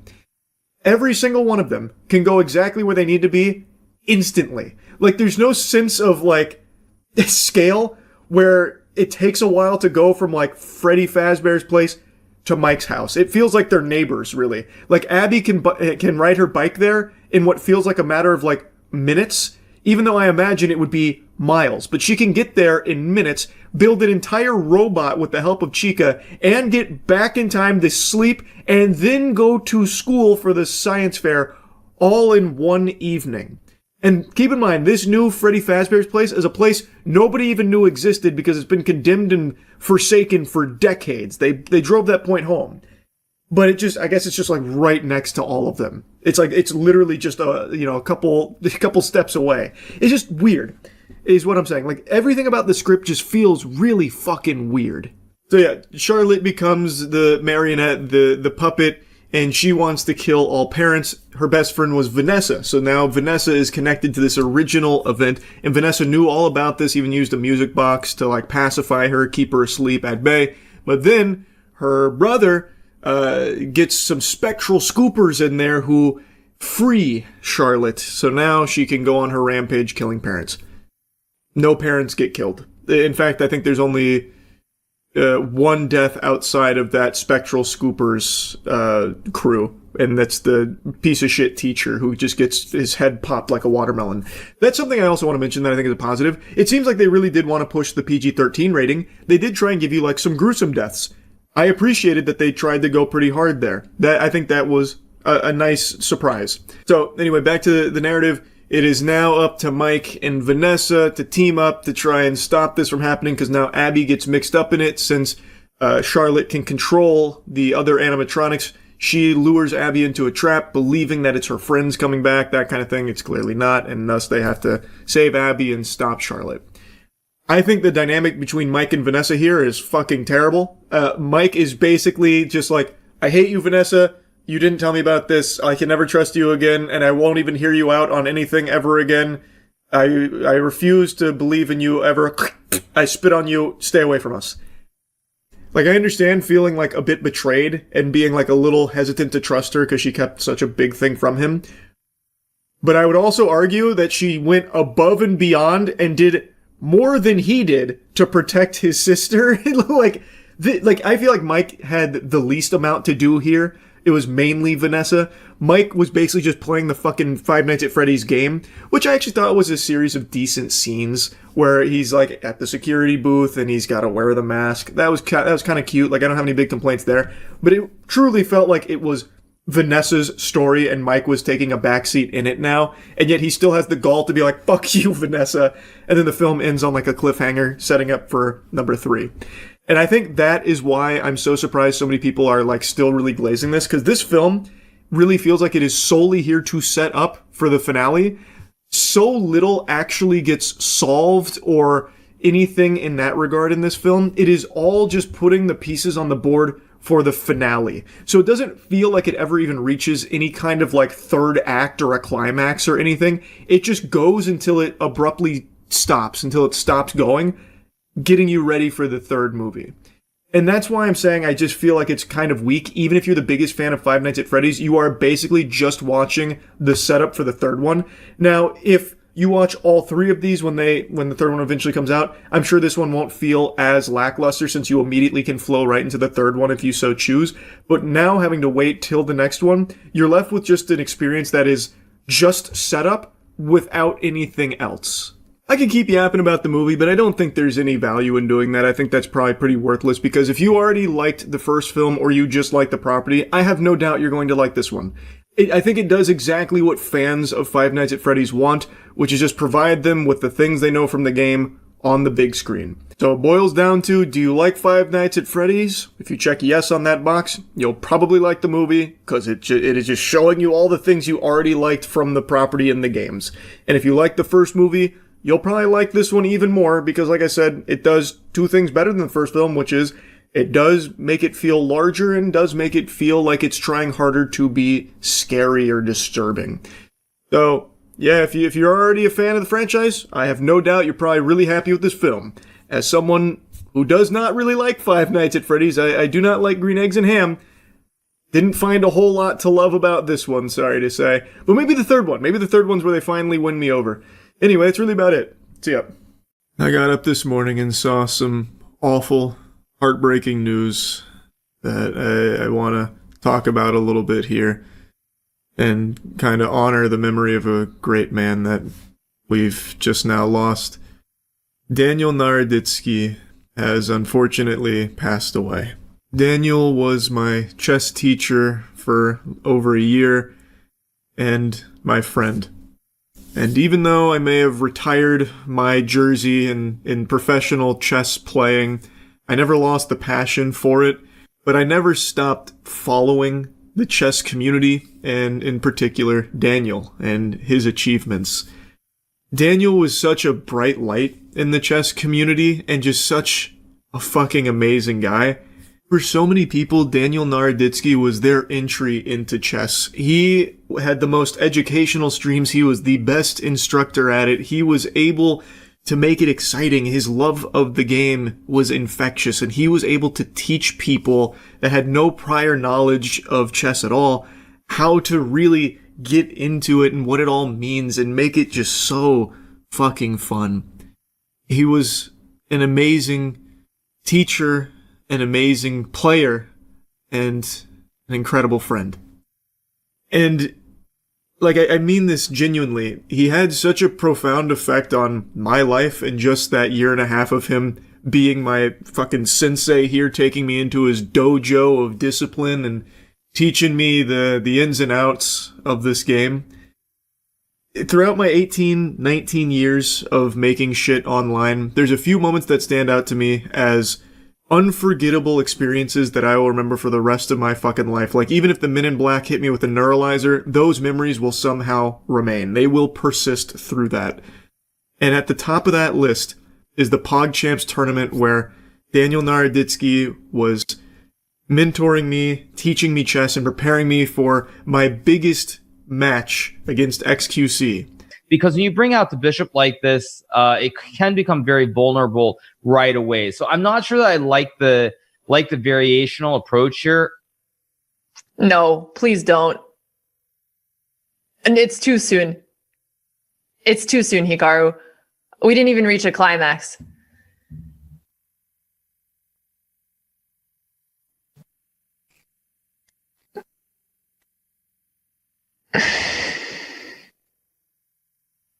You know, when I said it'd be fun to see a checkmate in 4 earlier, I was joking. It was we're listening to Moist Critical right now. Daniel Naroditsky is a prophet. He said immediately that XQC will likely go with the Scotch Open, and he did. So I had the counterplay, and he immediately blundered. Well, that's got to be a world record. Thanks for the fat 10 gift subs, Pikachu. My is throbbing. I called Daniel Naroditsky the prophet because in our sessions, he actually predicted that exact thing could happen. He was like Doctor Strange peering into all of these different universes, all of these infinite possibilities, and he saw the true line of what would unfold here in our dimension. Is that a better position, or is that still just not even worth? So you can play this, yeah. This is a good move. Now, knight f6 is probably the best move. Queen f6 is a very decent move, because he might take your knight. That's actually possible. Miss mate in 1. Imagine what that would create. The problem is, again, if he knows what to do, he plays bishop to e3 here, then queen f6 is a slightly inaccurate move. We basically transpose into theory. But I would, you know what, why don't you risk it? I would just risk it. I like that, yeah. And like clockwork, that game unfolded exactly as Daniel Naroditsky predicted it would. He was such a wholesome presence in the chess community, and the world is a worse place without him now. He was very young with still so much that I know he would have accomplished, and it's just a tragedy, really. I don't know if we'll ever see another person like Daniel Naroditsky so instructive and entertaining and patient. Holy shit, his patience is that of a saint. To put up with the mumbo jumbo that I would be blabbering about with my, fucking Cro-Magnon brain in the chessboard, and he would, be able to sit there through all of my incoherent ramblings of nonsensical chess theory that obviously was never even feasible, and still able to, open my third eye to how chess is actually supposed to be played effectively, and doing it just so respectfully and so friendly and make it so fun. Like, there is nobody that could ever fill the void that is now left by Daniel Naroditsky's passing. I really wanted to do my best here to just pay tribute to a guy that meant a lot to a ton of people. And I had full intentions of not mentioning Vladimir Kramnik. I was going to do my best to restrain myself and not bring his name up, but as I was making this video, this vile worm posted a cruel and heartless tweet about this news. And I cannot help but just give a big fuck you to Kramnik. It's as far as I'll go here. I'm not going to get into the weeds of everything with Kramnik and what had been going on. But after seeing that, I literally cannot stop myself from just saying what a big piece of shit Kramnik is. But anyway, like I said, this video I just mainly wanted to be honoring Daniel Naroditsky and talking to the exemplary character he had demonstrated throughout our friendship and the effect he had on my life personally, as well as on the broader chess community. He introduced countless people to chess. And not only was he such a positive force in the chess community, but in streaming in general. I mentioned his streams were endlessly entertaining. And that's to anybody, even if you have no idea what chess even is. Even if your only exposure to chess is through fucking Harry Potter and the Sorcerer's Stone when they play wizard's chess. If you have no idea what the game even is, if you stumbled across his stream, you probably stuck around and got hooked because he himself was just so fun to watch. He was a great, great guy who accomplished so much in his life. GM Daniel Naroditsky is a name that will always live on as a invaluable piece of chess history. And I'm very happy to have been able to call him a friend, and I will forever regret not reaching out more often in recent times. If Daniel's family ever need anything at all, please feel free to reach out. I would like to help in any way I can. And anyway, I just wanted to kind of talk about this a little bit. That's it. So yeah. Dispatch continues to have me in a titty twister here. I am just gripped. I'm so invested in the world and its characters. And you could argue there might be a bit of bias there since I play Sonar, but I think that argument is a load of hooey. You can put that right in the toilet, because even if it wasn't me voicing Sonar in this game, I would still love the character and pretty much every character in this game. The whole thing is just so compelling. It's just so entertaining. It's well written. It's fun. It's fresh. And every Wednesday I'm looking forward to the 2 new episodes that drop. So I wanted to, of course, give you another little montage here from episodes 5 and 6 from some of my favorite moments, and mainly a lot of like Sonar moments. Sonar is special, and the experience was amazing, and I think seeing the results here, it's pretty clear that a decade from now, we're all going to look back on this moment, that character, and recognize that this was the time when video game voice acting reached its apotheosis with my portrayal of Sonar in Dispatch. And I also think the character is just so well-rounded that he's probably going to be talked about in the same way that Mario is. When you think of video games 20 years from now, you'll think of Mario, you'll think of Sonic, you'll think of Master Chief, and you'll think of Sonar. Oh, 35s. Come on, Robert.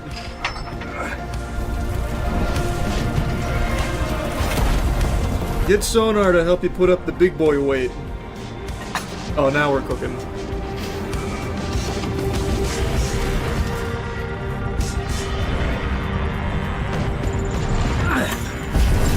That's kilograms. I don't believe in kilograms. I only know freedom units.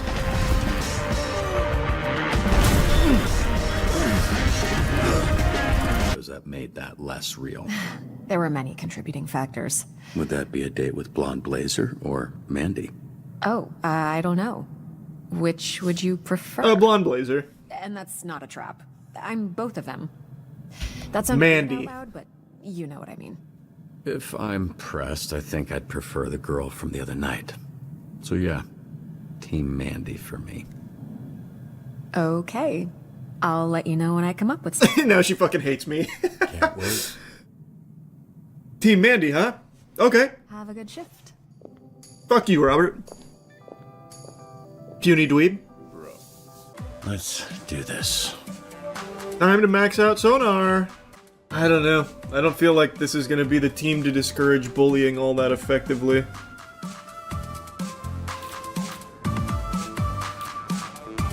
Let's throw him in there anyway. Quick heads up, Sona is in a mood this morning. That way we can Why? go there Miss a instantly. radio shot or something? Power was out at my place. Couldn't even check Nice up and on easy. my investments. Oh no, the numbers that go up and down every day. You'll be fine. I pray you See, never know nice what and it's quick. like to lose something. Upcoming project. Mystery and intellect. Send someone unassumingly strong, that's sonar. My rejected Easy, TEDx Solo. San Antonio talk will finally get the recognition it deserves. Goddamn right it will. Sometimes reaching a certain point will have an effect. Like this one, which will guarantee a fail. What? Guarantee a fail? But I've had a perfect day. Look, if you wanted to grab dinner, all you had to do is ask. Oh no! Oh, we're good. You're not my type. That's the nicest thing you've ever said to me. We got another sonar point, baby. Half man. We're going half crazy. man, all freak. I feel like I should just keep juicing down here. Where's my boy Royd at? With the red ring. They run half the crime in the county. We are bound to bother them at some point. Watch yourself. You poke the hive, you're gonna have to fuck the queen. That's not how bees work. You know what I mean. I don't, actually. No one. That's exactly how bees work, actually. But if we kill the queen, we rot the hive. You would do that. Kill Shroud. You Hell yeah. Chance. And you don't want to go in there having to think about it. You gotta know. Shroud killed him, Chase. There's only one thing I can do. You know that's not true. I'm not sure your dad would want it that way. You're not sure. Should we ask him? Yeah, get the Ouija board out. Point taken. We'll find a spiritual medium to communicate with back him. to life one patch at a time. Give me something with intelligence. Damn. Okay, here we have to convince them. I'm here to There we hustle. go. Oh, the XP of this scenario will be 2x. This is the perfect tag team. I have extra flashlights if people, any takers. Okay, more for me. I can hear your heartbeat. Sound like a fart on a car seat. And I can read your mind. Wow, the lyrics are inspired. Why are you out here? What the fuck? You want a drink? Sure. Look, be honest. Am I going to make a fool of myself if I sing Whitney Houston? Are you Whitney Houston? No. Then yeah, you will. Fuck. Is it right? Sonar! For you. Wait, it's kind of hard for me, but look, I know it was probably a by the books, bottom line kind of decision, but thanks. Oh, how cute. Are you lost or something, bitch? Or you trying to get fucked up? A lot of bars around here, fool. Why'd you pick this one? You got a death wish, homie? Just here, let's go get a drink. No one's talking to you, fucking. What the? I see they finally gave you some arms that can reach your dick. There's some people that want to talk to you, you piece of bitch.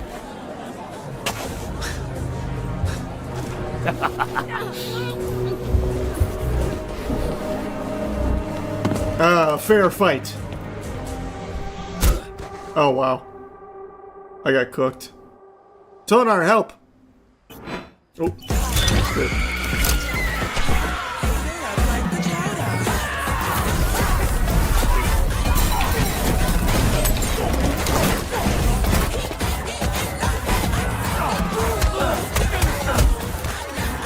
Oh, some of the songs are the same. Gotcha.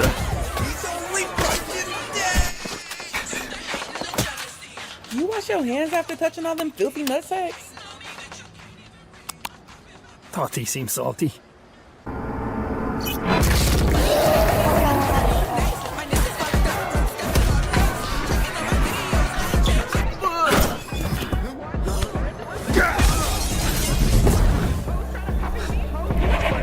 Sonar, help!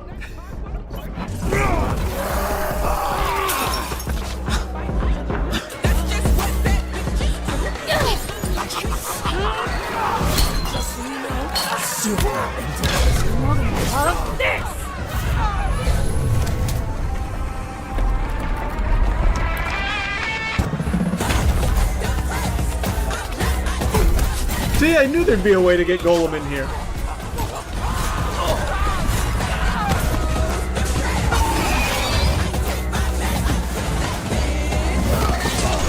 What a good team we make.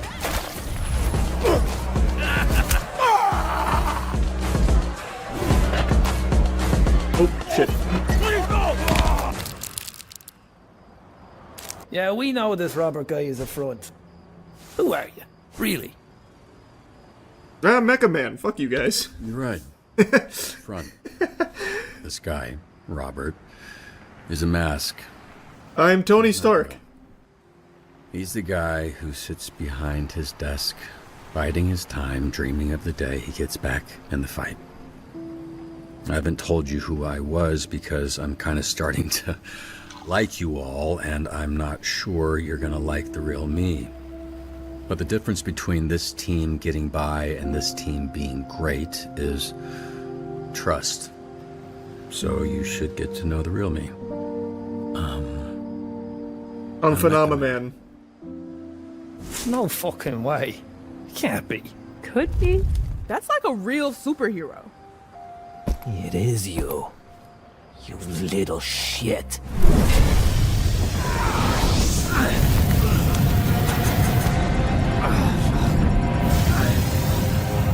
Sonar, thank you.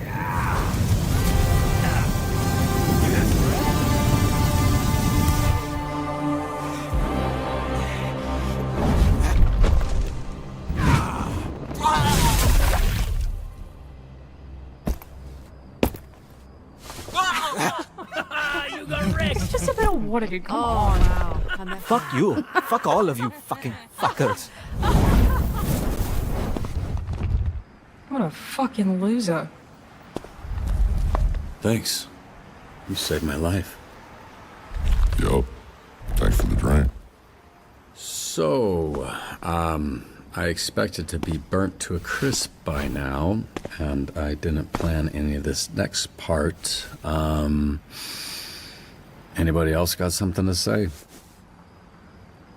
My name's Courtney. Boo! Nice to meet Not you. as cool as Mecha Man. Herm. Sometimes Herman or Hermie, but my grandma calls me Herm, so Herm. My name's Victor. Oh, I forgot that's my real name. I'm I didn't remember that at all. Let's smoke. Shut it down! Uh-oh. Another failed protopulse. But this one's emitting anthrax. Help it, Roy! Sonar, do something! It's locked down. Oh, fuck, I'm on it. Entertain Hobbs the cat while his owner is away. This has to be a Golem solo. Though I don't have flambe.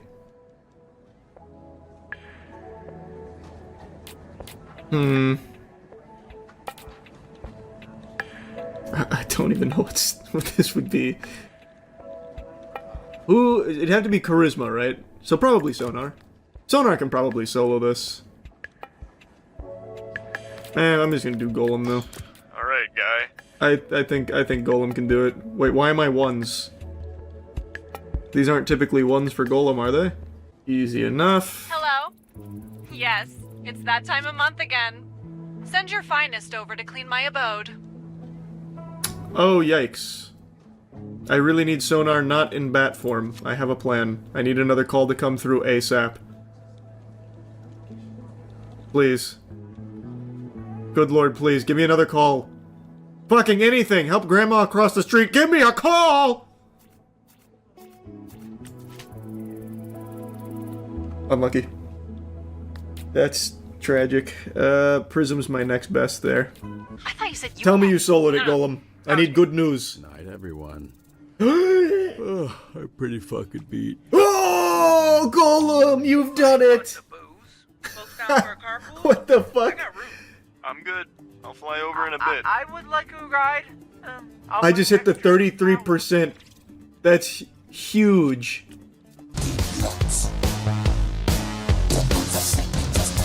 Hey, Sonar!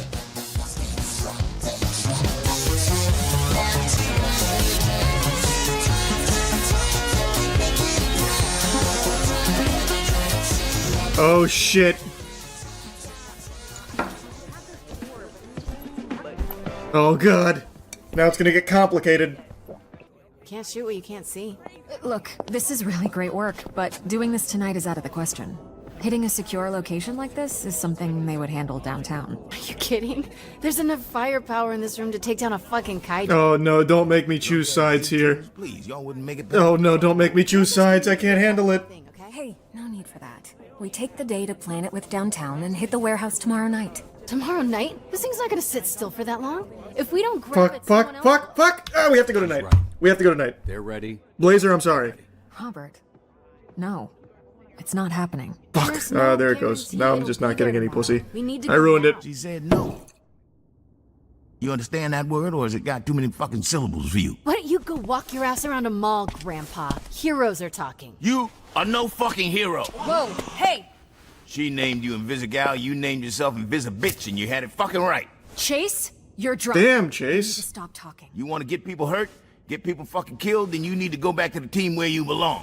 Hey, everybody just calm I couldn't decide. I couldn't decide. Crazy. She thinks she's like you, but she's not. Robert doesn't need to keep going out there with no powers, putting his life on the line to make up for assholes like you. He doesn't need to be Mecha Man to be a hero.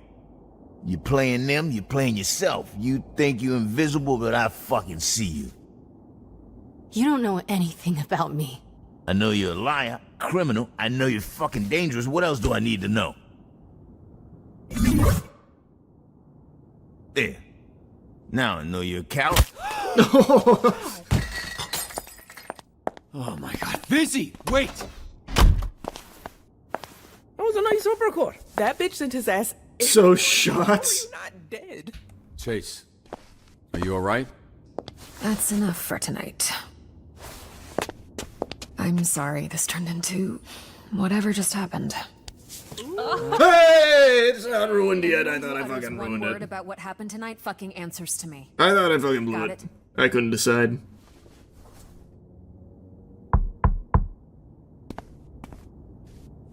Visigal. Yeah, so I might have to do that once a month. Hey, his or eyebrows so, are back. As a release of my hatred for you. Like he was fated. So, obviously, I gave her the pep talk, you know. Like, that's all bullshit. You make up your own fate, yada yada. I don't even remember what I said, but I do remember thinking, oh, fuck. Yeah, that must have been hard. Like, if I didn't have you, you know, and my dad, where would I have ended up? Behind a desk, just not at a superhero agency. You have no fucking powers, You brother. were always good. That was always in you. It's what makes us different from a thief like her. Okay, maybe if I can hack into the system, I can trace the energy signal. Check the manifest. Something would be great. Yeah, let's start with something. Man, she's doing so much more for me than Blonde Blazer ever has. But Blonde Blazer was so nice, and she never threatened to peg me. Shit, they're onto me. Oh, hey, there's a door to your left. Fuck, it's locked. Feel free to take your time. Just catching up with some old friends. I really hope Blonde Blazer comes and helps. Otherwise, I would feel real stupid for my choice. Got it. I need the password. Visigal, stop! Shroud, behind you! No. No! Hey, Vizzy, stay calm. Your inhaler. Few feet in front of you, okay? You gotta get to it.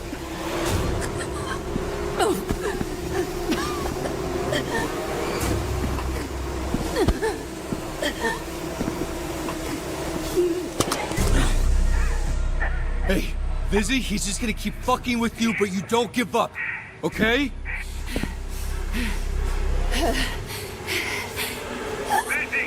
Vizzy, you gotta fight. Please. Vizzy, hey, listen to me. You get up. Get up!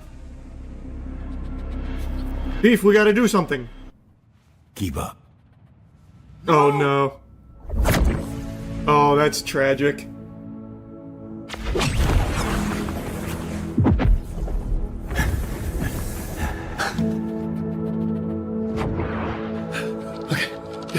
You're good. He won't die, right? He's still got plenty of years. He didn't even run that far.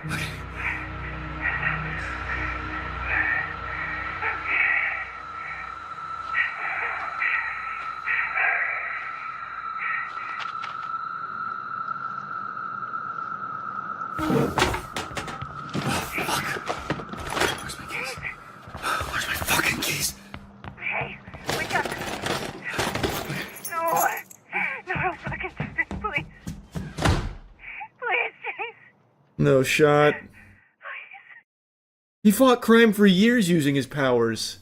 There's no way he's dead. He's 40 with the body of an 80-year-old. I know, I just feel like... I feel like he could handle that, though. That was very short. Like, that run was super short. I don't think it would blow up his heart that quickly. I don't know, though. It probably did. God damn it, that was so good. Now we wait till next Wednesday. Alright, you might catch me blushing a little bit, getting a bit red in the cheeks and squirming in my chair, because I'm a little embarrassed. I got to do something I've wanted to do for a while, and I got to do it with something that I really, really like. But I kind of blew it. Yep, didn't do the best job there. I got the privilege of doing a voice acting cameo in Baki, which is an anime I've talked about a lot over the years. I think it is just beautiful fucking insanity. And I got to be like a little side character in there. But my shit was poop. I did not do a very good job, I don't think, at least. I'll show you a brief clip from when my character gets introduced in the season. I don't think I can show you much footage of it because obviously it's a big anime. But it's a character that fans have been really excited for a long time, salivating, waiting to see them finally make an appearance in the anime, and, well, their prayers have been answered. That's right, I play generic police officer. Yes, sir. Even from behind, I could tell you were happy. I mean, I can hardly believe it. Musashi Miyamoto's alive. And he's agreed to fight me as a condition to get released.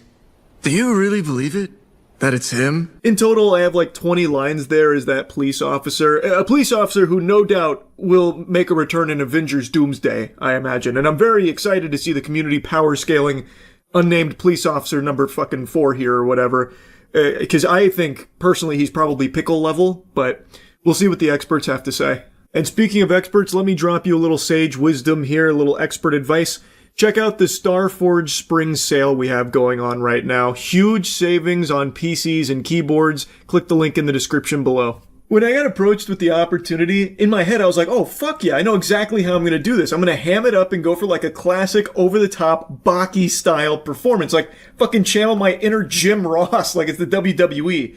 Get him with that "Bah God!" But what I didn't realize, because I haven't done much voice acting in general, and not at all really with anime dubs outside of like 2 lines and like a really old one, is that you have to match the lip sync of the characters that are already established, and you have to match the tone of the voice actor that you are dubbing for. So with those instructions in mind, it became a little bit more difficult for me because that's not something I've done before, and I don't think I really did a great job nailing it. I think I was too focused on making sure that the words fit the lips and that the tone was similar to what was established in the original dub. And it led to this sounding like robotic. It almost sounds like I'm talking at you through like a fucking walkie-talkie giving you quest directions or something in an old PlayStation 2 game. Whereas with Dispatch, where I play Sonar, it was a very different process because I actually auditioned for that role. When I read for Dispatch, it wasn't for Sonar, it was for Golem. And then they offhanded mentioned if I'd want to try to see what Sonar sounded like, and I ended up getting that part instead.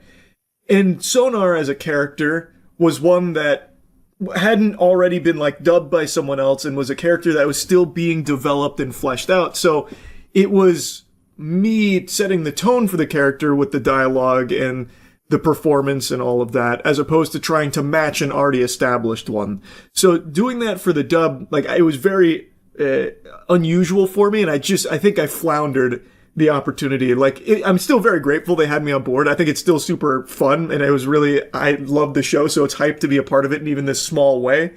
But man, I just wish I had done a better job. Like, I really went in there thinking about to go ballistic in the booth, about to burn that bitch down. Barbecue chicken alert. Like, I was like, oh yeah, I've got this. I know Baki. I know Ball. I thought I'd be over there giving you like a huge explanation and lore drop around like a character using their finger as a scalpel to remove their own gallbladder in the middle of a fight because it got damaged. And then I'd recount the history of who invented that maneuver. The fucking London commoner named Geronimo Edwards who discovered it while on the road selling swill or something. I really thought I was about to dial in and nail it. And I unfortunately did not. I just couldn't fucking get in the flow state that I really needed to channel. For me personally, I found it significantly more difficult to try and match an already established performance, like to try and emulate that in English, than just performing something yourself as a character. So my appreciation for English dub voice actors, it shot up quite a bit, because that shit was pretty tough, actually. Anyway, though, just wanted to yap about it a little bit. I really love Baki, so it was cool to have the opportunity. I just wish I had done a better job is all. Anyway, that's really about it. So yeah. No long-winded intro. I actually got some sleep last night. I'm supercharged right now. I'm Charles Prime. So let's just dive right in. Yesterday I covered the ongoing YouTube issue YouTubers are debating about with the reduction in views coming out of nowhere, all from Judgment Day, August 10th. Post August 10th, views took a huge decline pretty much across the board on channels, and a YouTuber named Josh Strife Hayes believed he found the culprit, which was desktop views no longer being counted the same way they were prior.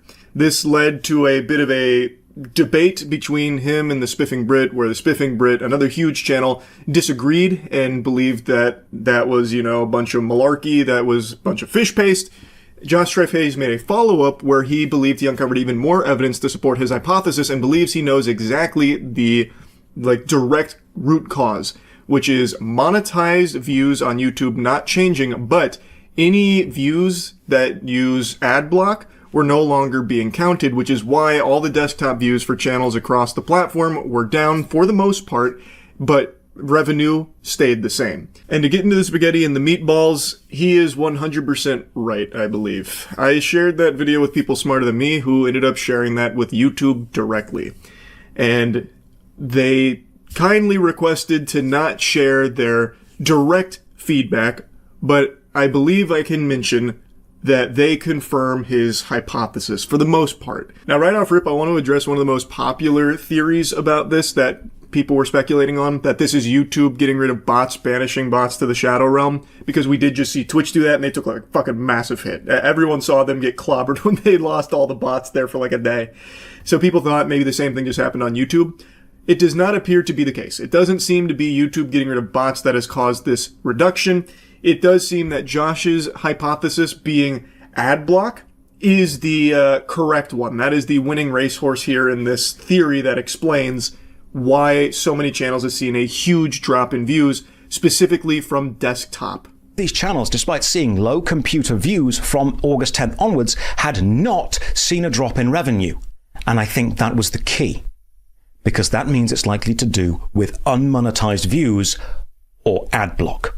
However, when YouTube is watched through an ad blocker, these adverts don't play. The ad revenue isn't generated, which is bad for YouTube. On screen now is an article showing a previous clash between YouTube and ad blockers written in January 16th, 2024, referencing the November slowdown of 2023, where a change to ad blocker, not YouTube, was the culprit for the slowdown. So YouTube and ad blockers have been in an arms race for a while now, with YouTube wanting to ban ad blockers, even recently making the 3-strike system. You may have experienced it yourself. Josh is right on the money. He pinned the tail on the donkey. That was the key. That was the chemical X to the Powerpuff Girls formula here. The relationship between the decrease in views having no effect on the creator's revenue, it did help him get into the actual problem.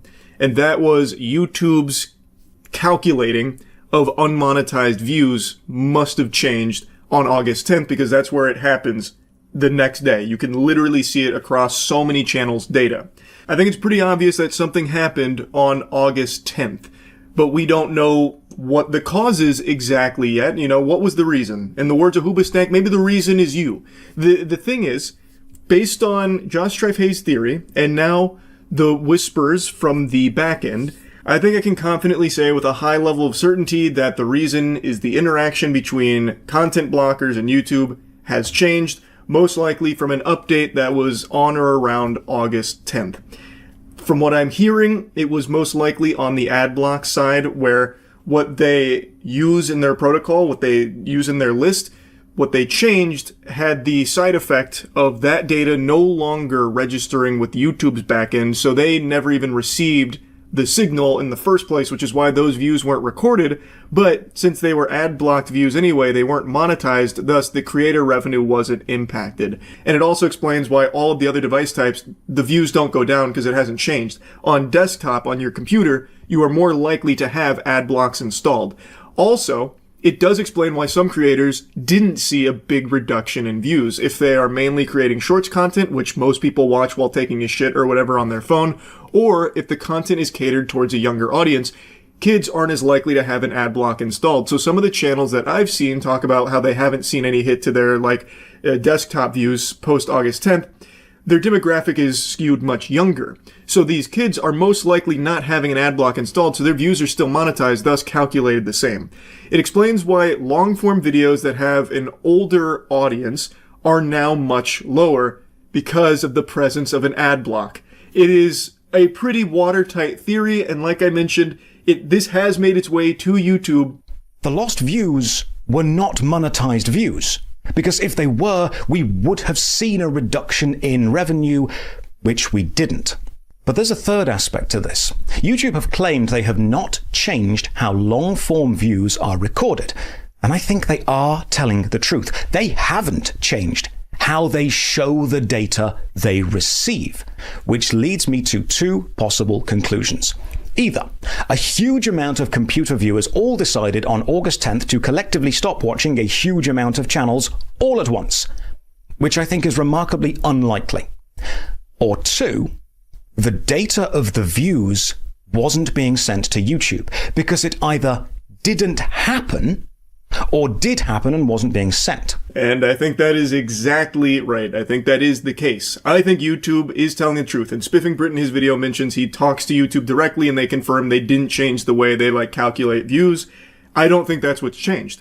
I think the back end with the ad block non-monetized views are no longer even being sent to YouTube to record. I don't believe the data is making it to them.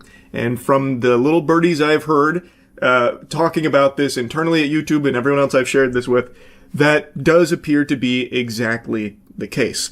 Now, I don't know if they're going to make an official statement about this. Fingers crossed they do, because clearly this is now a conversation that has reached the eyes and ears of those at YouTube. I think it would be very good if they did. I don't know if they will or not, but I feel like they should.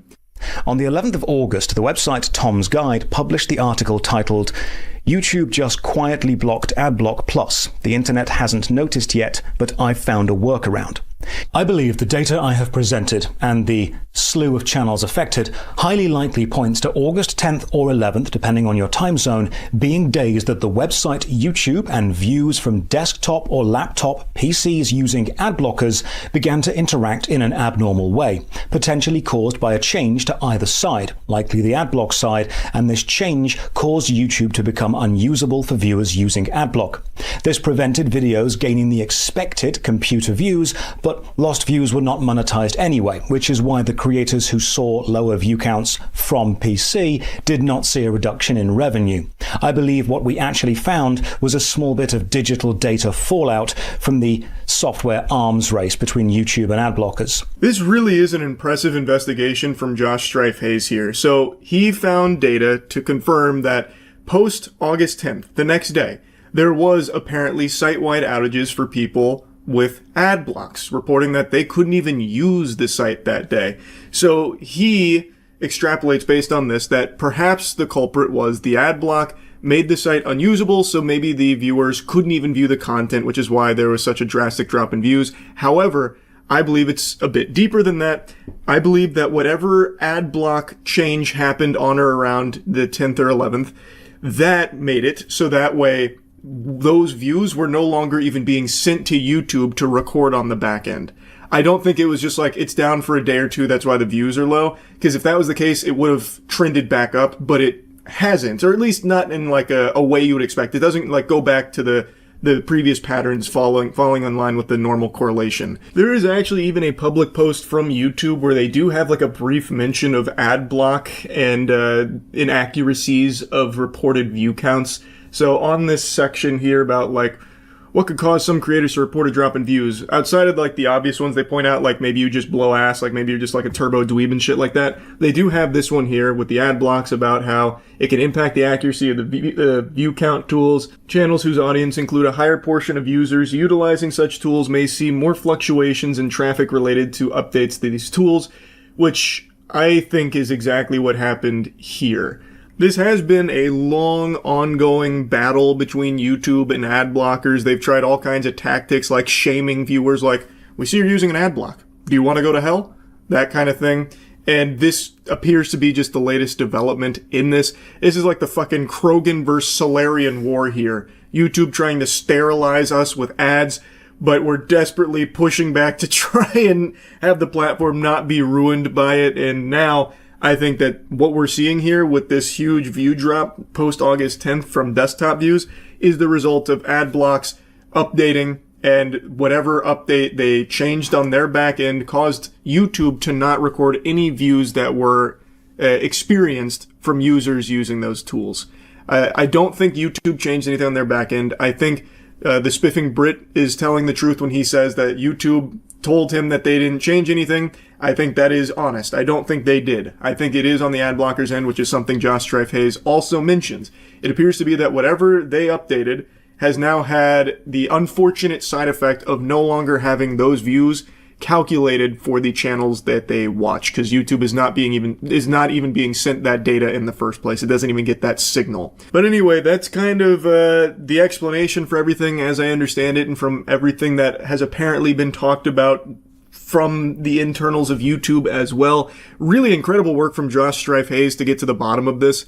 I'm hoping the YouTube will make an official statement in regards to this, because now it's become such a big conversation piece that it is even leading to like drama on the platform to a certain extent, which, you know, it's just, it could easily be stopped if YouTube would just be, you know, not as tight-lipped about shit that they do have knowledge on in regards to these kind of topics. But anyway, I guess we'll see if they do. That's really about it. So yeah. It's that time again where I drop trousers and plant a stinky one on Burger King. It is unbelievable how often I make fun of this company. I believe they have some of the worst fast food in the world. Your money would be better spent buying rats to eat than their food. It is just absolutely terrible. But the thing that keeps me shooting spitballs at them is they are addicted to awful, awful decisions. They're like the Ubisoft of fast food. They're just incapable of even accidentally stumbling into a good decision for their business, at least in America. Every time I mention this and go on this rant on stream, there's always someone like clockwork that says, but Charles, that's only in the States. Internationally, Burger King is serving up some high-quality cuisine. You know, what's better than serving up smiles? It's like, okay, I guess I can't speak for the quality of Burger King outside of America, but every Burger King in America is a fucking hate crime when it comes to food. It's terrible. It's terrible. And now their most recent announcement is probably their stupidest one yet, that's an accomplishment. That is actually an achievement. I cannot believe Burger King found a way to get stupider, but they did it. That orb of confusion working overtime over there at the Burger King HQ. Good morning, Patty. Would you want an AI voice in your headset all day at work, built to assist you? Looks like the women's restroom needs cleaning. But also potentially listening in on your interactions with customers. Thank God, finally! An AI assistant that can jack into the headset of all Burger King employees to act like their fucking mother saying, hey, did you remember to clean the bathroom? Go lick the shitters clean, please. Burger King demands it. And then also monitoring your speech to ensure you are saying please and thank you enough times per day. Excellent. This is what everyone's been begging for.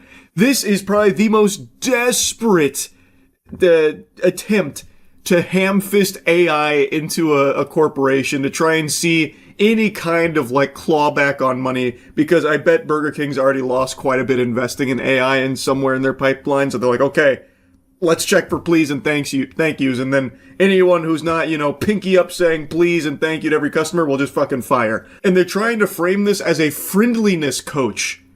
My left butt cheek, a friendliness coach.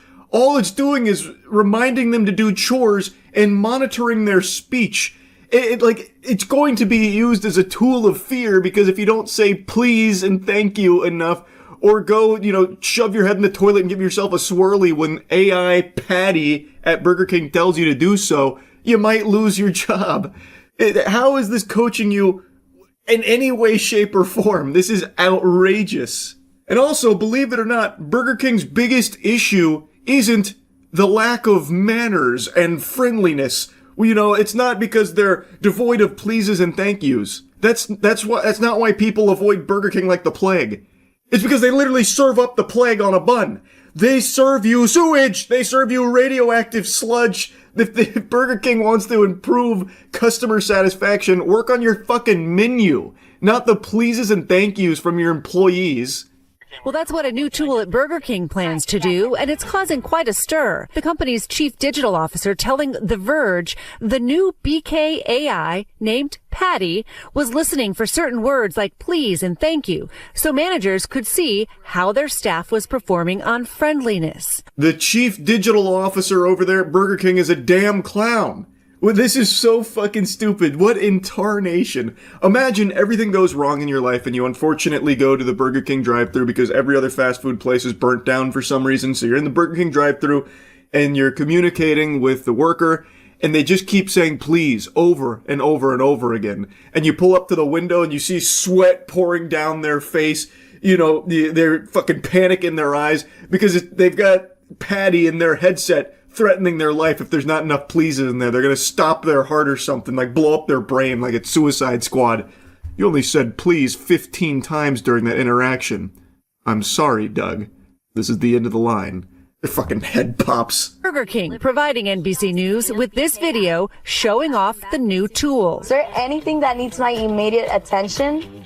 The team's friendliness scores this morning were the highest this week. Yeah! New record for the friendliness score! We did it, Burger King employees! We're super friendly! Thank you, AI assistant Patty, for keeping everyone in line and coaching us on how to say please and thank you enough. We saved Burger King! The company telling us in a statement that the tool, listening for keywords, was used in limited pilot restaurants. This is anonymized data, so it is not tied back to an employee. Let me interrupt you there.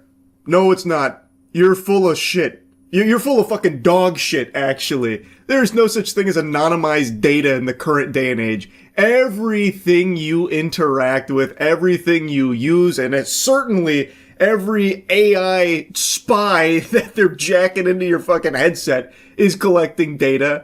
No doubt in my mind. I don't even know why you're bothering to try and spin that baloney. Everyone knows that's not true, brother.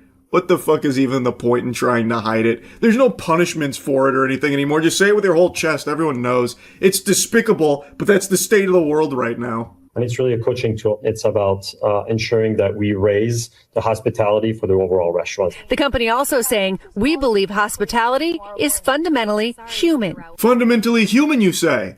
Why are you using AI to teach it then? Oh, this hospitality thing, fundamentally human, which is why we brought in Jarvis over here that can blow up your asshole if you don't say please enough to teach you how to be human. That makes a lot of sense there, Chief Digital Clown. Good work. You could call it the friendly wars in retail. The customer interaction matters. And for evidence of this, just take a look at the success of Chick-fil-A. A lot of people, when they talk about Chick-fil-A, don't actually talk about their chicken sandwiches. They talk about how the employees greet them. What world are you living in, Buster? When people talk about Chick-fil-A, they are often talking about the food. Them having to say, my pleasure, like fucking corporate drones, is not necessarily something people love about the experience. I don't know real human beings, like real non-bot people that go to Chick-fil-A and really feel like butterflies in their tummy and get tingly and excited when they say my pleasure when they get served by the Chick-fil-A employee. They are forced to say that. That makes it a non-genuine interaction. That makes it insincere. The reason Chick-fil-A is successful is not because they say my pleasure, it's because the food is very high quality compared to other options, like fucking Burger King, for example. This is ridiculous. And improving the friendliness score of Burger King isn't the secret ingredient here, the chemical X to save the business, man. There's only one spot worse on the planet for food than Burger King, and that's Long John Silver's. If you go to Long John Silver's and you try and eat the whole menu, you're basically committing suicide. So that is the lowest food can go, and Burger King is just barely above that. And no amount of friendliness is going to change people's want to be in Burger King. Long John Silver's could offer you a blowjob every time you walk through the doors, and people probably still wouldn't go if they also had to order food to receive it, because it's not worth it. It doesn't matter how friendly they are. Is it a nice thing if the employees are really friendly and customers feel like they had a joyful experience or whatever? Yeah, that's cool. Like Culver's, I've always mentioned. Culver's is my favorite fast food place. I think their food is extremely good. And I've only had a positive experience there. The first time I ever went to Culver's, the manager or whatever came up and apologized for the long wait for my fucking chicken tendies, even though it only been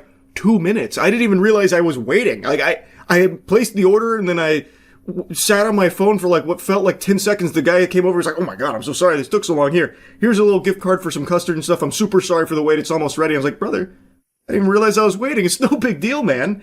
And he was super nice. And every time I've been to Culver's, everyone's been great. But that's not the reason I keep going back. It's because the food is really good. That's just a nice little perk, I suppose. But the food is the reason why I keep going back to Culver's. And that's going to be the same song and dance across the board. And the difference is, when it feels organic, it's significantly better when it's forced by Burger King's AI patty that's jacked into their cerebral cortex, forcing them to say please and thank you out of fear for being fired. If you're trying to create a positive atmosphere, it should probably start with the employees, I would say, more so than the customers. If the employees are happy and having fun, the friendliness score might just naturally boost because, well, maybe then it'll be a better environment that they'll want to interact more positively with customers as opposed to being forced under the corporate thumb to do so. It's so dumb. This whole idea of an AI assistant being used to coach employees on how to be friendly. It's outrageous, it's absurd, it's fucking gross. What a completely useless use of AI for the sake of having AI in Burger King. I cannot believe how dumb Burger King is, man. It blows my mind.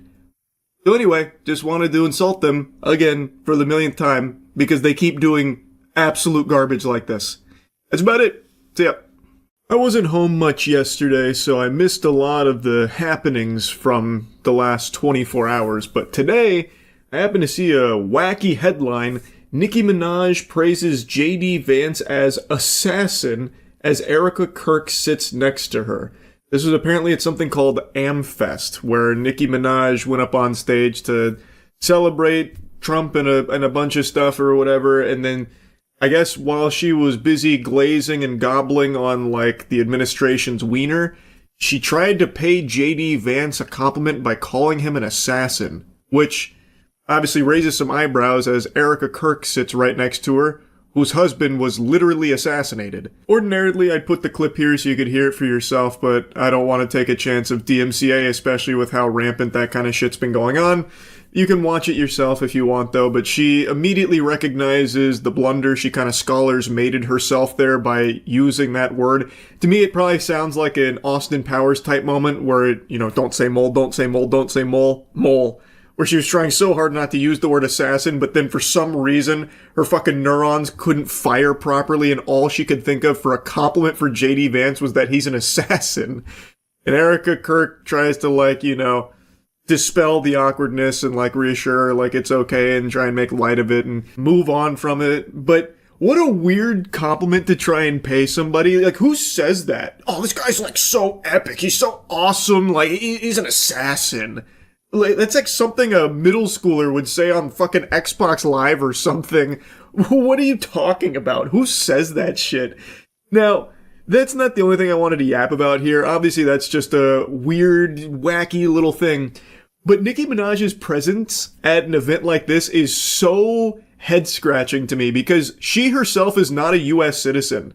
I don't know how many people know this or how many people just forgot. She herself talks about not being a U.S. citizen and that she is literally an illegal immigrant.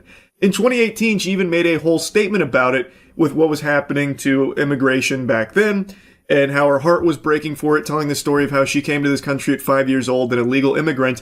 She was discussing how she can't even imagine being separated from her parents at 5 years old and everything that was happening then. And since, she still has not become an American citizen. In 2024, only a year ago, she once again opened up reiterating, confirming she is still not an American citizen, despite paying so many millions in taxes and all that. So her going on stage yesterday and being like, the president is dashing and handsome, it gives me the same feeling as someone who's trying so hard to avoid getting in trouble by trying to butter up the person that can really fuck them.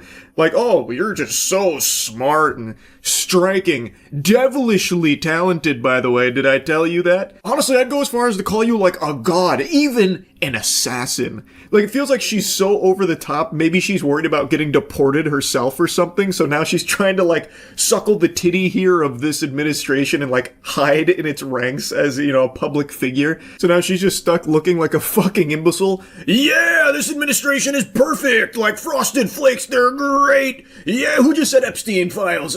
Someone shoot that guy. Yeah, us U.S. citizens. All of us, my fellow U.S. citizens, we gotta stick together. We love U.S. citizens like me, am I right? That kind of thing, she's cutting fucking WWE promos. But I think there also might be another explanation here. Again, just another game theory. Maybe she's not looking to protect herself. Maybe she's fishing for a pardon for her sex offender husband.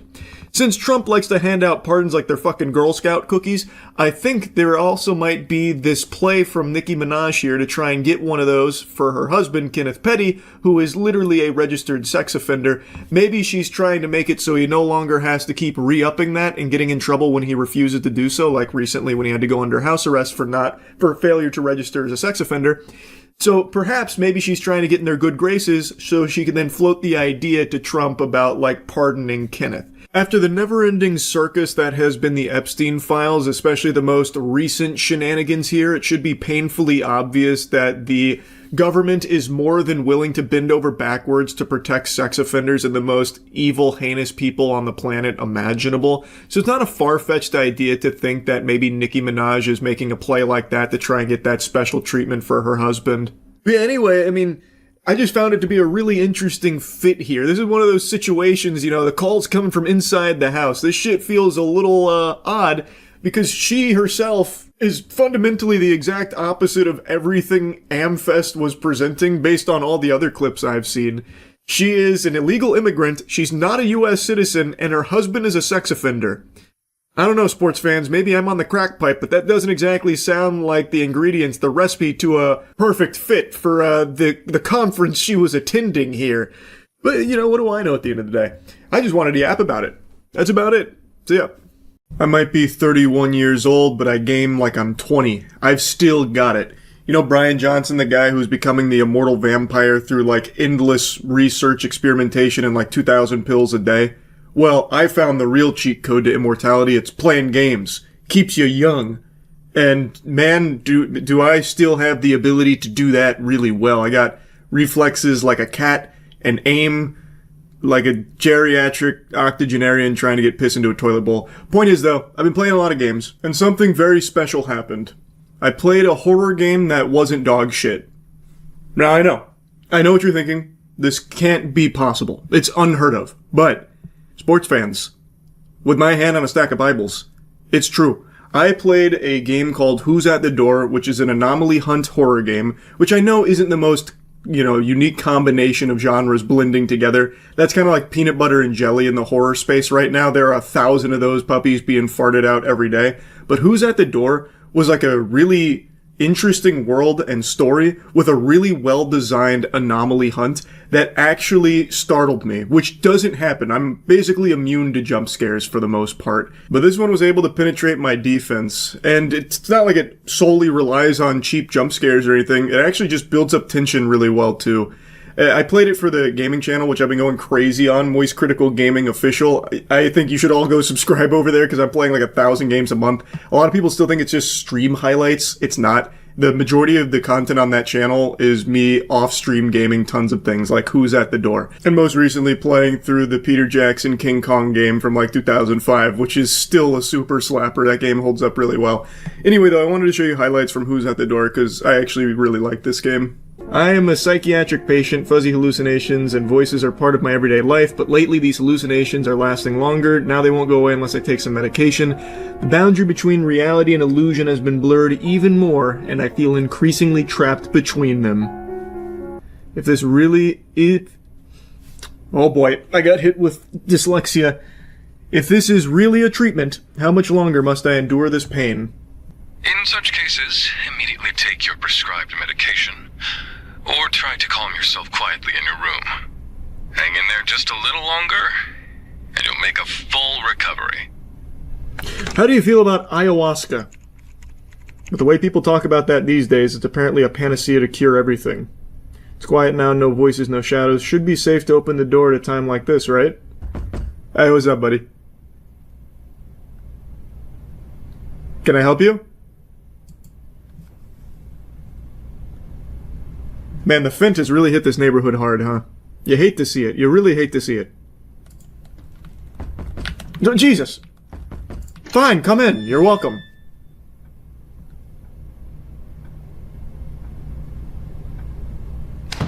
Thank you. Ooh, a bar of soap that's not cheeky? Oh! I see why this is a horror game now. Oh my god. Couldn't even imagine.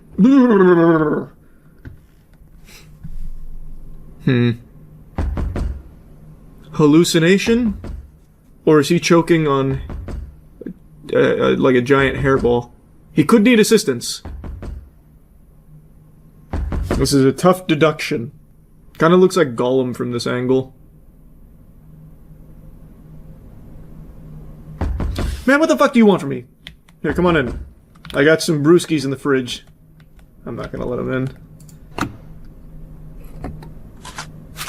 This ought to banish you to the Shadow Realm. Come on, come closer. What are you waiting for? You know my door's always open for you. Come on. Come say hi. I miss you.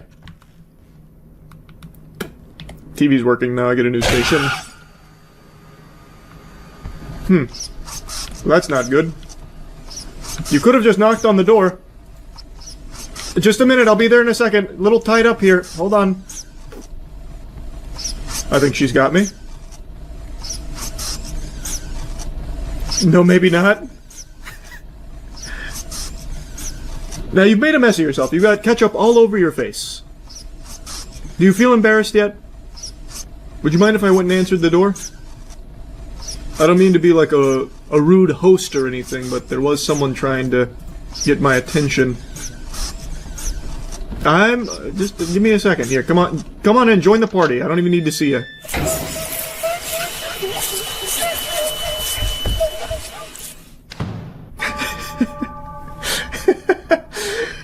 Nice. I feel like I shouldn't let you in, to be honest. It's been nothing but chaos in this abode, if you can believe that. I know. In a neighborhood as nice as this.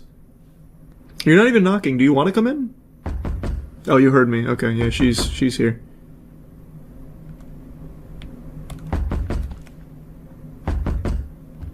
I mean, last time you gave me medicine, so I think you're safe. You didn't hurt me.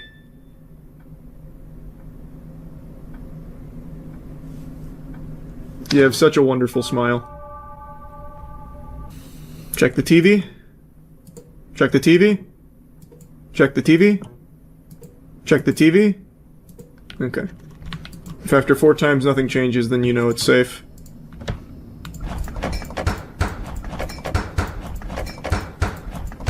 Imagine I just unlocked a super secret ending with that. I input a cheat code. And now I see myself in the game. Who are you? Dr. Manhattan? What are you doing in here, man? Some Donnie Darko shit. Pardon me. Oh! He can touch me. I assumed... since when can Ghost fucking tweak on my nipples like that in the fucking physical world? Now, does every day start the same? With my friend? Yeah, it seems like it. Okay. Nope. Okay. I guess not. Okay. So because he's up there, that tells me if I open it for you, who is a very sweet lady, by the way, I will get fingered. So I need to just pop these again, because the bad hallucination is here as well. Down the hatch, into the old gullet. Oh, that's cool. I'm looking into my own apartment. I'm hallucinating.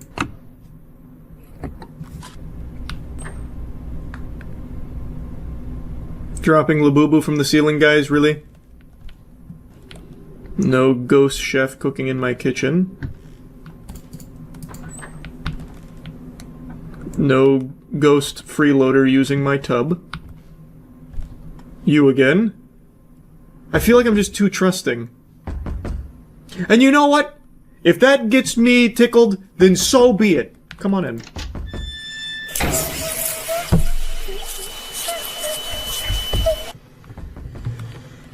My furniture is attacking! I can't let it touch me.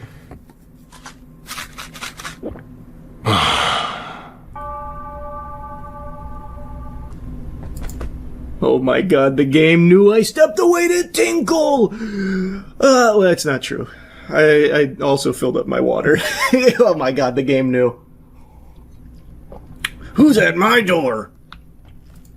They're in here fucking watching me. Uh-oh, the lights haven't turned on. Oh, hey! I think I'm hallucinating. Who's here? I mean, it's probably better. I think if I went and looked in there, I probably would have got fucked. Don't get too close. Oh, fuck. To what? To who? The door, maybe? Oh, to you. That's probably hallucination. Oh, but it might have disappeared. I think I was a little too hasty. Blood on the fridge. This is a hallucination. What's in here? Oh, just a jump scare. Oh, but it disappeared. So this is probably safe now. My hallucination ended. I'm gonna put it to the test. Like, I feel like it should be fine now.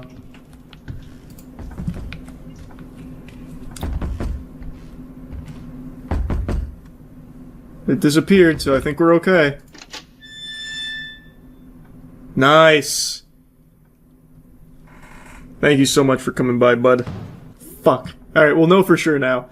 If I get jumped while the napkin here, the handkerchief is there. then we'll know that it's supposed to...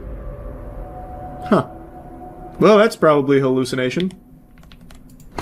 Which tells me that the handkerchief is correct. So I'll know going forward, if it's anything but the rag there, it's a hallucination. Yep. Probably hallucinating. Do you leave? You gonna disappear? Looks like he's about to start fucking popping and locking on me. Just entertain yourself. I'll be back in a moment. Just need to pop some pills.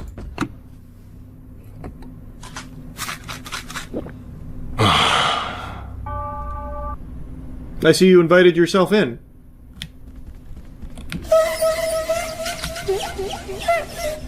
Okay, she really turned on the turbo boosters there. I think I probably wasn't supposed to look at her. I thought it was going to be like Weeping Angels. It was not. Alright. God damn it! That just reset me from the beginning. Alright. I was cruising too. Oh boy. Oh boy, okay. This is a big one. That's a big doll head. Go, go, go, go, go, quick, quick, quick. Take my pills. That can't be!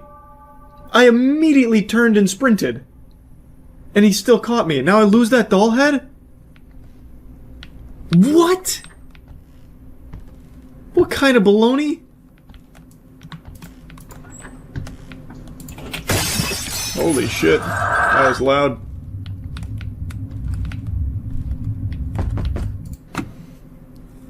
Alright, big time hallucination. They broke my fucking mirror. I've been roofied! It was that damn creep with the hair in his mouth, wasn't it?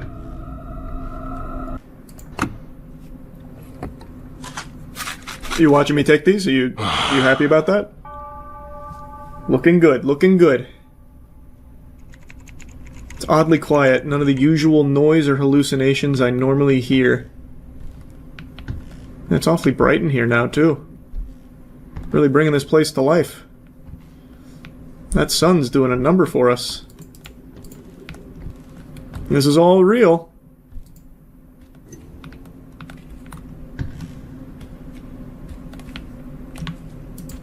Now I knock on someone's door. Do I just go into the dark? Okay, there we go.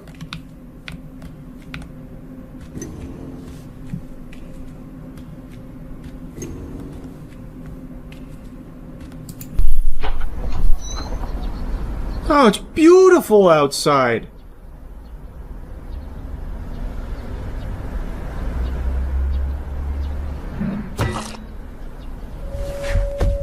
What the fuck?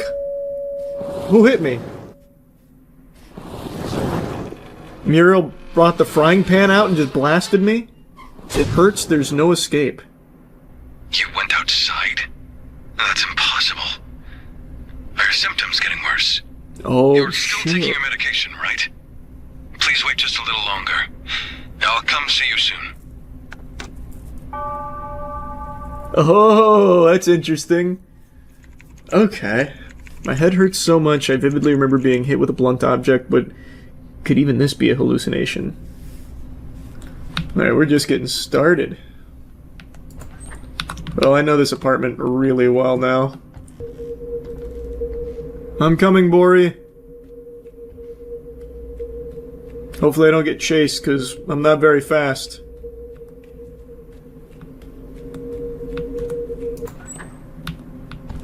Where am I? Excuse me, Doctor. Someone, please. Ah, you're awake. What is it? Sooner than expected. Why am I tied up?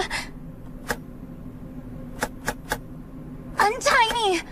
Right now! I can't do that. You're about to become something more special. Of course, you're already beautiful enough. Yet beneath the surface, I believe a truly perfect form lies hidden. You'll become so beautiful, even your reflection won't recognize you. Don't! God damn. Jesus. You'll mess up that flawless skin. If you need help here, I'll come rescue you. Moving. You might not turn out as pretty. He set up an invisible wall. I can't help you. Shit. Go, go, go.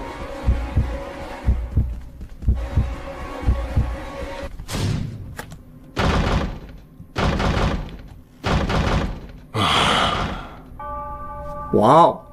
Damn, this game is cool. The pain she endured still won't leave my mind. It's still fresh in my memory. Oh, there's the drill that was used on her face. This is a hallucination. Oh, another doll piece.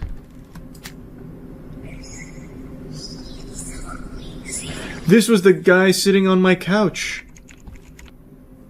I think so far it's all good. No. Oh, another piece. I caught the man who was following Bori. He quickly tried to leave, saying, "I'm sorry, I must have mistaken you for someone else. His name is Taku. He said his young daughter was kidnapped and went missing long ago. He must have mistaken Bori for his daughter." Okay. Did Bori know about this, or was she just afraid? Now, here's a question that I don't know the answer to. Since there was a doll piece here, does that mean this is automatically a hallucination? Because there's nothing else out of whack. I don't know if that counts. I can't remember. Oh, I really don't want to blow it.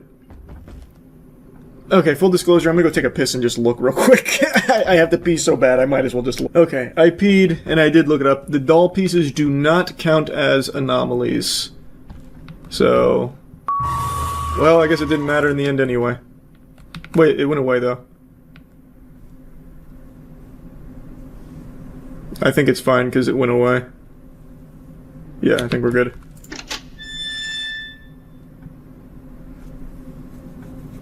Thanks, bud. How about a hair transplant? Your daughter would like it too. I said to the man who was left only with guilt for not being able to save his daughter, drunk every day.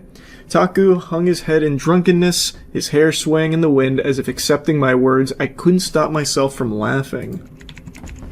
I don't know why I care so much about this story. Taku, Bori, and this house, everything seems connected.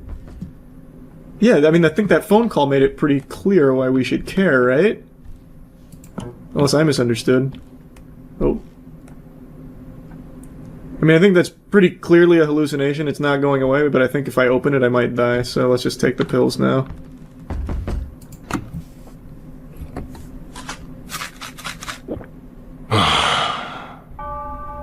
Day 9. What do we got? Was this Taku also a victim of the doctor?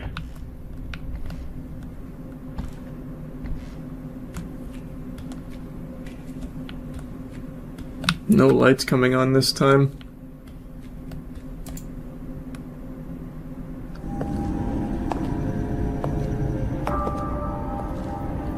That's one of my neighbors! That guy's been really nice recently. Taku. That hair transplant surgery I mentioned earlier. I just came up with a really ingenious method. I'm going to do it myself for you. Your daughter will be delighted to see this too. Soon, you'll be completely transformed. Taku, open your eyes. The surgery went absolutely perfectly. As one of your neighbors, I can vouch for that. Now, you look extraordinary, how about Taku. you take a look in the mirror. Even you won't recognize yourself.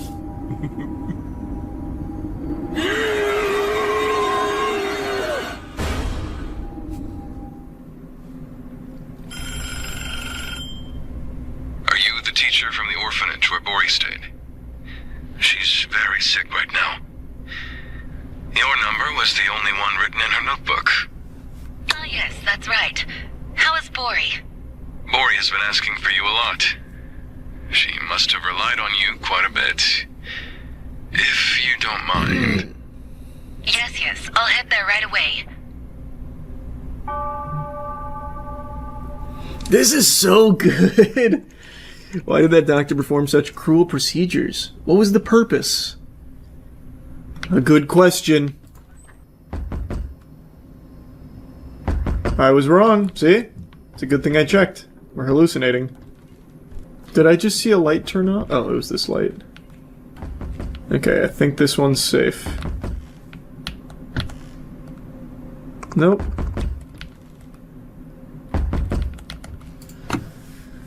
Everything in here was safe.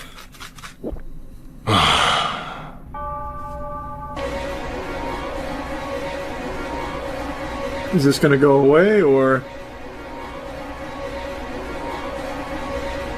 Doesn't seem like it. This seems like immediately take my medicine.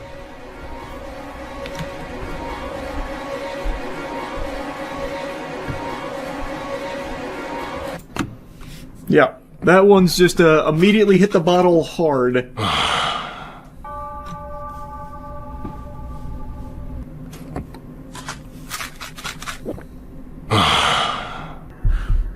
Oh, something's happening. Ahead of schedule.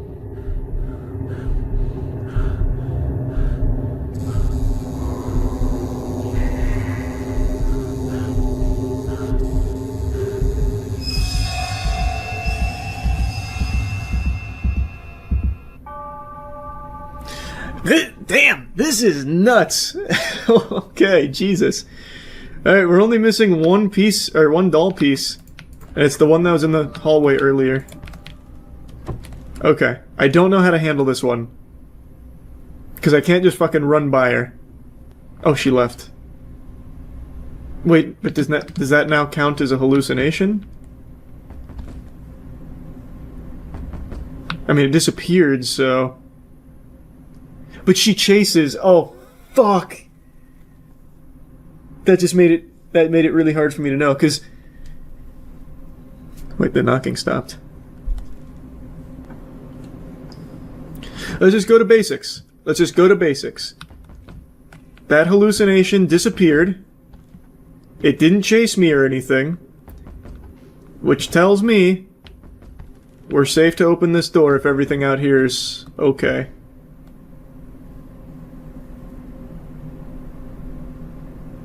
I don't remember if you normally do this. I think you do. I'm gonna be so pissed if I'm wrong.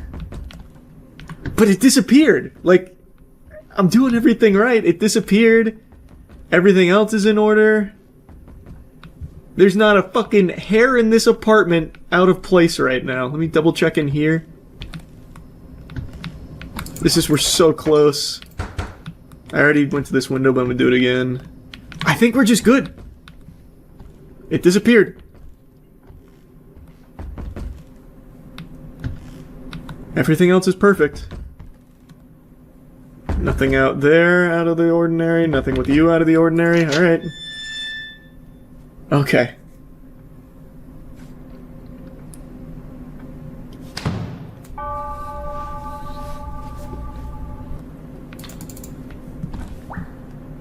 Door closed.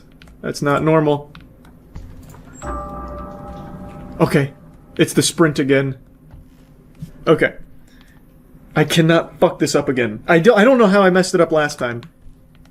I'm full sprinting right now. This is me at a full sprint. Let's grab it from the max distance.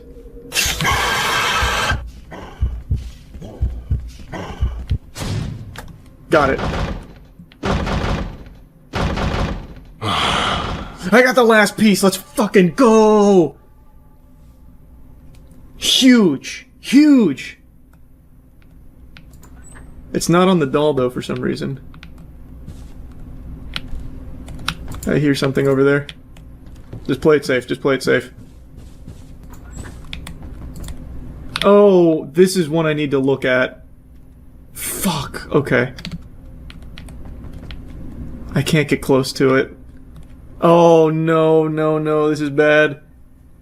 How do I squeeze out of here? I need to get him even more in this corner.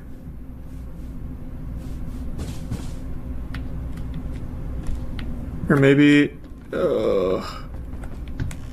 maybe I can come around this way.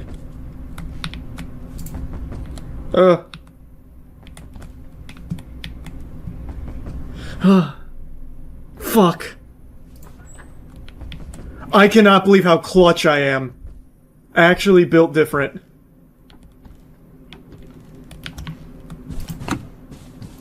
Holy Lord, that was clutch. Oh my god, I can't believe I squeaked that out from between my butt cheeks. That was unbelievable. I didn't get to read all that. It said the doll is gone.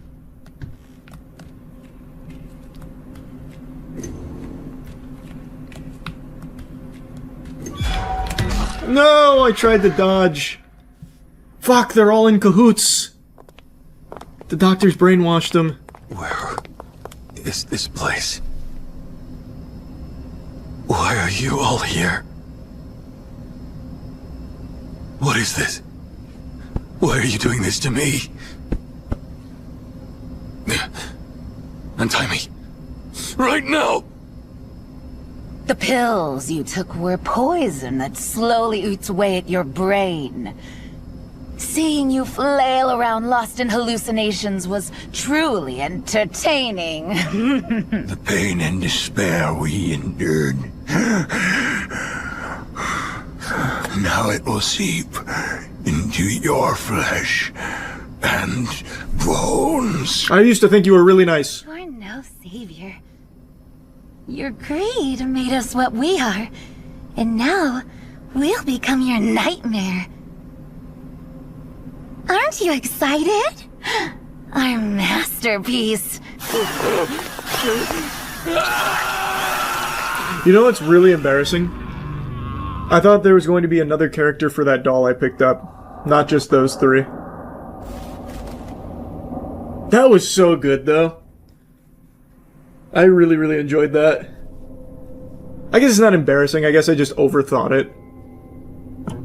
The perpetrator of those horrific human experiments has gone missing. Yes, Mr. Kim, who had received a life sentence, was controversially released on parole 10 years ago and has since vanished without a trace. Yes, there are also suspicions of medical record trading with higher-ups behind the parole decision, right?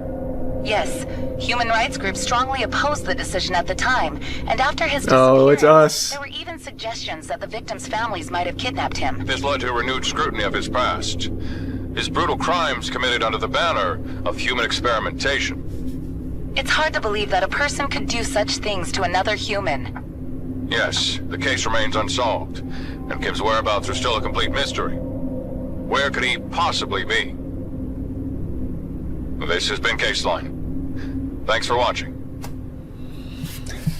I had a suspicion that it could be us from the beginning, but as we learned more and more, I thought it wasn't. What do you think happened to Mr. Kim? Well, I guess he probably didn't survive. Damn. Honestly, someone like that deserves to be punished just as cruelly. Rip, destroy, tear apart, and make sure he suffers just as much, if not more, with most agonizing pain possible. That's what I would do.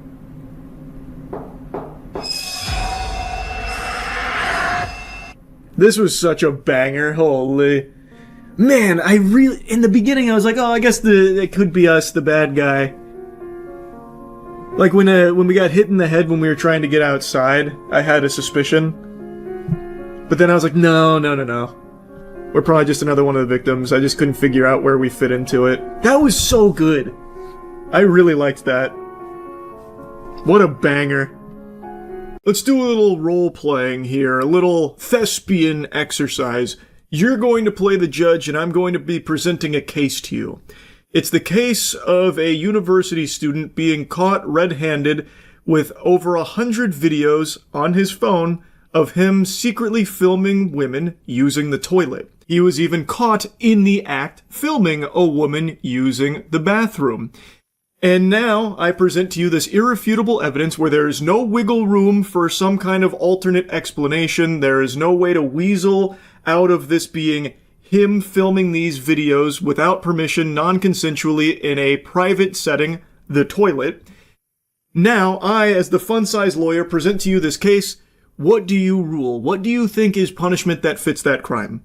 I would wager a guess that if you've got all your marbles about you, you would rightfully say that jail time is in order for a perverted, unremorseful freak like this.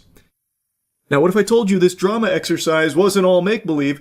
This is a case that just unfolded in Australian court, and the judge ruled that the punishment for this individual wasn't jail time. It was a very stern, hands-on-the-hip wiggling of the finger saying, "Now don't do that again." He secretly filmed women inside toilets and showers, but Barefoot Cow doesn't appreciate the camera being pointed at him. Mr. Cow, why did you upskirt women? The Melbourne University biomedicine student, originally from Vietnam, walking from court on a community corrections order. How peculiar that the guy who was addicted to upskirting women and taking non-consensual videos of them using the bathroom doesn't like to be filmed himself. Well, isn't that just the strangest thing? So this is 23-year-old Bao Cao. He is a biomedical student in Australia, and he was caught with over 100 videos of him secretly filming women in bathrooms. They mention like shower. He was caught in the act of filming a woman using the toilet. That's how they actually apprehended him. She noticed that he was secretly filming her while she was on the toilet. He was apparently holding his phone close to the wall, and she took notice of that, alerted security. They came in there and actually caught him red-handed here. Also, according to a couple articles, this is apparently not even the first time that he's had a run-in with the law for identical issues here.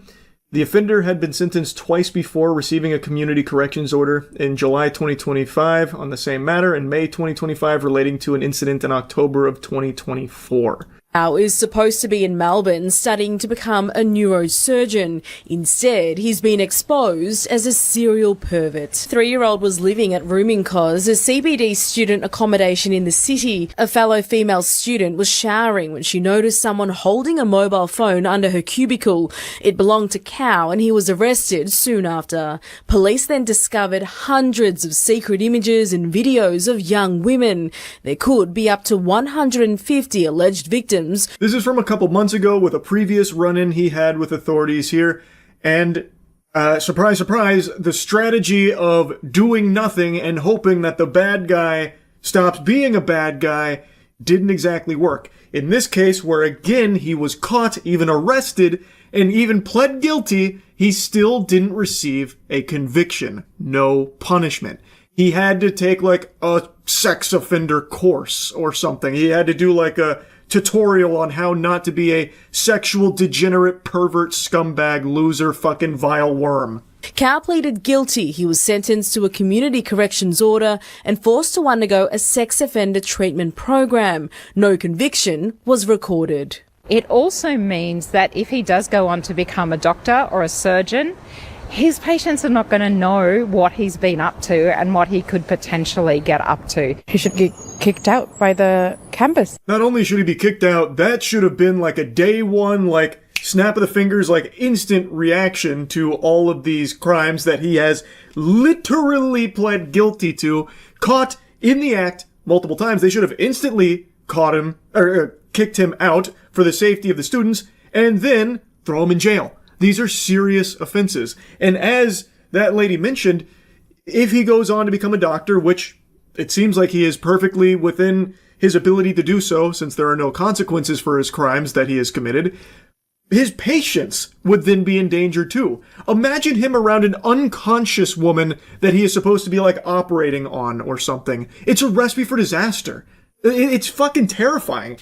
A few months ago, Cow was arrested again after filming a woman inside the public toilets here at the District Docklands shopping centre. He confessed and pleaded guilty. Again, no conviction was recorded. How many women have to be subjected to a perpetrator of this type of crime, and he literally gets away with it? How safe are the female students at that university right now? That's a great question. How safe are these women? How many women need to be subjected to this perpetrator who keeps getting away with it and is getting sent a very clear message from the justice system over there in Australia that he can just keep doing it to his heart's content till the cows come home. Why don't we ask the judge, Michelle, who is the one that was presiding over the case that was mentioned there about how he was caught filming in that toilet. That's the one that we've been watching prior to this older one.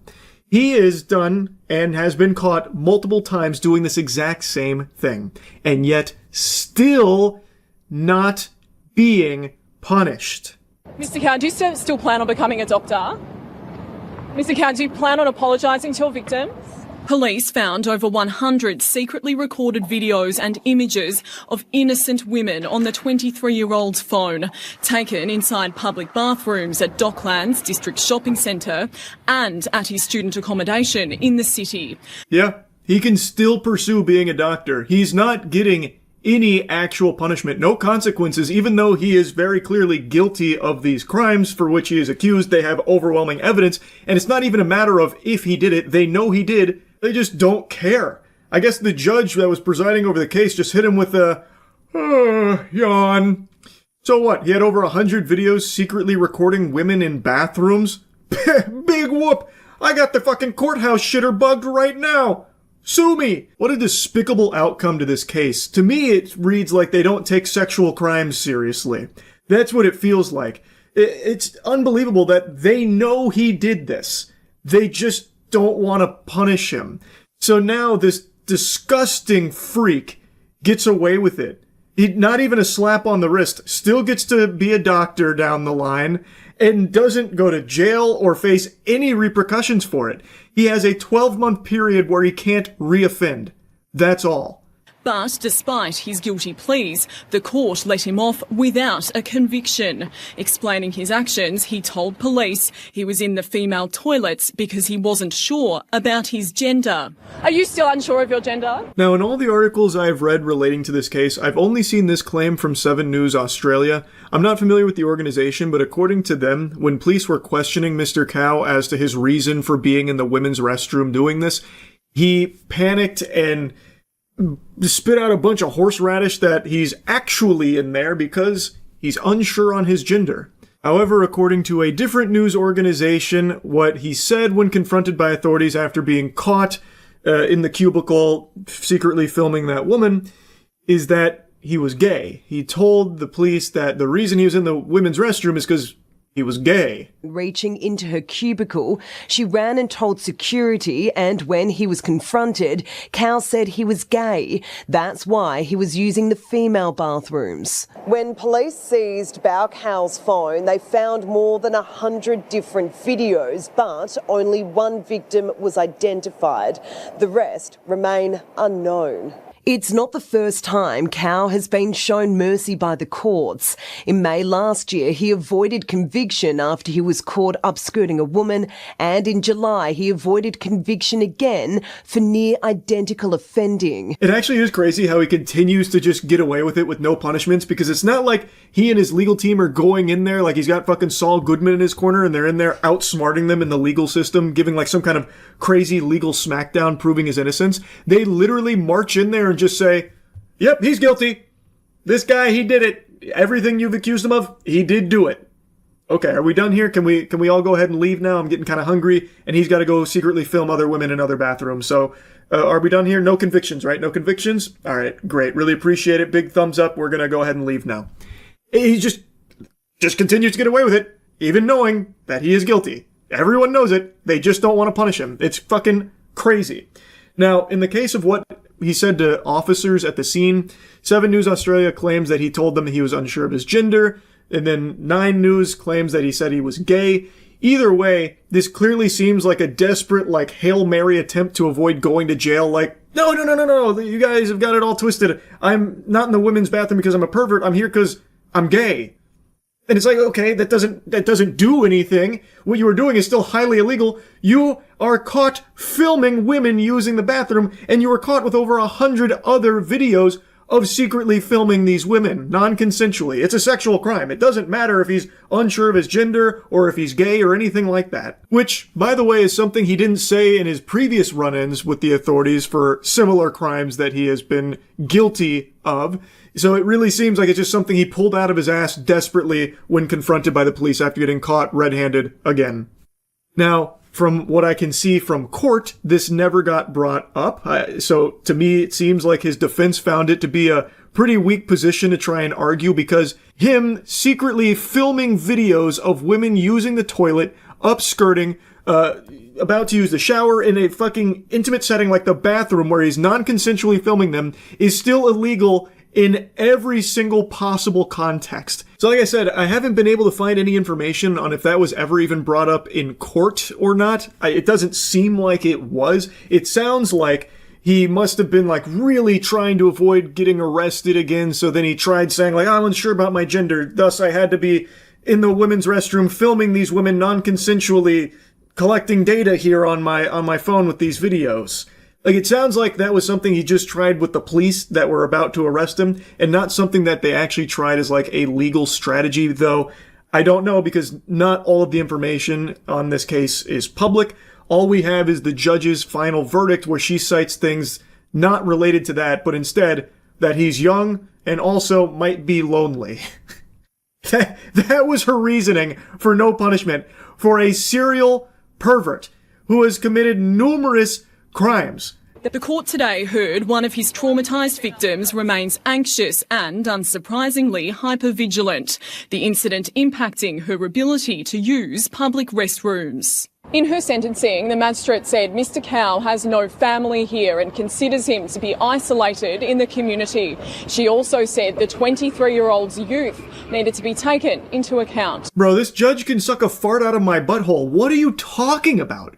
What does that have to do with this case at all? He's 23 years old. Do you think he doesn't know the difference between consensual filming and non-consensual filming? This is a sexual crime. He is using the women's restroom for the sole purpose of filming them use the bathroom, and apparently upskirting women. And apparently, according to some of the articles, was secretly filming women who were about to use the shower. Like, this is not a matter of like, he didn't know any better. How could he have possibly known? He's alone in our community. What are you talking about? There's plenty of people in the world that are alone right now that don't do this degenerate, disgusting, criminal shit. And the message that the court is sending to the victims here is just gross. Literally giving the victims one of these right here. That's the gift from the judge in this case. Over 100 videos of victims that, again, they know the guy is guilty. They know that. They even say as much. And then they just don't do anything about it. They let him get away with it. It's not even like the, like illusion of a punishment. They don't even try and pretend like they're punishing him. They're even just trying to garner sympathy for the guy, saying like, oh, well, he's alone and, well, he's only 23 years old, so we have to make sure we take that into account. So I think what makes sense here is that 12 months, just don't do it again and we're good here. Then all is squared. The victims got no justice. So, like, they read an impact statement from one of the women who was filmed by Cow here, and she's talking about, like, how it actually really dramatized her. And I imagine many others probably would feel the same if they found out that when they were using the bathroom, there was some secret fucking evil weirdo in the stall next to them filming them the whole time in order to jerk off to it. Like, I'm sure many people would feel extremely upset and uncomfortable by something like that. And then, on top of that, after they catch the person responsible, they get away with it. And not only do they get away with it, they try and play like a sad song on the world's smallest violin for the guy, not for the victims. They don't do anything for the victims to try and get them justice or anything. It's no compassion for the victims of a sexual crime blows my mind here. And the judge, Michelle, even had the gall to say, like, the women deserve to feel safe in this kind of area, you know, an intimate spot like the bathroom. Which is why I'm ensuring that this guy does not go to jail and does not get punished. We'll have a 12-month period where we ask him to maybe just stop, pump the brakes on that filming women secretly in the restroom business. That ought to make all these victims feel better and feel safe again. It's crazy, man. It blows my mind. Judge Michelle really dropped the ball on this one. I think there needs to be a follow-up investigation here, but that's, maybe I'm on the crack pipe. I just feel like justice wasn't exactly served. No convictions, even though this is not the first time he has faced this. He continues to have a 100% win rate here, and even just, all he does is just plead guilty, and they just refuse to punish him. It's not like he's going in there and outsmarting them or something, or proving his innocence or anything like that. He just goes in there and just like, yeah, I did it. Okay, can I go now? Are we done here? Like, oh yeah, we're done. No conviction. Don't worry about any of that pesky nuisance stuff. Don't worry. Go about your day. Keep studying. Can't wait to see you as a neurologist out there and all that stuff. It's mind-boggling. It really is crazy. I had to yap about this when I learned about it. That's really about it. So yeah, I got no silly intro for you today. What this lady's done just makes me furious. So I want to yap about it. Krishan Rock. Maybe you've heard her name, maybe you haven't. I'm pretty confident you've at least seen a couple of clips of hers because she has been addicted to social media attention for a while. So she constantly pops up on popular streamers' streams to try and leech a little bit of clout for herself. Personally, I've always found her to be like a vibe dementor on stream where she just sucks out all the fun and all the life, leaving only misery in its wake. But that's not the biggest deal in the world. There's plenty of people that are, vibe terrorists that just aren't super entertaining to watch. That's not like a crime. But what is a crime, at least should be, is the way that she handled her pregnancy. Krishan Rock loved to party. I say loved like it's past tense. I'm sure she still currently does. But while she was pregnant, she still didn't let that stop her. It wasn't an obstacle. She didn't pump the brakes because she's pregnant. She still went hog wild partying, drinking and smoking while pregnant. And this was shown multiple times on camera, just shamelessly drinking and smoking while pregnant, which everybody knows is really bad for the baby. Because we all was drinking, even you, with the baby and stuff. Why are you lying? Bring the flute out in real life though. Ladies, one more time. Get yourself together. Where the bottle at? Oh my gosh. Drink it. She asked for another bottle. I'm just gonna... get no liquor? Yes, I can. I can abort the child tomorrow. It won't hurt me. No, you shut the door because it's cold. No fucking liquor.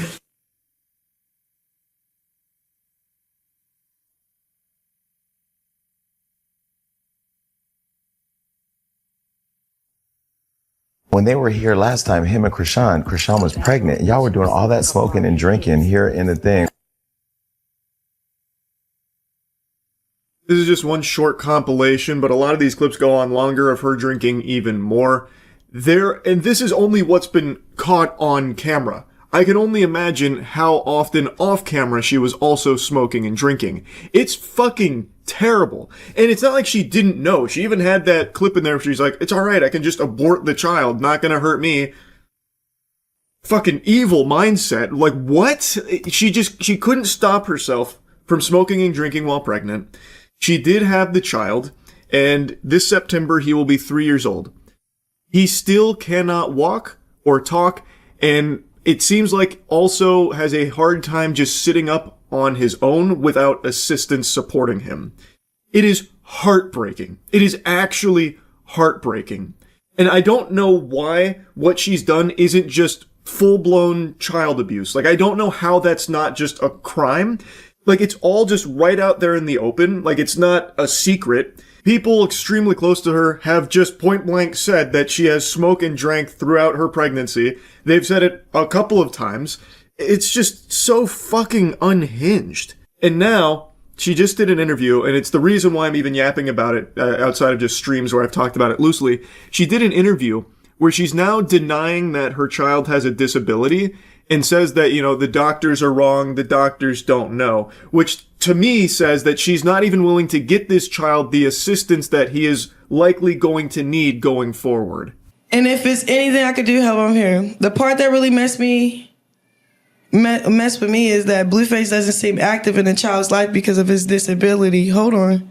I feel like that's what triggered me, and my anger overpowered my message. You're in the right now, and I'm here to support and congratulate you overly. So I said my son does not have a disability.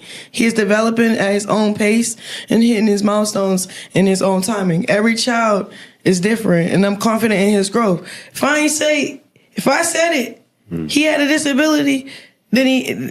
Right. But it's like, don't tell me. I ain't say none of that. For context here, she was reading some messages about someone who they had some drama, and this individual said that, the thing that messed them up most was, Blueface not being as active in the child's life because of the child's disability. That was the claim that was made there. She then snapped back saying that her son does not have a disability. He's developing at his own pace.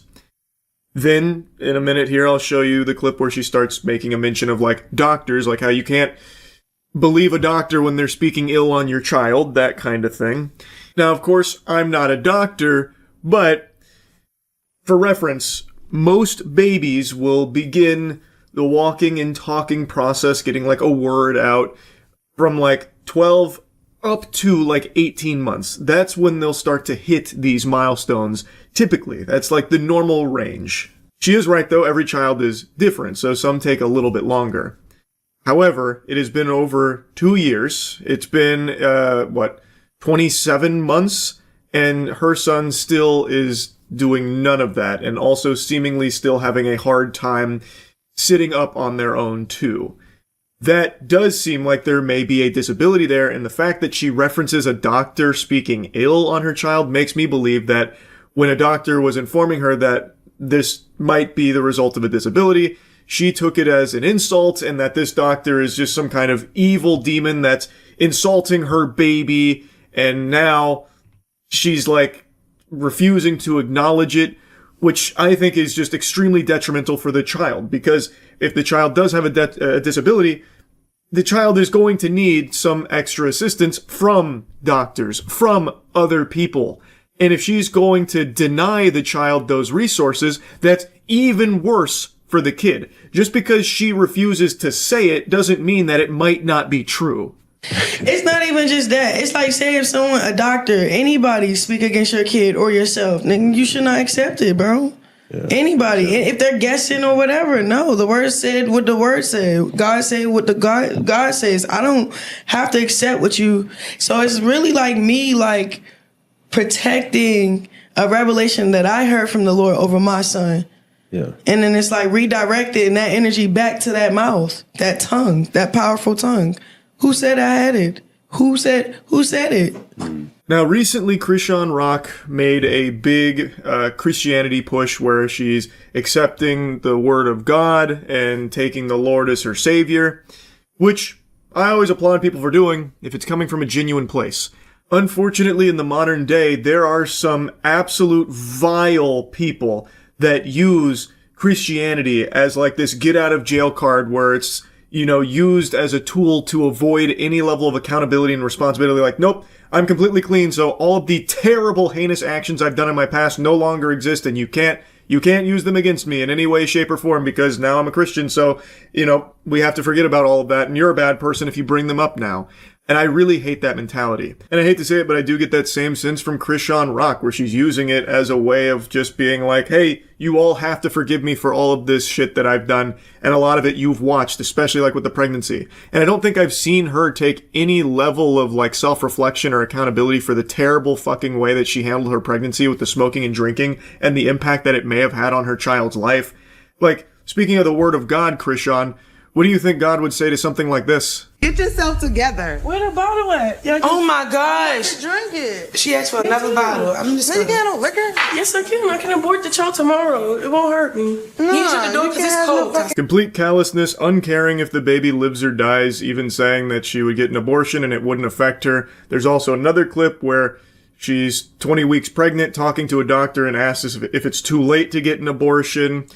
It seems like she's solely driven by her own self-interest. She didn't want to stop partying and drinking and smoking, and so she didn't, even while pregnant. And unless I've missed it, she's never talked about this, or made any kind of big, like, huge apology about the error and misdeeds of how she handled her pregnancy or anything.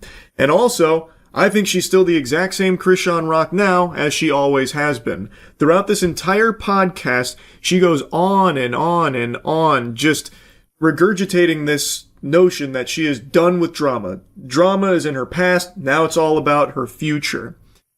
However, she spends the whole podcast reading drama text messages and talking over the hosts in order to keep playing around in the drama cesspool, like the entire time, except now she's using Christianity as her shield as a way of winning these arguments in the drama. Like, well, this is what this guy said, but the Word of God says this, so he's definitely wrong for it, and what he said about me is unacceptable because now, you know, fully Christian, all of that. She is still 100% participating in drama this entire podcast episode while pretending that she's not and that she's left all of that behind and has changed. Then you let God vindicate on your behalf. Well, like you said, it's going to be a day where, like, I can't wait when my son start walking and talking. I'm going to just be like, exactly. Like I told y'all. I said, I told y'all. He told y'all. Yeah. Shoot, I was just relaying the message. It's like one of those.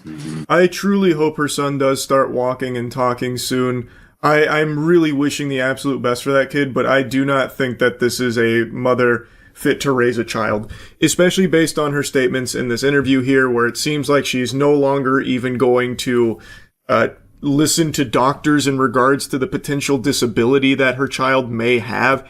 Like, that just sets this kid up for a really rough future. I'm really, really hoping this child gets the care that he needs. I am not convinced that Krishan Rock is a good mother to this child at all. It still, to me, feels as though she's solely interested in her own career as opposed to trying to help her son to the best of her abilities. And it seems like she's already toying with the idea of depriving him of this medical care that he may require in the future. That's the impression I get from this interview. I really do not like this lady at all. I just don't. I hate what she did during pregnancy, knowing full well how horrible that is to the development of a child. It's not like she was, oblivious to that fact. She wanted to keep drinking and smoking, and in order to do that, she even said, look, I'll just get an abortion. It won't affect me at all, and I'll just keep drinking and smoking. She didn't get the abortion, but she just kept drinking and smoking.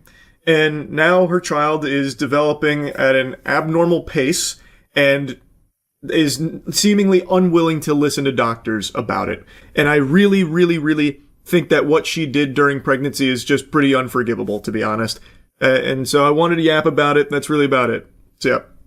I've actively followed the David case since the information started breaking 7 months ago, and I want to give you the latest update on it. So 2 days ago, most of you know, David was arrested following a lengthy investigation, but he wasn't immediately charged. He was held without bail, but they didn't announce any charges at the time. Today, that has changed. They have announced the charges here, and if found guilty, they could carry a maximum penalty of life in prison or even the death penalty.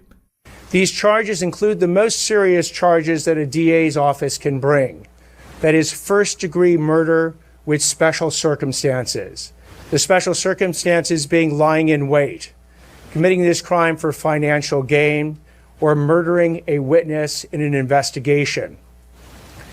These special circumstances carry with it, along with the first-degree murder charge, a maximum sentence of life without the possibility of parole or the death penalty. Anyone who's followed this case even loosely probably isn't surprised to hear those charges being announced there. The evidence has been overwhelming. He hasn't been found guilty yet, but I gotta tell you, I think even Saul Goodman would struggle handling a case like this. And these aren't the only charges he's facing. There's also additional charges as well. Before I get into the actual charges, and there are additional charges against Mr. Berg, including continuous sexual acts, lewd and lascivious sexual acts with an individual under 14 years old, and mutilating a human remains of a body. This case is about as disgusting as it gets. And again, it did take a while getting here, but I imagine the fact that they have now arrested and brought these charges forth means that they have sufficient evidence to prove beyond a shadow of a doubt that David is guilty of these crimes for which he is accused. There is an overwhelming amount of evidence available to the public, by the way, right there at your fingertips. And even still, and I know I mentioned this in the last video, but I just can't get over just how bafflingly insane this is. There are David defenders. I'm talking about David drones that are constantly fighting tooth and nail, trying to proclaim his innocence, saying that this is all a frame job and he's been set up. Which is crazy to me, because no matter how you spin this, there is irrefutable evidence to confirm that at the very least, David was in a relationship with a child. And these dummies for David, this movement here, likes to plug their ears to that fact and just dodge it. but it's like trying to dodge the rain. It's impossible to overlook that because it is fucking vile. And it is not based on circumstantial evidence, which is the buzzword they love to use in regards to this case when defending David. That is provable that he was dating Celeste Rivas Hernandez, a child. And according to authorities, his motive for her murder was to protect his career because she had apparently threatened to report their sexual relationship. She was reported missing by her family in 2024 when she was 13. And according to the allegation in a criminal complaint, the singer engaged in continuous sexual abuse of her for at least a year from September 2023 to September 2024. And then when she was 14, they believe she was killed with a sharp object on or around April 23rd of 2025 when she was heading to the singer's house in the Hollywood Hills. This is the first time her cause of death has been publicized. Her body was chopped into pieces and stuffed in the back of David's trunk, his vehicle's trunk. So it was especially difficult for authorities to figure out what actually killed her here because her body was decomposing and in pieces, which is where that mutilation of human remains charge comes from. Now, I want to briefly opine on that motive they allege here in this case because based on all available information, that does track. There are photos and videos of David and Celeste together, and members of his community knew about their relationship. Notably, some of his moderators were aware of it, though, according to their own PR statement they put out to try and debunk the claims that they knew about it and said nothing, they defended themselves by saying that yes, they knew about her, but they didn't know her age nor her status as a missing person. I have no idea if that's true or not, or if they're just desperately trying to cover their own assholes there, but the point is, people did know David was in a relationship with this girl, and if she made a reference to letting people know her age, then it stands to reason that David would panic, fearing that it would jeopardize his career, which was blowing up at the time. And maybe in that panic, he took drastic measures and killed her in order to protect that from getting out. Calling People versus David Anthony Burke. That's case number 26 CJC F02399. Good morning or good afternoon, Your Honor. Blair Burke, Marilyn Bednarski, and Regina Peter, on behalf of our client, David Burke, who's in custody. Thank you, and good afternoon, Mr. Burke. Deputy District Attorney Beth Silverman for the people, Your Honor. Thank you. And counsel, on behalf of your client, do you waive formal reading of the complaint, advisement of rights, including armed forces and veterans' rights, enter a plea of not guilty, denying any and all special allegations, enhancements, and priors? Yes, Your Honor. Now, unsurprisingly, David and his legal team are entering a plea of not guilty. They are looking to fight the charges. That should not come as a surprise to anyone. This shouldn't be something that has someone's mouth fucking hit the floor, jaw agape, recoil, and fly into the back of their chair like, what? Who could have seen that coming? That is standard procedure. There is no dimension in the multiverse where David was going to come in here fucking representing himself and just be like, yeah, I'm guilty, and I'm sorry, and then hit like a fucking power chord on the ukulele. That was never going to be the case. Because if he does plead guilty, he is facing those charges head on, and he might avoid the death penalty, but it's still going to be life in prison. So there was always going to be a not guilty plea entered from David's team here. That is not a shock at all. So we are asking for a preliminary hearing to be set at the earliest possible date on the 10th day. Your Honor, we believe the actual evidence will show David Burke did not murder Celeste Rivas Hernandez, nor was he the cause of her death. And we would like to be able to have the evidence come into the light of day at the earliest opportunity in order to establish that. We're asking for April 23rd as a 3 of 10, Your Honor. Anything from the people? We'll be very happy to put on the evidence that we've collected in this case in the last several months. Thank you. So the matter will be set. Plea of not guilty has been entered. So David's team is looking to move lickety-split. They're trying to speed run this process here. They're going for a court any percent gold split.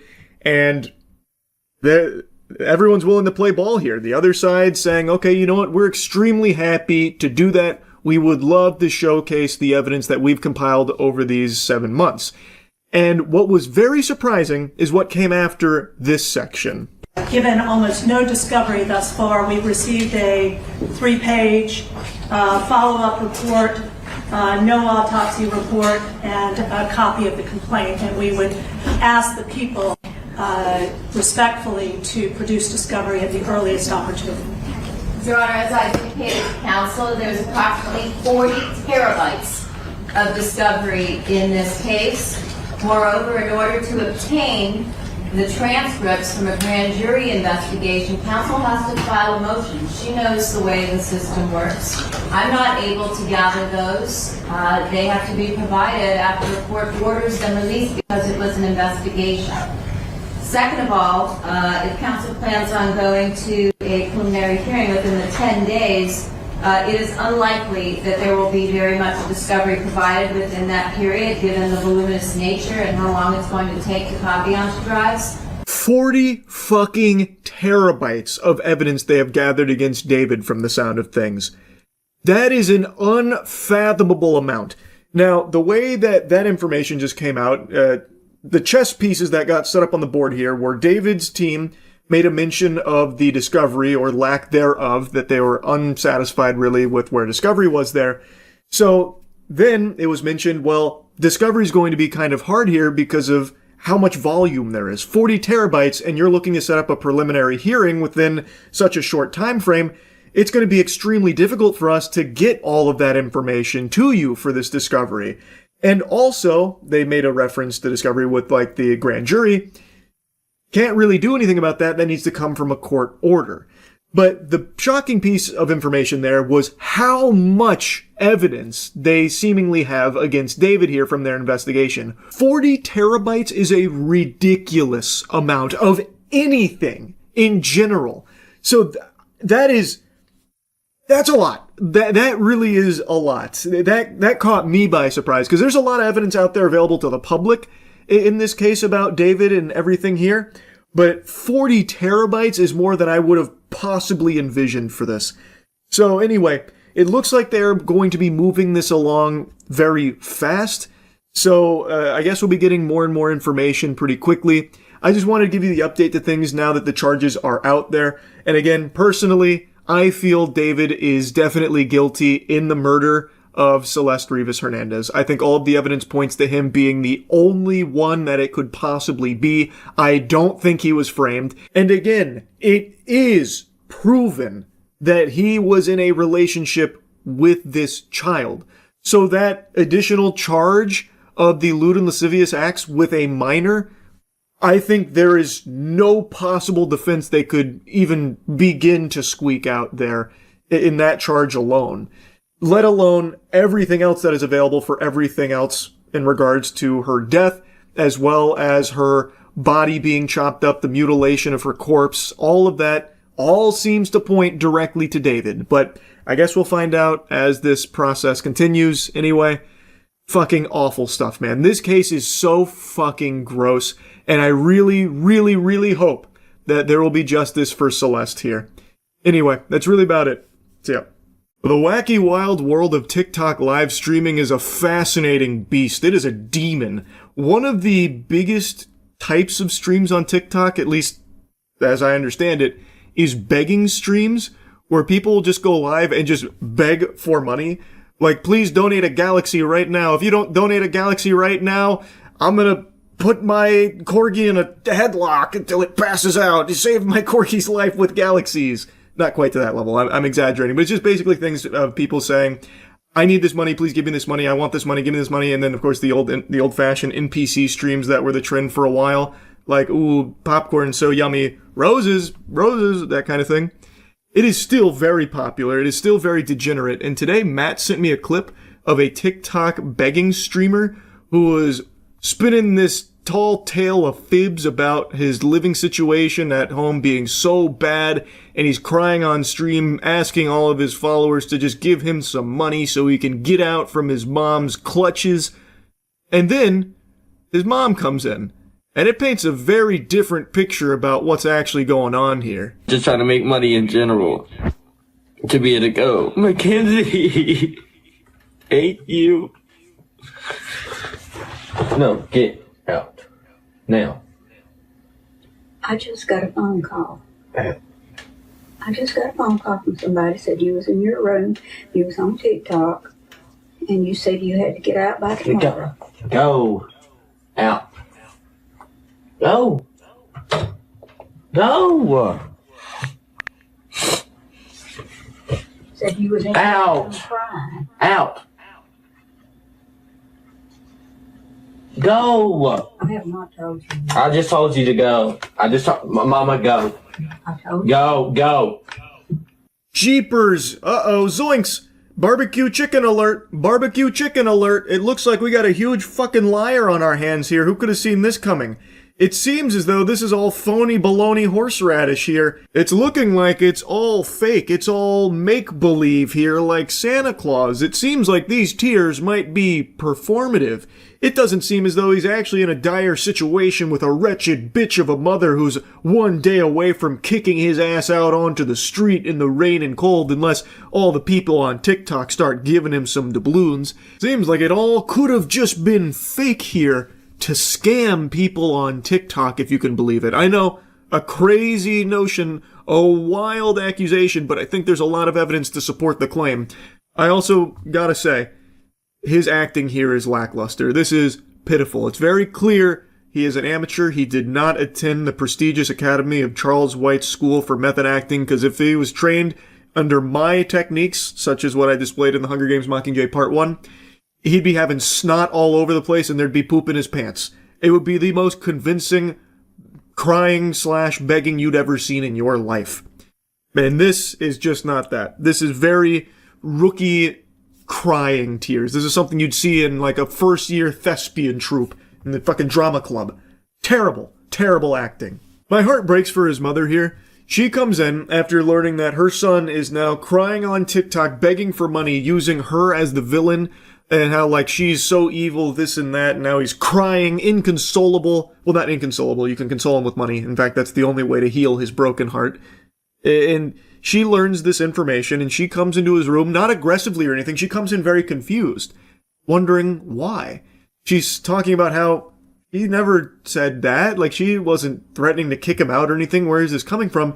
She looks devastated to see her son doing this and saying these things about her. She doesn't raise her voice. She doesn't even seem like infuriated or mad. She just seems really saddened by it, like very upset that this is what her son is doing and what her son is saying about her. And it's clear he knows that his goose just got cooked, because he immediately, the tears dry up instantly. It's a miracle. He immediately snaps to it and starts to panic, telling her to get out. Being very callous, being very rude to her, telling her get out and even pushing her out, like shoving her out the door so he can continue to go back to his begging stream here. And you can see in the chat, people are immediately alerted that this is fake. But since it's TikTok, there are some people whose brains are so poisoned, they are so far gone that I don't even think they're sentient anymore. They're hardly lucid. So there are people that are donating money to him even while he is pushing his mother out, even after he has been fully caught with his pants down here in this lie, in this performative fake cry begging stream for money. There are still people showering him with money. That is pathetic. I think those people are more pathetic than he is, actually. That is crazy to me. How someone would see this and still give him money. Like, I don't understand. What must be wrong in your life? What must have disconnected? Like, how many neurons must you have wasted away with fucking whippets or something to somehow watch this live under your nose in front of your own peepers and still be like, oh my God, I need to give this guy some money. He deserves some money. Look at his mother. His mother came into his room without even knocking. She didn't even knock. Oh my God, it's even worse than I thought. Here, quick, take a Galaxy. Take 20 roses and a fucking dumbbell and some bubblegum. It's just preposterous. Now, I tried to look more into this guy to see, well, what happened next. Apparently, this is a pretty old clip. I can't actually find the genesis of it. It's only just now, like, blowing up, but apparently this happened a while ago, and it was not, like, blown up or anything, so, like, that stream may have tanked, went straight into the shithole there for him. But it didn't matter because he was able to just keep doing it, apparently, because the people in his audience, maybe they missed the stream. And I guess within like a couple days, it had just fizzled out, and the people that watch him didn't really give a shit anymore. I don't know if he went back to doing more begging streams. My guess would be that he probably did, because on TikTok, people, they don't even remember what they ate for breakfast. Like, within a day or two, he had already apparently been totally fine. Like, his audience, it's not like they were upset at him anymore. Like, he could just go back to doing begging streams, fake crying for money on TikTok lives. Something that I remember being pretty common on TikTok Live is people just looping the same streams over and over and over again, used forever. So even though it's not like technically live or anything, you just keep spamming that stream, hoping to collect some cash passively. He could do the same thing with the begging stream. He could even use that same stream all the way up until his mother opens that door. Like, he doesn't, it didn't matter, is what I'm trying to say. On TikTok, he can just continue to do these begging streams till the fucking cows come home. And it is a very popular branch of content on TikTok. And maybe someone finds that stream that don't know that he's making it all up and it's all fake. So then they just get scammed out of this money here. These are always particularly disgusting because you are exploiting people's willingness to be kind and help. Like, these are people that are seeing him cry, hear about a situation that is clearly made up now in hindsight, like it's not real, but they don't know that in the moment, and they want to try and extend a hand to help him, to help someone that they believe is in need. So they're exploiting that generosity. It's just gross. It's just super gross. And I looked at his current account. I don't think it's the same account that he was doing the begging streams on. I think he probably did make a new one here. And basically the only thing he posts about now are his truck and his girlfriend. I don't know if he still does the begging streams, but looking at his recent content, it's like a lot of videos of his truck and how much he loves that truck, and also his girlfriend, and how if anyone, touches his girlfriend, they'll have to deal with the demon inside of him, that kind of thing. So maybe he stopped doing begging streams, I couldn't tell you.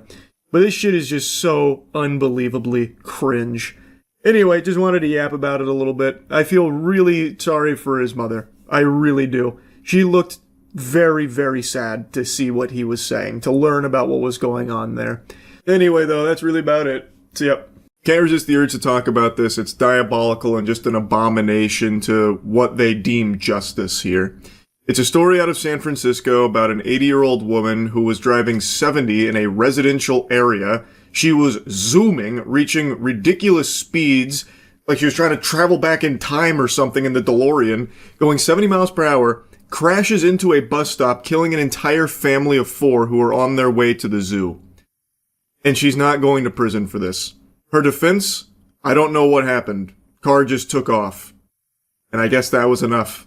We learned the victims, Diego and Matilda, were celebrating their wedding anniversary and were headed to the San Francisco Zoo with their 2 young children before they were killed. They were waiting at the bus stop when 80-year-old Mary Fong Lau crashed into them. Matilda's mom, brother, and Diego's sister spoke to the judge about the pain and trauma they have endured and described Lau's request to reduce the felony charges to misdemeanors as insulting. It is insulting. It's despicable.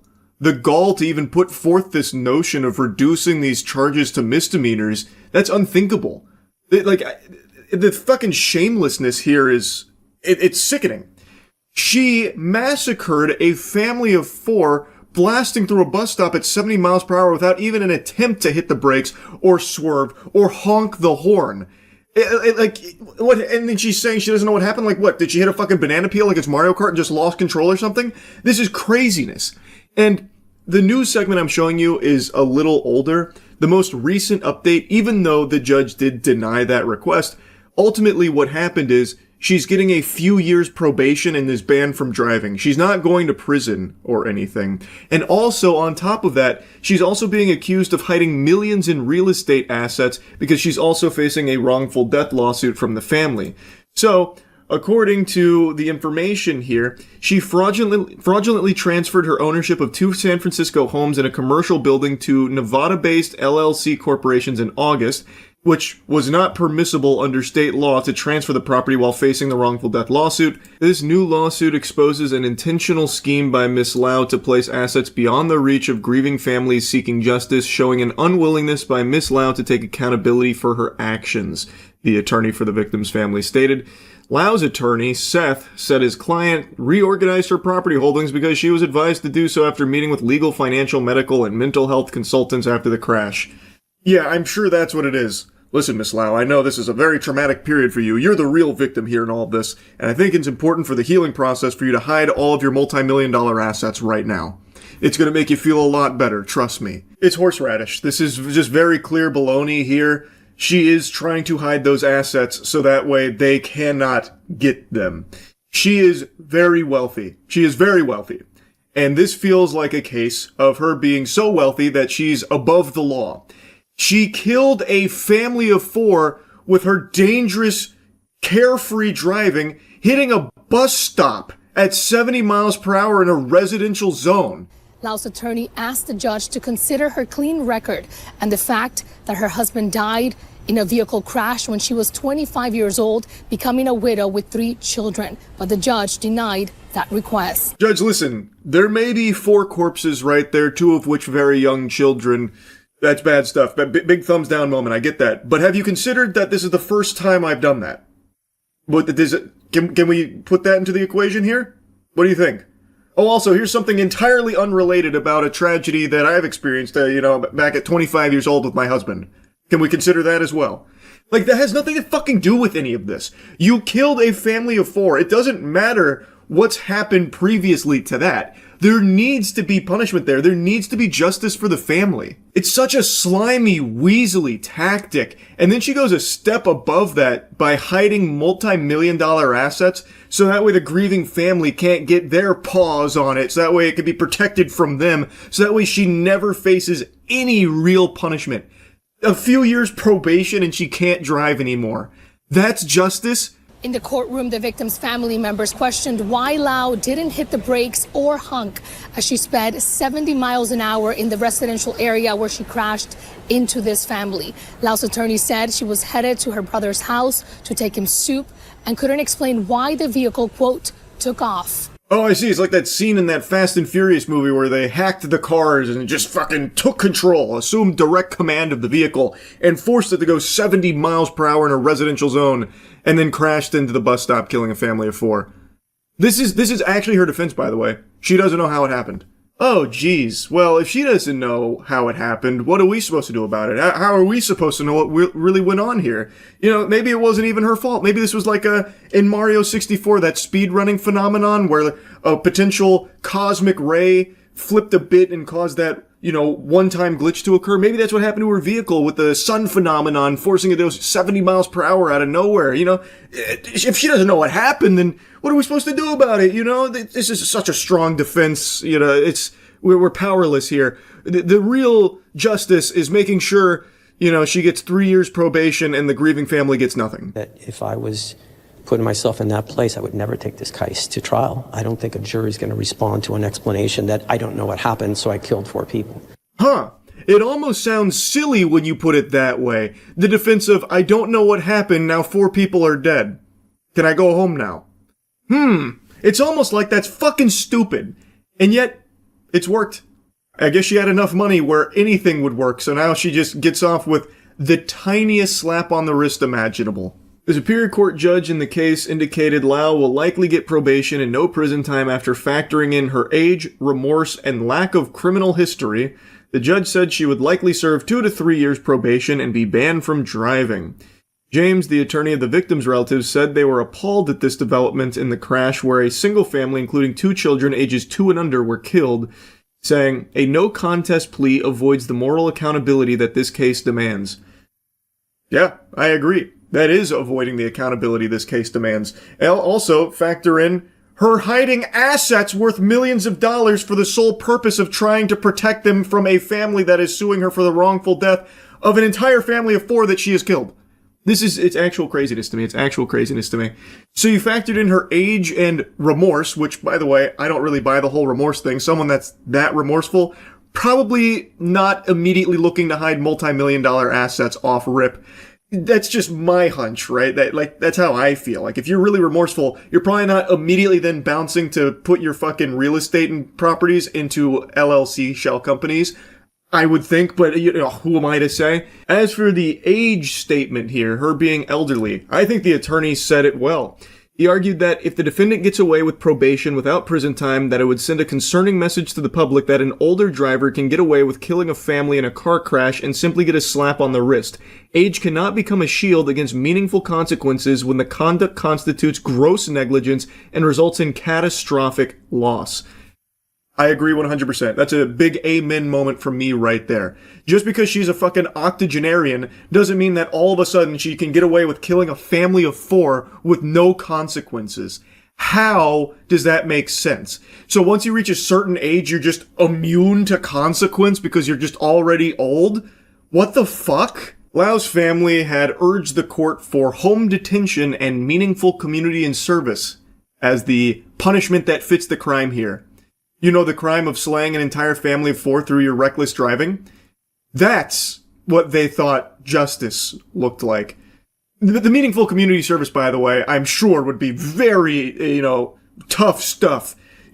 Picking up trash on the side of the road. But I'm sure, given her age, she's 80 years old, it probably wouldn't be that much. Maybe like 1 or 2 Twix wrappers and then call it a day. I mean, that's a hard day's work right there, and that's really setting her on the straight and narrow. That's really letting her think about what's happened here. It's just insanity. It's actual insanity. She killed an entire family of 4. She has no real defense of it. It was reckless driving, going 70 miles per hour in a residential zone, hitting a bus stop with not even an attempt to brake or avoid it or even honk, which says to me that she was truly not paying any attention at all. She was extremely zoned out, maybe on her phone, maybe preoccupied with something else, I don't know. But it is reckless driving, and it led to the death of an entire family.